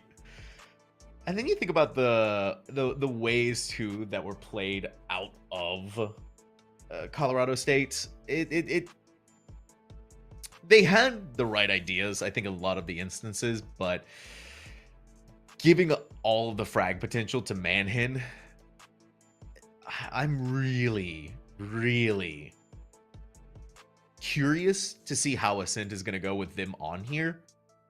Icebox, not the best jet map, I would say. Not a lot of spectacular angles that you can take, but Ascent is just like her map. You could say it's Jet's Haven. TTL, that map's not in this game anymore. Don't remind me. I'm sorry to say. Oh wow, look at that. We got our agents, and there's nothing. Remind me the next time that Utah State disconnects to make terrible jokes earlier, and magically the game will start. Please, I absolutely will. TTL, it's KJ, Omen, KO, Sova, and Jet. Not a big surprise there, I don't think. What? Oh my gosh. How was it? I would actually say that's pretty convincing. And the Oscar goes to, yeah, unsurprising. We talked about the agent stats for a while. I won't talk your ear off anymore. Utah State in the attacking side, though, that is their disadvantage. At least to start. Again, they will still have the opportunity to swap, and their defense looked pretty good back on our first map, so they still have more than a reasonable shot. But this game has been about as close and contentious as it could have been. Swing for Manhunt? Yeah, no, back away. There's 4 players there. And that's a lot of pressure. Sitting at the foot of your doorstep. It may not be going too much further than that. And the KO knife, at the very least, it got Manhunt. I don't know if it caught out the Sova.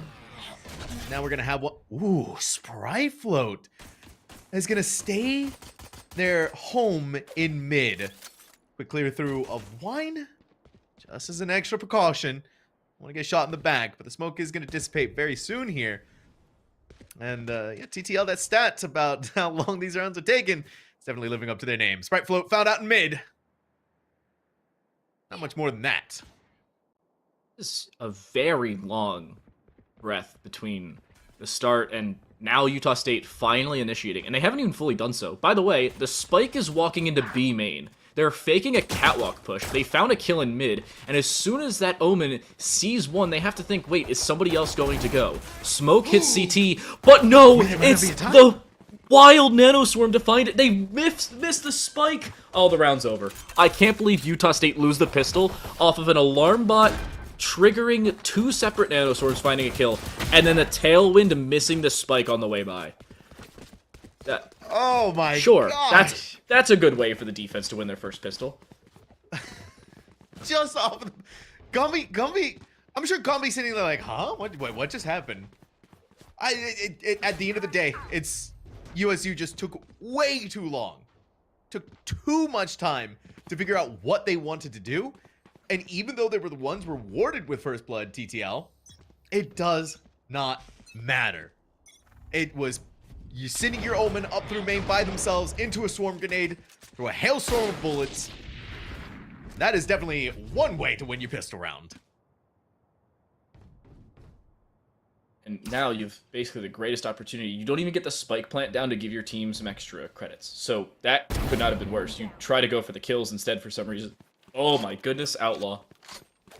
There's a reason it's a very good second round gun. Body shots to even light armor is extremely deadly. And at this point, USU is like, wait, where else is there an Outlaw? It's actually now moved to heaven. That's such quick adjustments from Manhin. And again, we're seeing this stall out from USU. Makes a little bit more sense this time around. They need to know where that Outlaw is. But we don't want to see them take all of that time once more. But if they want to take their fight on B, they've got to walk all the way through swarm grenades, a turret, and of course, Gombe themselves. At this point, USU, yeah. There's not a heck of a lot you can do at this point. Fragment will force Sprite Flow out of position, who, interestingly enough, swaps onto the Killjoy when you had a deadlock. Last game on a different... some interesting swaps in terms of roles onto Ascent, but with 12 seconds left, you're just trying to actually do economic damage or walk in and hopefully die, and that seems to be the case. Rice will find 3. Smoot, there's not a heck of a lot you do by saving a Marshall here. He finds a no-scope headshot, make it 2! He goes 3 for 3 on no-scopes. Does he find a 4th? Not through the wall, and he will indeed die at the end of the day. But what in the world is that? He finds a no-scope headshot onto 1, through the second, finds the second jumping. Also the only one to find a kill for his team. 4 now at this point. The transition from Reyna to Jet, working better for them. CSU on their bonus round now. Colorado State feeling very much in charge. I guess you could pat Little Smoot on the back for being able to get the kills that they did, and a smidge of damage onto Gombe. But now with the doors opening and with guns in their hand to deny the bonus round, Manhin pushed away from their perch with that Outlaw. Smoot, almost called him Snoot. Needs to go for their own shots, but there it is. The wall of swarm grenades takes down another victim. And the Jet's still here with the Outlaw. This is still a very dangerous position for them to push into, and that's exactly why he'll have to reload both slugs at this point, but he finds a safe haven to do so. Again, a map not in the pool, nor will he be on the site anymore. Colorado State lose their final member, at least defending the site itself, but the retake already here before the spike even has a chance to go down. Colorado State forcing Utah State to just condense into the site. Mace has been heard as they drop, and the walk straight through their own cover will end up taking them out before they even had a chance to get into the fight. And there's Lettuce for Turtle. Yeah, no shot in the 1v3. Nano Swarm, or the headshot from Lil Snoot, would have done it. I did it too. We all did, yeah. Yeah. Anyway, good round from Utah State. Very good round. The execution onto site, I think, coming a lot from the confidence that they have with the weapons in hand, really took away the paralysis that they've been feeling in the past 2 couple of rounds, which have, funnily enough, been won out of a lack of time for Colorado State. But now they get their weapons. The bonus has been denied, but the lead has not. In comes the 0-point knife. It's going to be shot down immediately. But you did hear a lot of bullets being used, so you know that this is USU leaning in B main. They just seem to want to send it. Dark cover and fragment will at least force them away for the time being. But you can see Colorado State are more than happy to just throw a little bit of utility and disengage. And similar story for Utah State. They don't over-dedicate themselves into an early fight. Recon Bolt duly knows Mace, who has to waste a Shrouded Step to get out of there. And all in all, Utah State still leaves a lot open. They still have B main control. They basically have A main control by default. They still have to clear it once more. And mid is in their control as well. They have an opportunity to split. They could just rush if they wanted to with an extra little bit of help. There's a lot of options, and it seems like they're going to take full advantage of them. Another KO knife. Oh, is Gombi gonna walk right into it? Yeah, they are. They're also walking right into Rice. Gobbling them all up. 2 for them. In comes another flashbang, but you do gotta look towards logs. They met their mirror and got a little horrified by it. Work walks away the winner of that one, and Gombi has been cleared away. This is USU's chance to plant the spike. In comes the Owl Drone. This should clear out Little Smoot just enough. Up in the air, they do hit their target, but Little Smoot hasn't been pushed away just yet. They're gonna walk in and rip the head right off of Mace's shoulders. It's all a lettuce for turtle game. We're all eager to see what they're gonna be able to do. That is a phenomenal shock dart. But how much more can they convert in a 2v1? More bullets are gonna go out. They're suppressed. What? They just need, it's just 1 bullet. 1 bullet! No way. CSU couldn't have cut it any closer. The lettuce for turtle is gonna drag them kicking and screaming into their 3rd round 1. And great situational awareness to just eliminate any more possibilities of points of ingress or egress. They take the fight as required. They force themselves out into the open, but still limit the amount of angles they're vulnerable to. Boathouse, maybe stairs, but that's it. And they force a swing. There was a follow-up from Lil Smoot, but the problem was they followed up on the wrong side of triple box. Ends up costing them their life. Lil Smoot's on 10 kills. Yeah. Again, insane numbers early for an individual. This time, it's an individual of Utah State, and they're losing because of it. Do individual pop-off performances just become the Achilles heel of a team? Finally somebody else starts shooting somebody. There we go. It's starting to feel what it was like. And before this round, I never had the chance to say this, but they have 10 times the kills of anyone else on the opposite spectrum here. Manhin really loves this outlaw. They're going to go for another opportunity to try and use it, but denied by that cloudburst. And let's see how powerless this team is going to be. Utah State, giving that opportunity to actually be able to get in onto the site itself. Spike is planted. Colorado State, down in numbers, gonna have to try and withstand this storm. Do you clear out? Oh no, you clear logs, not the close corner of B main. This is now a problem. You've got 2 members sitting in B main. And do you get swung off of this? Yes. First from Catwalk, second from B main. Third was not seen from the same position though. And it seems like everything's going the way of Utah State. Damage sure is going against them, but the kills not so much. And the reswing, everybody looking towards CT. That'll end up being the undoing of Colorado State. Close but no cigar for the Rams as Utah State will bring it back to just 1. Little Smoot still has 13 kills. They're just continuously racking them up. Obviously getting so much success from their Blade Storm. 3 kills in that 1 round alone. These individual pop-up performances that we're having from these players are kind of limping, it feels like, them across places where they need to go. But this time around, though, the entirety of Utah State looked like they were in fighting form and kind of what we had from them out of Icebox. We're going to get the Manhin Blade Storm, and we know what Manhin is capable of off of this. Lettuce for Turtle, I applaud the initiative, but the boldness with the classic especially, definitely something to be very scared of. Manhin took a little bit of their time, a couple of the kunais missed, but eventually hit their target. But Utah State has a sight. They don't take out the Killjoy though, but I think she's still in this general vicinity of her turret, which is still watching A main. So the flank will have very little effect on what they start watching until right about now. You can see on the map the Killjoy's moved into B main, or sorry, into Wine Cellar, and is having to watch that position rather than Heaven. Flash over, somehow McVert ends up flashing themselves and Tram into lower, suscepting themselves to the shots should they be found out. Manhen finds a second. Again, low HP for the Jet will end up costing them. It seems like everything finally going the way of Utah State. They'll tie it up. Tram finds a 2-piece in the process. 3-3 now. And again, you thinking that they're abusing the economy that we just saw out of Colorado State, which, yeah, for sure, definitely. And we're seeing, once again, the prowess of Manhin on display with their Blade Storm. But with how far and how aggressive this team was playing by themselves, Lettuce for Turtle giving it up on that A main approach, probably wanted to try and get the right click, didn't end up in the way that they wanted it to go. But now they have money, they have the economy, they have the weapons to try and pull forward in the lead once more. That's the name of the game, is trying. Oh, a leg has been seen.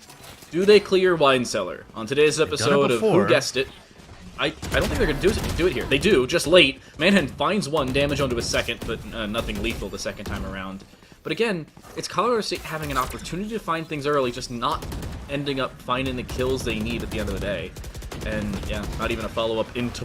What? Mace closes the door, or has the door closed on them, and then closes the door on a second player. Even now, with the null command on the other side, flash through as well, somehow Rice finds the first shot and is looking to drop into hell. Will throw it a fragment before they go down. It seems like AXKZ will go down as well. They'll even stabilize the core of their KO, allow them to get their gun back and everything. Colorado State, nice retake second time around. These gunfights, these battles on these sides are actual war unfolding in front of us. It's such a bloodbath every single time that these teams go onto there. And the pendulum swings in different directions each time, TTL. It's neither side really gaining an overwhelming advantage over each other. And it feels like the lessons they're learning from previous rounds are just being wiped completely from their mind. Some interesting usage of util, right? The generator swarm grenade prevented them from being able to plant the spike for so long, and then enough damage done that when the door was broken, an extra Vandal bullet just flew right into the target that it needed to. But yeah, Colorado State in the lead, and first blood. How? He just one-taps him from the bottom of mid with a Guardian. Sure, I guess. That works. This is insane ways of back and forth Valorant on both sides. Guardian locked in. He finds a return shot. Lettuce for Turtle with one. Now uses their Hunter Shear to try and take out that attempted lockdown. He finds it, but then he's found out because a virtual tracer had a sonar lock on his position, and the airstrike ends up being a direct hit. I can't believe this. All right, this is one of the more entertaining ascent maps that I've watched. But you give Manhin Overwatch of the high ground. AXKZ again suffering, trying to walk onto the site. The spike right in front of them, but Spritefloat had weaseled their way so far into there. It is a 1v1. Manhin has the spike right behind them, and Spritefloat needs to walk over to pick it up. 30 seconds on the clock, TTL. There is no more time for this player. It is a B-site spike plant or nothing. And Manhin has found their target. Both players right across from each other. But one opportunity, Spritefloat has to go in, has to make it happen right now. Manhin pinged out a little bit by the turret. Spike is going to be planted, thinking that they're going to be right in front of them. But somehow Spritefloat getting away with that. Dips behind the crate just in time, and the timing. It doesn't get any tighter than that. Spritefloat just needs to dip in back and forth and play off the back of their utility. It's been seen as well.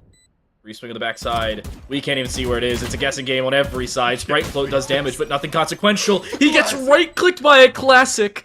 Free weapon, by the way, gives Colorado State a 5th. And somehow Manhen plays it to perfection. Valiant effort on the guess through the wall. Follow-up shot on the backside of triple just barely misses. And he finds both kills in the 1v2 because he was so far up on the button, they had no clue of his position. He just plays the time and then plays for the fight. How in the world he wins that, beyond me when having to drop off of Catwalk, but sure, Colorado State extend their lead to 2. They had the utility, TTL. I know that you're in this tense situation, Man, it has to break your heart for that to have happened, especially. Did he still have an nano? He had the alarm bot. He had 1 nano swarm. I'm surprised he didn't throw that to Catwalk to get the spike down. It's once again these decisions that you go back into VOD review and you learn from and you try to figure it out. Manhin getting rid of the 0.9 has just played their hand at how close they are, and so really no choice but to get out of there. And you can see that the util dump from Utah State, they are serious about making sure that these close angles are cleared out.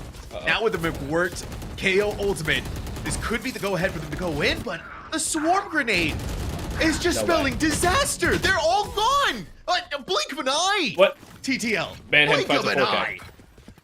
Manhen just found a 4K from the button. He just wasn't clear. They throw a flash through and everybody's like, oh yeah, let's just dedicate it through the smoke. The problem with that is you throw your flash, you basically play your hand. Everybody looks away for a quarter of a second, looks back when it pops, and sees everybody walking through the smoke. You're going to be purple screened, the term in Counter-Strike's gray screened, but you're going to be purple screened for an extra second or two compared to your opposition, and it ends up coming back to bite you. That's the problem. You have to throw the flash as you're walking through, or you're going to be caught out by a prepared team. Or, in this case, a prepared Manhen, who finds a 4-piece, and the rest of your team is just in ruins. Oh, and Manhin has an operator. Manhin and Little Smooth are butting heads against each other on who wants to be the superior jet. With Little Smooth just a kill ahead. But for how much longer that's going to be, I mean, previous round coming off of that, it's anyone's game at this point between Little Smoot and Manhin. Manhin has an operator. Little Smoot, due diligence for wine to be cleared this time. And again, you don't want to be caught with your pants down. They're not going to be, but Little Smoot is getting dumped on, especially by that paranoia.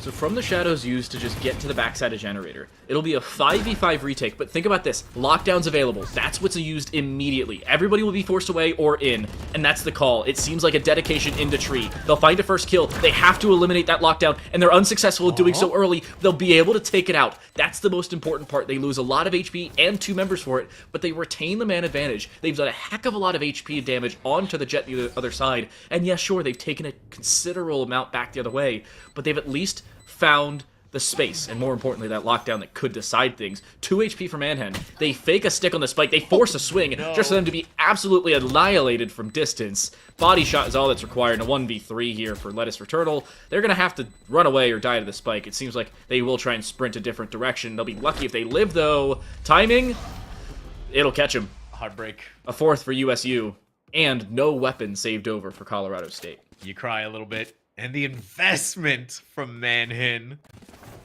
They had the operator, but not anymore. They even used their ultimate. So if you are Utah State, TTL, you just got away with a lot out of that round. Not only just the win, but you got the lockdown, you got Manhin on the operator, and you got rid of their Bladestorm. So many different avenues of victory. And the Lettuce for Turtle Hunter's Fury, I believe. Yeah, you've dedicated a decent bit. Oh my goodness, Trail? What? Just 2 kills? In mid? Okay, sure. I think they just have pistols, so that's kind of fair. But it's still like, they don't have a lot on. It's a Bulldog, and that's about it. Not a terrible investment for Colorado State, but nothing you'd write home about should you see it. This is probably going to be about as much of a dedication as you'd see from them, considering the 2 opening kills they find. They throw an swarm grenade towards heaven, and there's not a heck of a lot you can do. Jump scare for AXK, they're quickly dispatched of, and you make it 3v3. Wait a second, this is not an unreasonable round, but Goombi has to 1v2 on low HP. With a Bulldog especially, they can just go back and forth. They can play it like a fiddle. This is their game, and Gumby has to walk into it.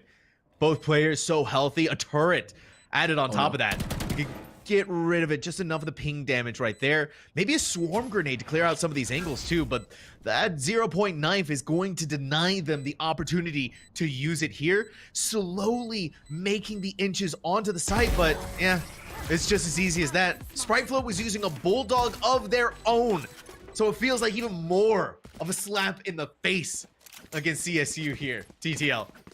But you're now 1 more round in this half, and it is 6-5.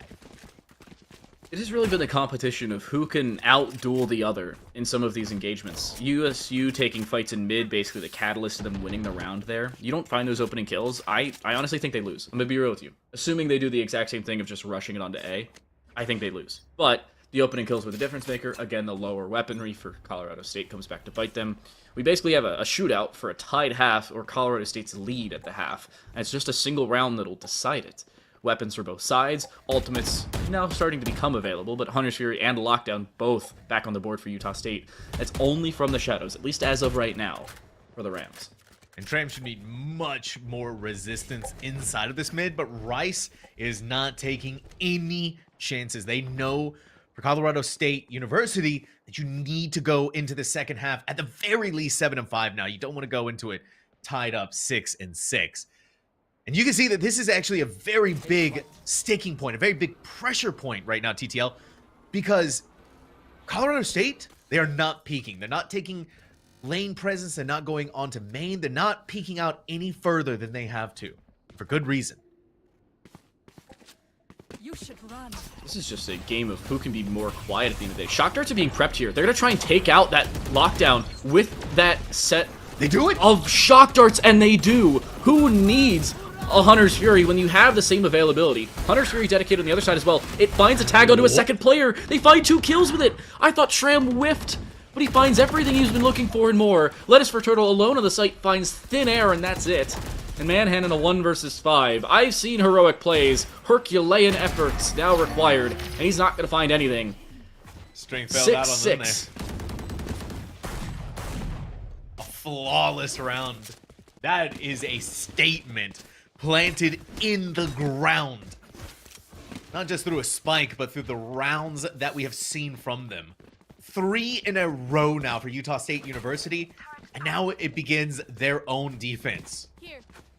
TTL, and you had the stats for us, right? All of the stats in the world.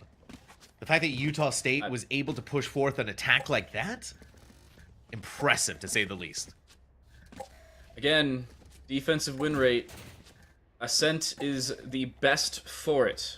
In the competitive pool, in the non-competitive pool, professionally, Ascent plays to the defense. About 7-5 most of the time, but an 8-4 is not unreasonable. 6-6 is still, yeah, in the realm of normality. But it is a very good showing for Colorado State. They can be extremely happy with where they are in this game. Yes, they don't have the lead, but who cares? But, I mean, Utah State in the same boat. That stat breaker could be the difference maker. Because it seems like that confidence is just oozing, and oh my goodness it is. 2 kills already. McWirt dies just before that door goes down, but still a 4v3 in favor. Never mind. It's just turned on its head. There we go. Back and forth. Utah State has the numbers advantage. Not only do they have the numbers advantage, but it feels right now like they have the player difference advantage. Little Spoot, 1-2 bullets. All you need to send Colorado State packing right back into their spawn. Beautiful showing from this team. Again, a pistol round victory for the defensive side. This is looking very, very good for Utah State. They have been on a streak. They had tied things up. They've gone 4 in a row. The confidence is there for a reason. I was talking about the fine line between that and arrogance in our previous map. It seems like Utah State doesn't particularly care about the imaginary lines I draw in imaginary sand, because they've gone 4 in a row, and there's not a heck of a lot that can stop them anytime soon. Great recon goal, by the way. Set up with great the opening kill. Okay, bro. It's just Sofa things at this point, really. That's all it is. Now you've slowed the roll down massively for Colorado State. Where do they go from here? It's like their head. They're like a chicken without a head. Now they're a chicken without some wings. At the very least, I can go further than this, but I'm gonna stop. The word's not gonna stop. Uh-oh. But they tried. Thankfully, it is traded out by AXKZ. Lettuce for Turtle is gone. Now it's a 2v4 with the final remaining players of CSU. And, oh, the Outlaw is going to be fished out. It wouldn't have mattered. Yeah, okay, there's Treb. First kill in the final 2. USU do indeed convert, and they only lose one player. So they only lose that one Outlaw. They make this a more than reasonable third round. When you have the Outlaw, you have an Ares, you have a Guardian. Those are 3 very reasonable weapons. I wouldn't be surprised if McWirt is dropped over a gun, or just dropped over a pistol or something. Yeah, he'll be dropped over a Sheriff. This is... I'm not going to say a reasonable round for them to pick up, but if they pick it up, I will not be terribly shocked. I mean, anything feels like it's possible, but with the way that USU is playing, confidence feels like an understatement at this point. They're operating on a completely different hemisphere, it feels like. This are the kinds of bold plays that I live for here, but it is just a Manhin world that we all get the opportunity to live in because they just let us. Let Us for Turtle only has 10 HP. Manhin took a lot of damage themselves, but a spike is still going to be planted. Colorado State University may be able to deny the bonus round for Utah.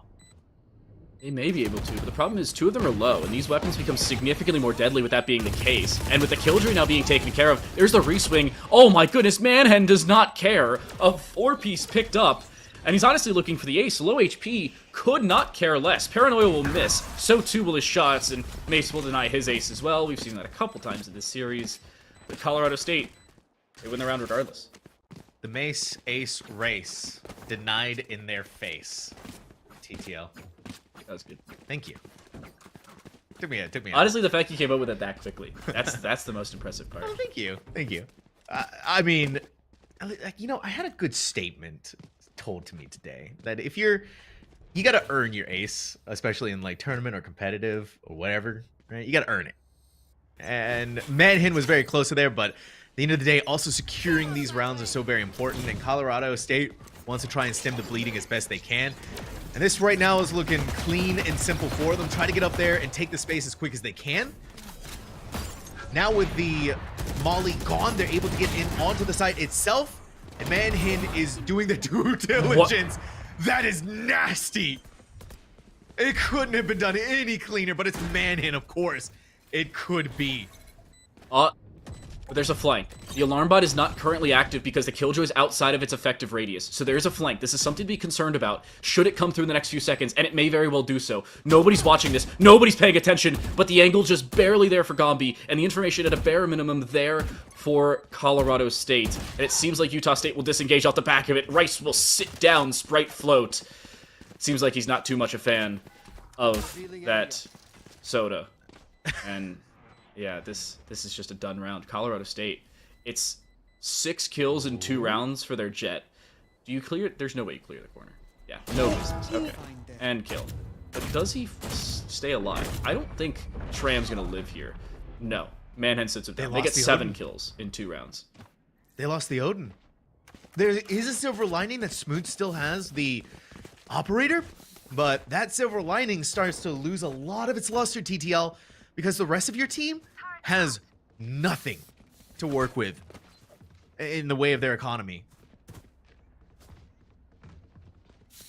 You're also looking at Utah State and saying, what do you do from here? With the lack of an economy, I mean, I don't hate the hero because you have already invested the opportunity and you bring in a Marshall. This is still going to be a reasonable round for them to buy next. But with the hero up, if you find an opportunity, or an op, or raider, you may have a way back into the game. I really appreciate the non-complexity from Colorado State. I also appreciate the immaculate aim that we got out of AXKZ. A lot of information garnered from that recon dart could create some sense of chaos.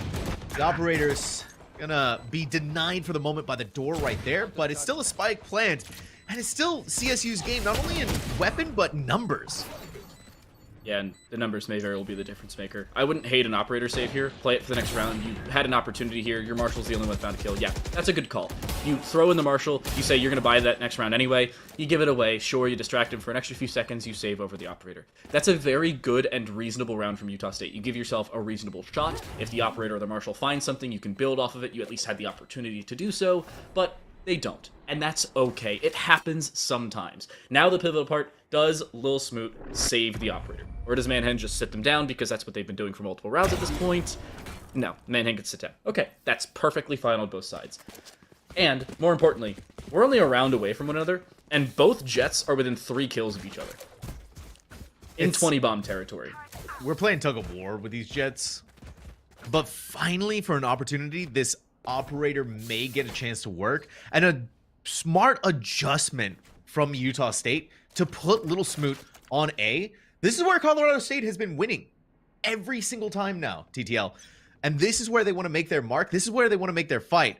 For Little Smoot, the angle and position that they're in, they had to be here. Otherwise, the smoke is going to cut off their angle. But they also pop that dash really early, so they cannot miss. So I don't hate them popping the dash here early. The problem is you throw in a smoke and a fragment just to disallow somebody to walk in. And now they have a free path through without having to worry about being seen through that smoke. That's a little bit of an oversight from this Utah State side. And Lettuce for Turtle has walked through the smoke. He's also found a gap. The window's already open. He's got a way through. He'll take advantage of it. But somehow the Hunter's Fury ends up giving his position away. And he loses, make it 2 fights, turned into a third. Rice falls off the back of a very late third shot from the very dangerous arrow. And Manhem needs to start to clutch. You said it. Spike not down, though. Yeah, Spike hasn't been planted through the wall, through the floor. Gombi survives from it. It's up in the air. Little Smoot Classic. 4 Gombi bullets. down in hell. But it's 4 bullets, like you said, for 2 players. It is 2 bullets apiece. I can do that simple math at the very least. But they are not going down to meet them. They don't need to, TTL. And this kind of restraint is something that needs to be applauded. And Gombi has to look into it. But there is no way. Oh my goodness. Had they snuck by like that? But Gombi couldn't resist the opportunity to get a kill there. And XKZ picks up the oh so very valuable operator to give back to their Jet. I'm gonna be honest, I can't blame him for swinging there, but that is an insane way of picking up those couple of kills. Colorado State lose the round by the skin of their teeth. And Utah State escape like bandits with their 9th. That's a 3-round streak, by the way, broken for the Rams. And at this point, you could say every single round is anybody round. I don't care what utility people have or what weaponry they've got available. It apparently doesn't seem like the teams care either. It doesn't really feel like they do. Manhin could sneak by that molly and just cloudburst their way in. And on top of that, with the lockdown, it's just further and further solidifying the chance for them to get onto the site itself. Alarmbot to give just that little bit of extra information, and this time around the spike is going to be planted. You had to think earlier too about that Hunter's Fury, right? Not that that's not there, they get the chance to, but that Hunter's Fury caused so much chaos that Tram just continues to deliver on. Null Command basically makes one team start to play Counter-Strike on the site, but Mace, very good with the aim, doesn't need their utility. Unfortunately, man, not so much, and they'll fall on the backside of it. But Mace, they've been seen! How in the world do you lose that fight, though? Somehow Tram still dies at the end of the day. Lettuce for Turtle follows up with a Hunter's Fury of their own, and the final shot, that'll be somewhat inconsequential, but a 2v2 as it stands. They'll try to stick the spike through. Recon Bolt will not see the information, and that may very well be the Achilles heel. Dark cover will only find one. Smoot looks for a different fight, but he'll die to a turret! And Colorado State take the lead off of it. These rounds are sending me to the moon. Oh my god. The difference between that round came down to a bullet. And Manhin was panicking. You can see it in their movement and trying to they brought out the classic, brought right back over to the Vandal. Nothing in the tank. Little Smoot, rather, instead of Manhin. I apologize. These Jets are... I'm interchanging them because of how deadly they are. But Little Smoot, you gotta feel for them. And again, the unchecked aggression from Colorado State. This time around, though, you see that they've split off. The Omen and the KJ are leaning towards B. They're gonna try and play off of the over-rotation from this team and just plant the spike there because of how often they go to A. Now what does Colorado State do? I mean, it seems like everything's been working for them on A, but there's a small host of utility on that site. Probably enough to take down the top 5 standing army in the world. And I think that's why they left, too.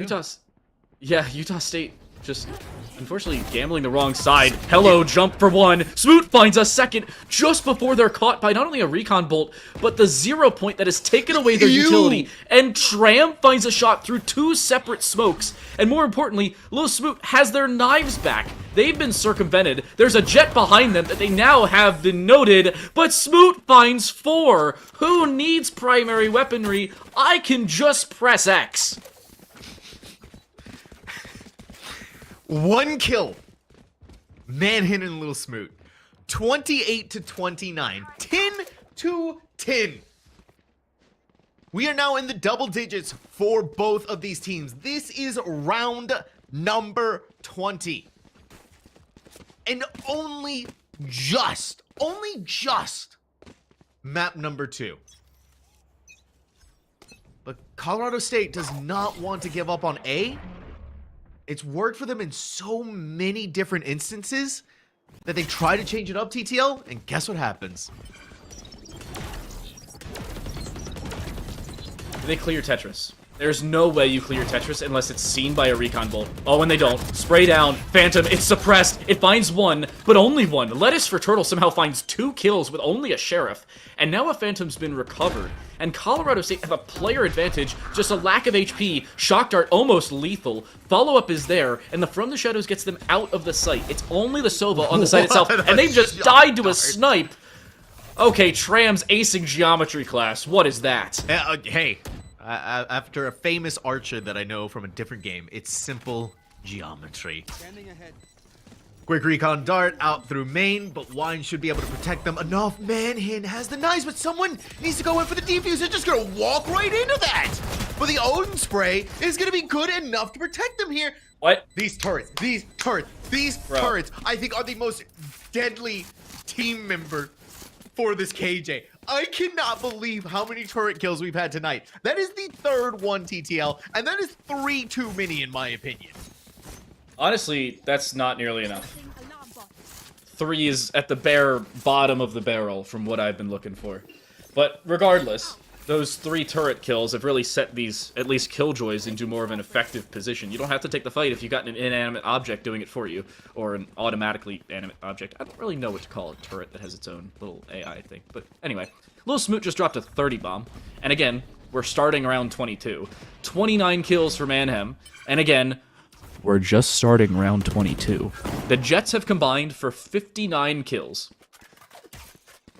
And next time we show the scoreboard, I'm going to do the math on how many kills the rest of everybody else has. I'm going to be falling to my knees in the Walmart parking lot. Good God. They are dominating the server. Okay. I need a chance to take my breath back here. But Colorado State, in a very similar position to what they were on in Icebox, knows the precipice that they are at. But do they know the dynamite that might be exploding in their face? Smoot is so ready for this, and no smokes this time, TTL, because they cannot be. Oh my goodness. And they are rewarded for their efforts. They're going to try and take another shot out there, but they need to get out. Otherwise, be cleared through the molly. And like you said, they get out with a pick onto their mirror. And through tiles, McWirt coming up with even more. McWirt makes it 2 already for Utah State. Here's that lockdown, not even needed. Tram finds 2. At the end of the day, Utah State will escape with their 12th. I told you I was going to do the math, here it is. Going into the round, the Jets had a combined 59 kills. 147 is the total going into round 22. That is exactly 1/3 of the total kills in the lobby found by 2 players. I need to talk to these Jets, either one of them, and ask what their aim routine is. Somebody's been playing way too much Kovacs. Go to class. All right?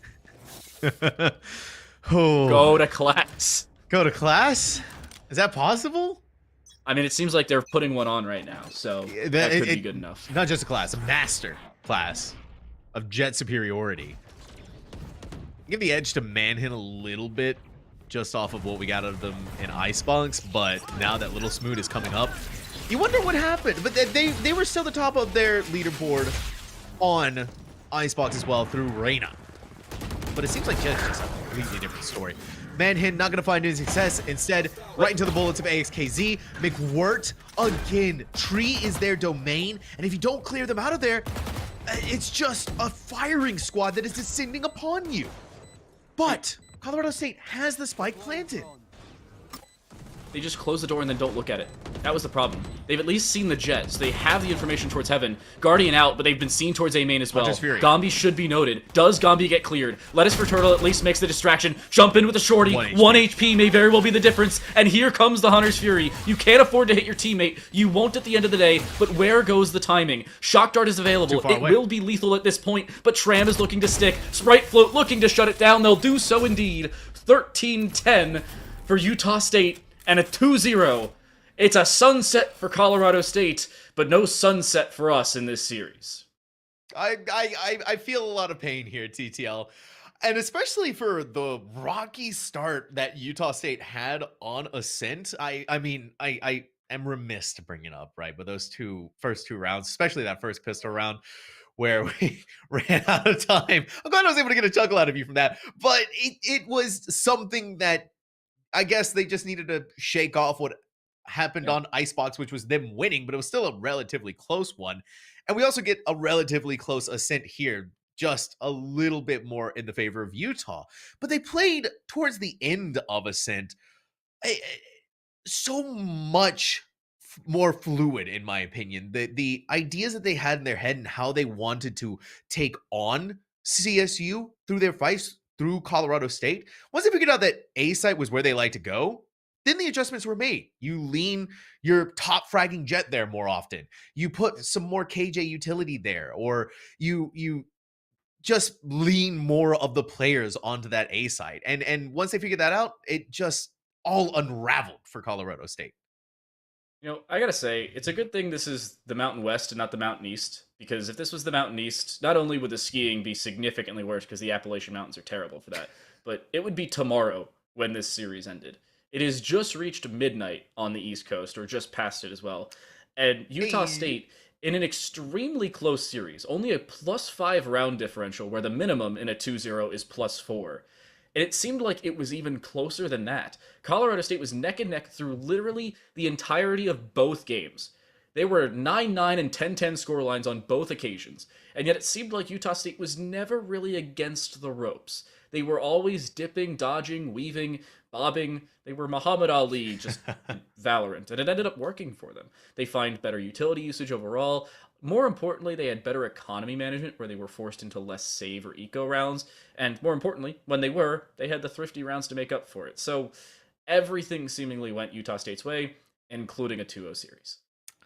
Well, you know what, TTL? I hate to say it, though, but it is time for us to go ahead and close out the stream after a rousing night of Valorant. But make sure to hit that follow button, because we do have more action coming up for all of you just this week alone, including tomorrow at 7 p.m. Eastern Time. ECC Valorant, Southern New Hampshire University is going to go up against Utica University. And I like this too. I like this. There will be no sunrise for sunset. It's time for sunset for Esports U. That's poetic, TTL, actually. That's pretty good. That is pretty good. I like that. Regardless, from myself, TTL, and of course our amazing production staff behind the scenes, Colton, Cool Scoots, and Professor Layton, for all of their hard work in making us look and sound as good as we did tonight. Big appreciation to them. We will see all of you in the next broadcast.